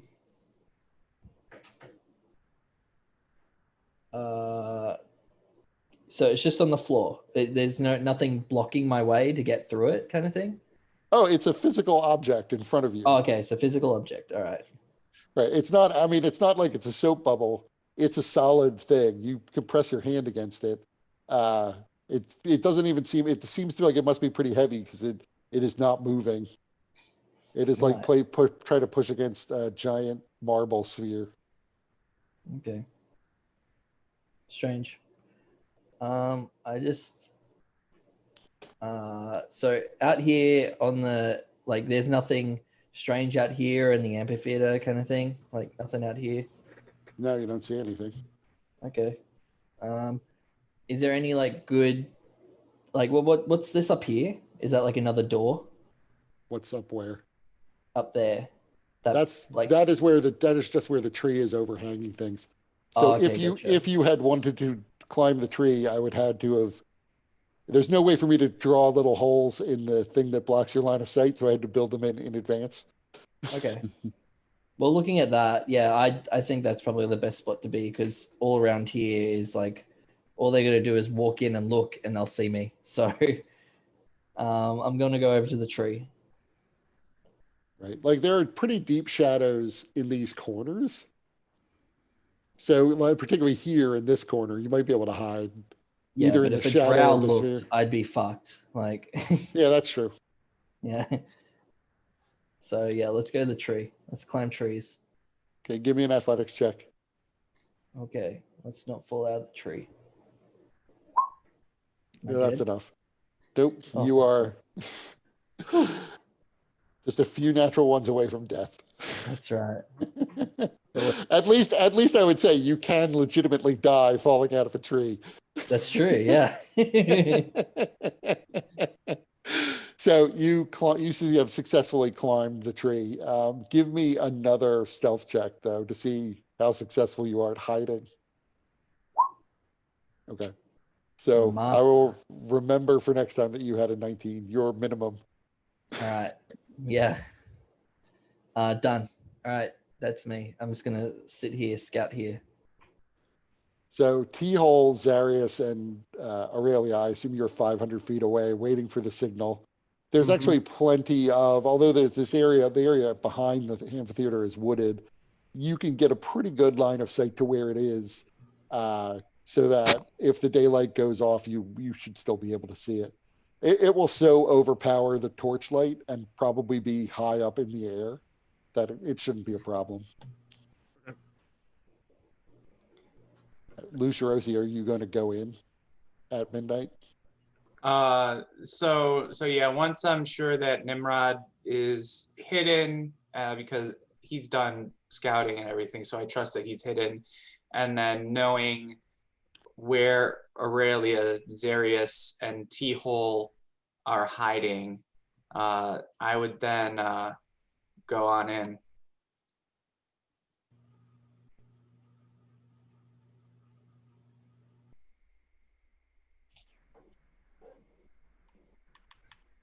Let me just see something real fast.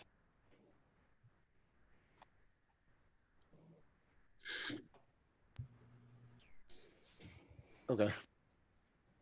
So where are you going to go? You come in and see essentially the same thing. So is this Torches are lit. where I'm entering from? Yeah, there are a couple of entrances. So there's a door here that I assume Nimrod closed. There are two holes here, one of which is kind of partially blocked by whatever this bubble is. You can also get through here. There are gaps in the wall here and on the far side. So I would probably walk in this way.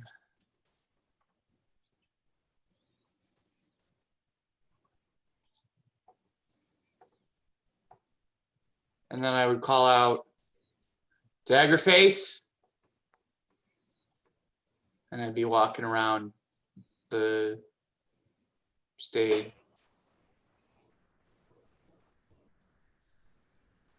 So as you're walking around the stage, no one responds to your call.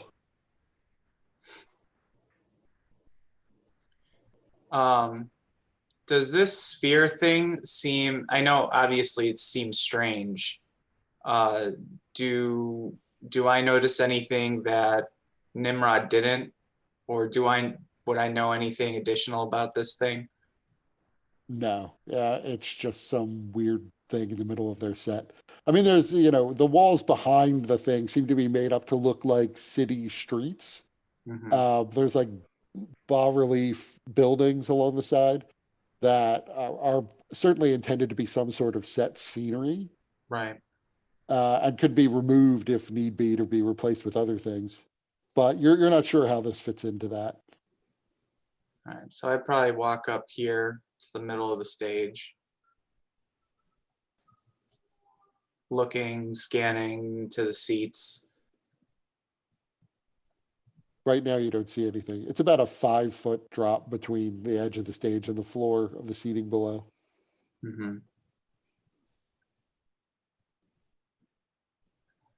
So I would probably just call out again, Daggerface, it's Lucia Rosie.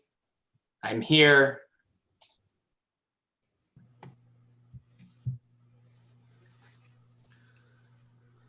And then I would wait, continuously scanning and looking around myself.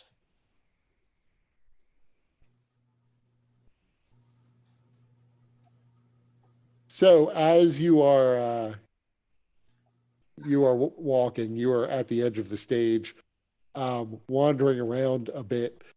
When you get to the edge of the stage at some point, you see stepping through the sphere comes a very large man who you have never seen before. He throws back his hooded cloak. There, it did not work for some reason.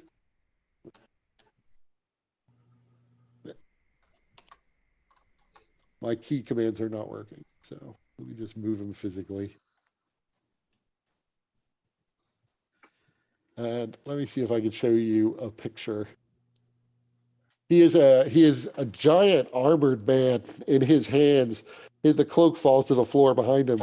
On his one hand, there was what appears to be a giant metal fan, like you would fan yourself with, although it appears as though the edges of it are razor sharp. And he looks at you and says, "I told you to come alone. I'm Daggerface. And where's my wand?" Daggerface? You are not Daggerface. I most certainly am the one, the only Daggerface bounty hunter extraordinaire, and I am here to collect a wand for the people who, unfortunately for me, I am not allowed to say no to. Design flaw. I'm working on it, but for right now, I basically kind of have to suffer through it.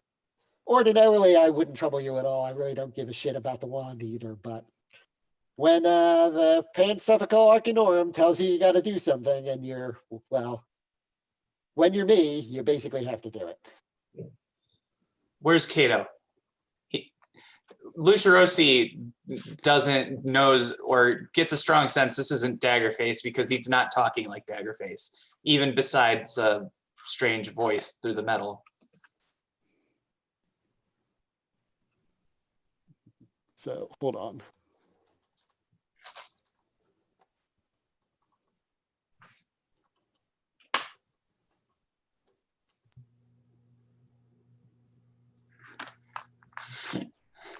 Oh, now I understand why I can't figure out how this works. By the way, Lucia Rossi did not say I did come alone because that would be a lie. He just didn't say anything. That makes sense. It's about fucking time.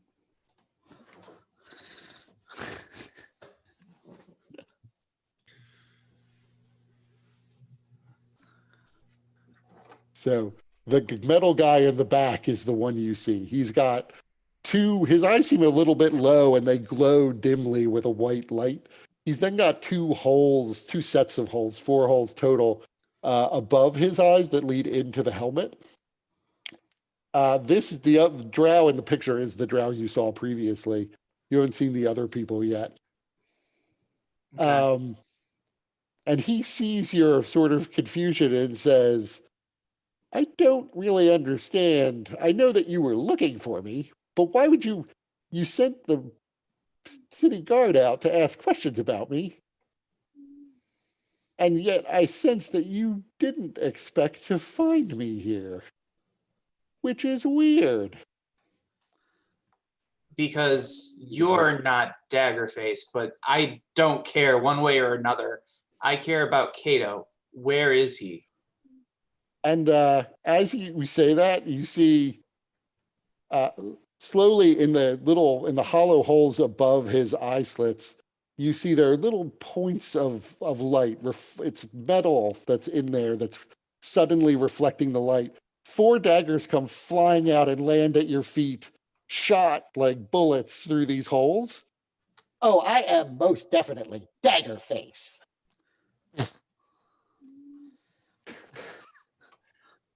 Okay. So you are Daggerface, but you are not the Daggerface that I know. What? You know another Daggerface?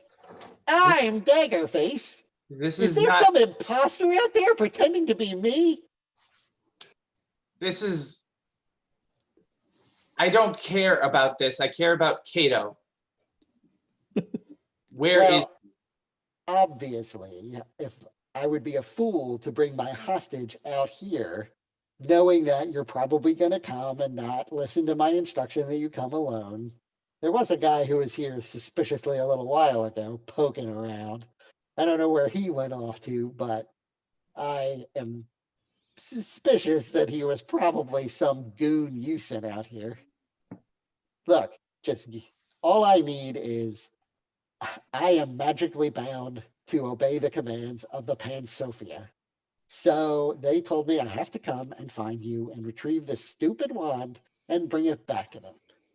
Well, just give me the wand. I don't kill people. I hate killing people. I'm a pacifist at heart, but I'm also a bounty hunter, so I'm good at what I do. Give me the wand. I'll release your friend. I will have someone go and fetch him and bring him back here. Hand him over to you. He's perfectly fine. He doesn't really get along with a friend of mine, but otherwise he's been a sweet guy. I have no problem with him. So I appreciate your fair treatment of my friend, even though you did kidnap him. But I am sorry to disappoint you. I do not have the wand. I must say, even if I did, I would not give it to you. But you are misinformed. It seems many people believe that me and my group have it, but we do not.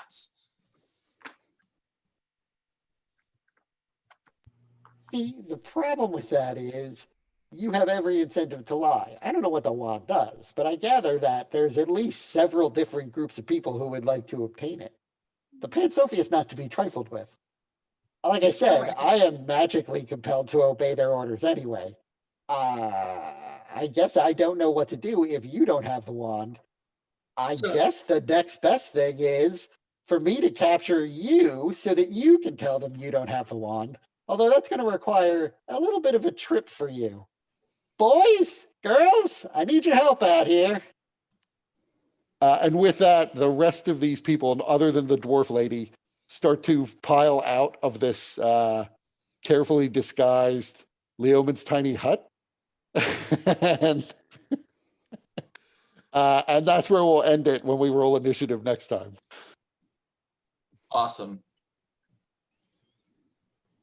Oh boy. I love it that it's a literal dagger face. And technically, you characters would never there's virtually no chance. I don't think is Aurelia trained in Arcana?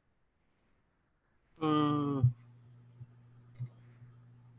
don't know. If somebody's trained in Arcana, they might recognize that this is a Warforged. But otherwise, Warforged are drow are downright common compared to Warforged. Okay.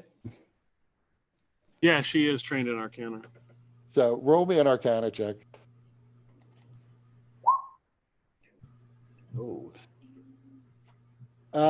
Okay, you would. So here's what Aurelia would know about them. Before there was even an empire, there used to be this group of wizards who were kind of like mad scientist types, the Atarans. T-Hole used to know a lot about them, so he also probably, he almost certainly would remember something vague about the Warforged. But they started creating these independent, intelligent golems that eventually started to get a little out of control when they discovered that somehow these things they created had souls. Nonetheless, they were sort of programmed that if you understood them well enough, you could compel them to do what you wanted them to do. So the Atarans just continued to pump them out as they needed physical soldiers to do. They were, being all wizards for the most part. They often needed muscle, and they didn't want to hire meatbags who might betray them. So they instead just created their own. And this is how these Warforged were born. Most of them, they don't necessarily last forever, but periodically, sometimes one of them will be activated by some set of events or accidentally as the ruins of the Atarans begin to crumble. So they can, however, be in existence for hundreds of years. Nobody knows what the outside lifespan is of them. So you would probably recognize when you see him that is what this guy is. He is some relic of a bygone era, an intelligent and independent construct. I mean, I'm assuming we're not even going to be there because obviously this is Lucerosi and he's going to volunteer to go talk to whoever this guy is and get this settled. So this will be pretty easy. Yeah, well, if they have to take him to the Pan Sophia, I would say you would also know the Pan Sophia. Well, that's true. You wouldn't know the Pan Sophia because they didn't exist until about 200 years ago. But you would guess that they're not headquartered anywhere near here. If anything, they probably are headquartered in Pax Gloranthus. Yeah, and just because this guy is upstanding doesn't mean that his group wouldn't torture us or me. There we go. That's better. You, not us. Yeah. Right. Nimrod is just job well done and leaves. Yep. All right. Got rid of Lush. Got rid of the decanter. Good to go. Yep. Mission accomplished. Oh boy. So yeah, this is my one little. I sometimes do this, and I don't do it every campaign, but sometimes I just throw in there this random thing where, what do you mean that name has been used more than once in the history of the world?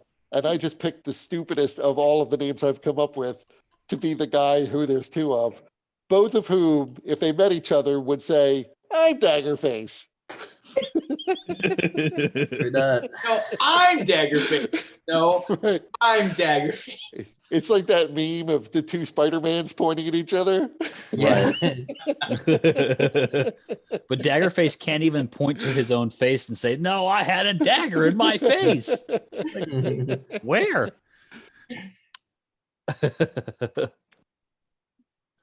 So this is the other squad. Okay. Pretty cool. Right, and they are their own little adventuring company. Although I was going to get rid of at least one of the two, the red and the green guy on the ends. Oh, the twins. Yeah. Right, if T-Hole wasn't here. Yes, they are twins, Nice. but these are all sort of independent characters.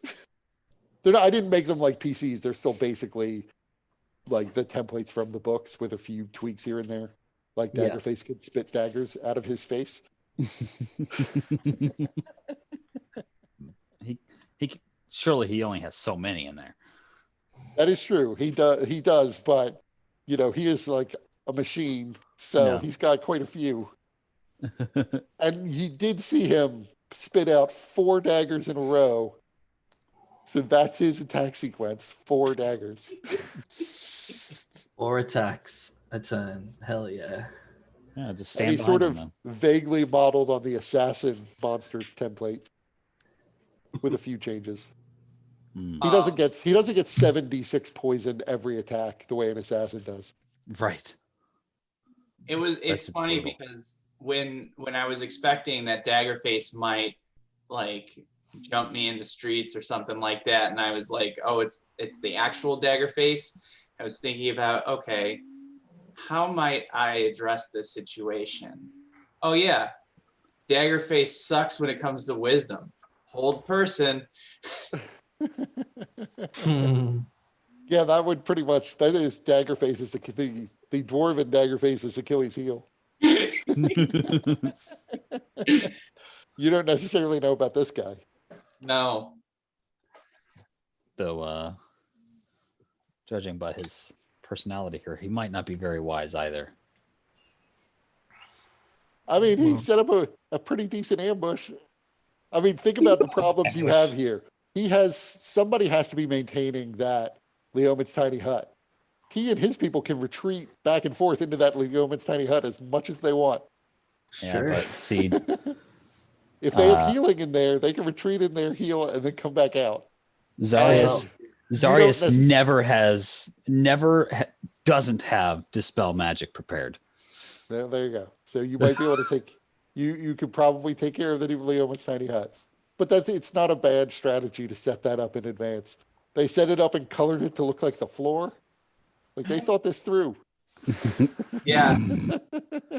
Yeah, that's good. Yeah, there's a strange sphere here that's obviously out of place. And by the way, Yeah. you don't even want to know how long it took to make a bubble that matched the floor of this particular map. They've been practicing for Oh months. boy, yeah, true. The Photoshop work I had to do.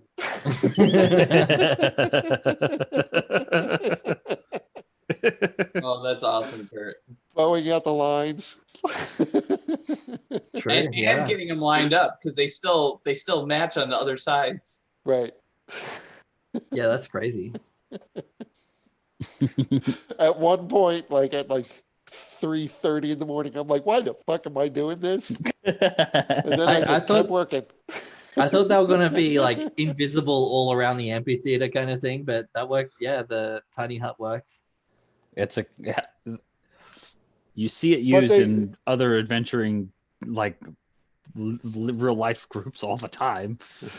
Like Yeah, I've seen but it happen in my games. They aren't anticipating, every one dimension dooring in. That's true. So you've got that going for you. That's why he is a little overconfident because he thinks it's like, he has to take out Lucharosi and maybe one like short little halfling dude. Yeah. Although where, you don't necessarily know. I guess it's possible that Kato is inside the Leoman's tiny hut, but you're not sure. Yeah. Hey, Zarius, you could always first round cast Lokey person. Nah. But if he thought it out, maybe he realized that he could confirm that you had the wand and then go get his prisoner rather than bring his prisoner here and just encourage you to fight rather than give up the wand. So, but that's where we'll pick it up next time. Okay.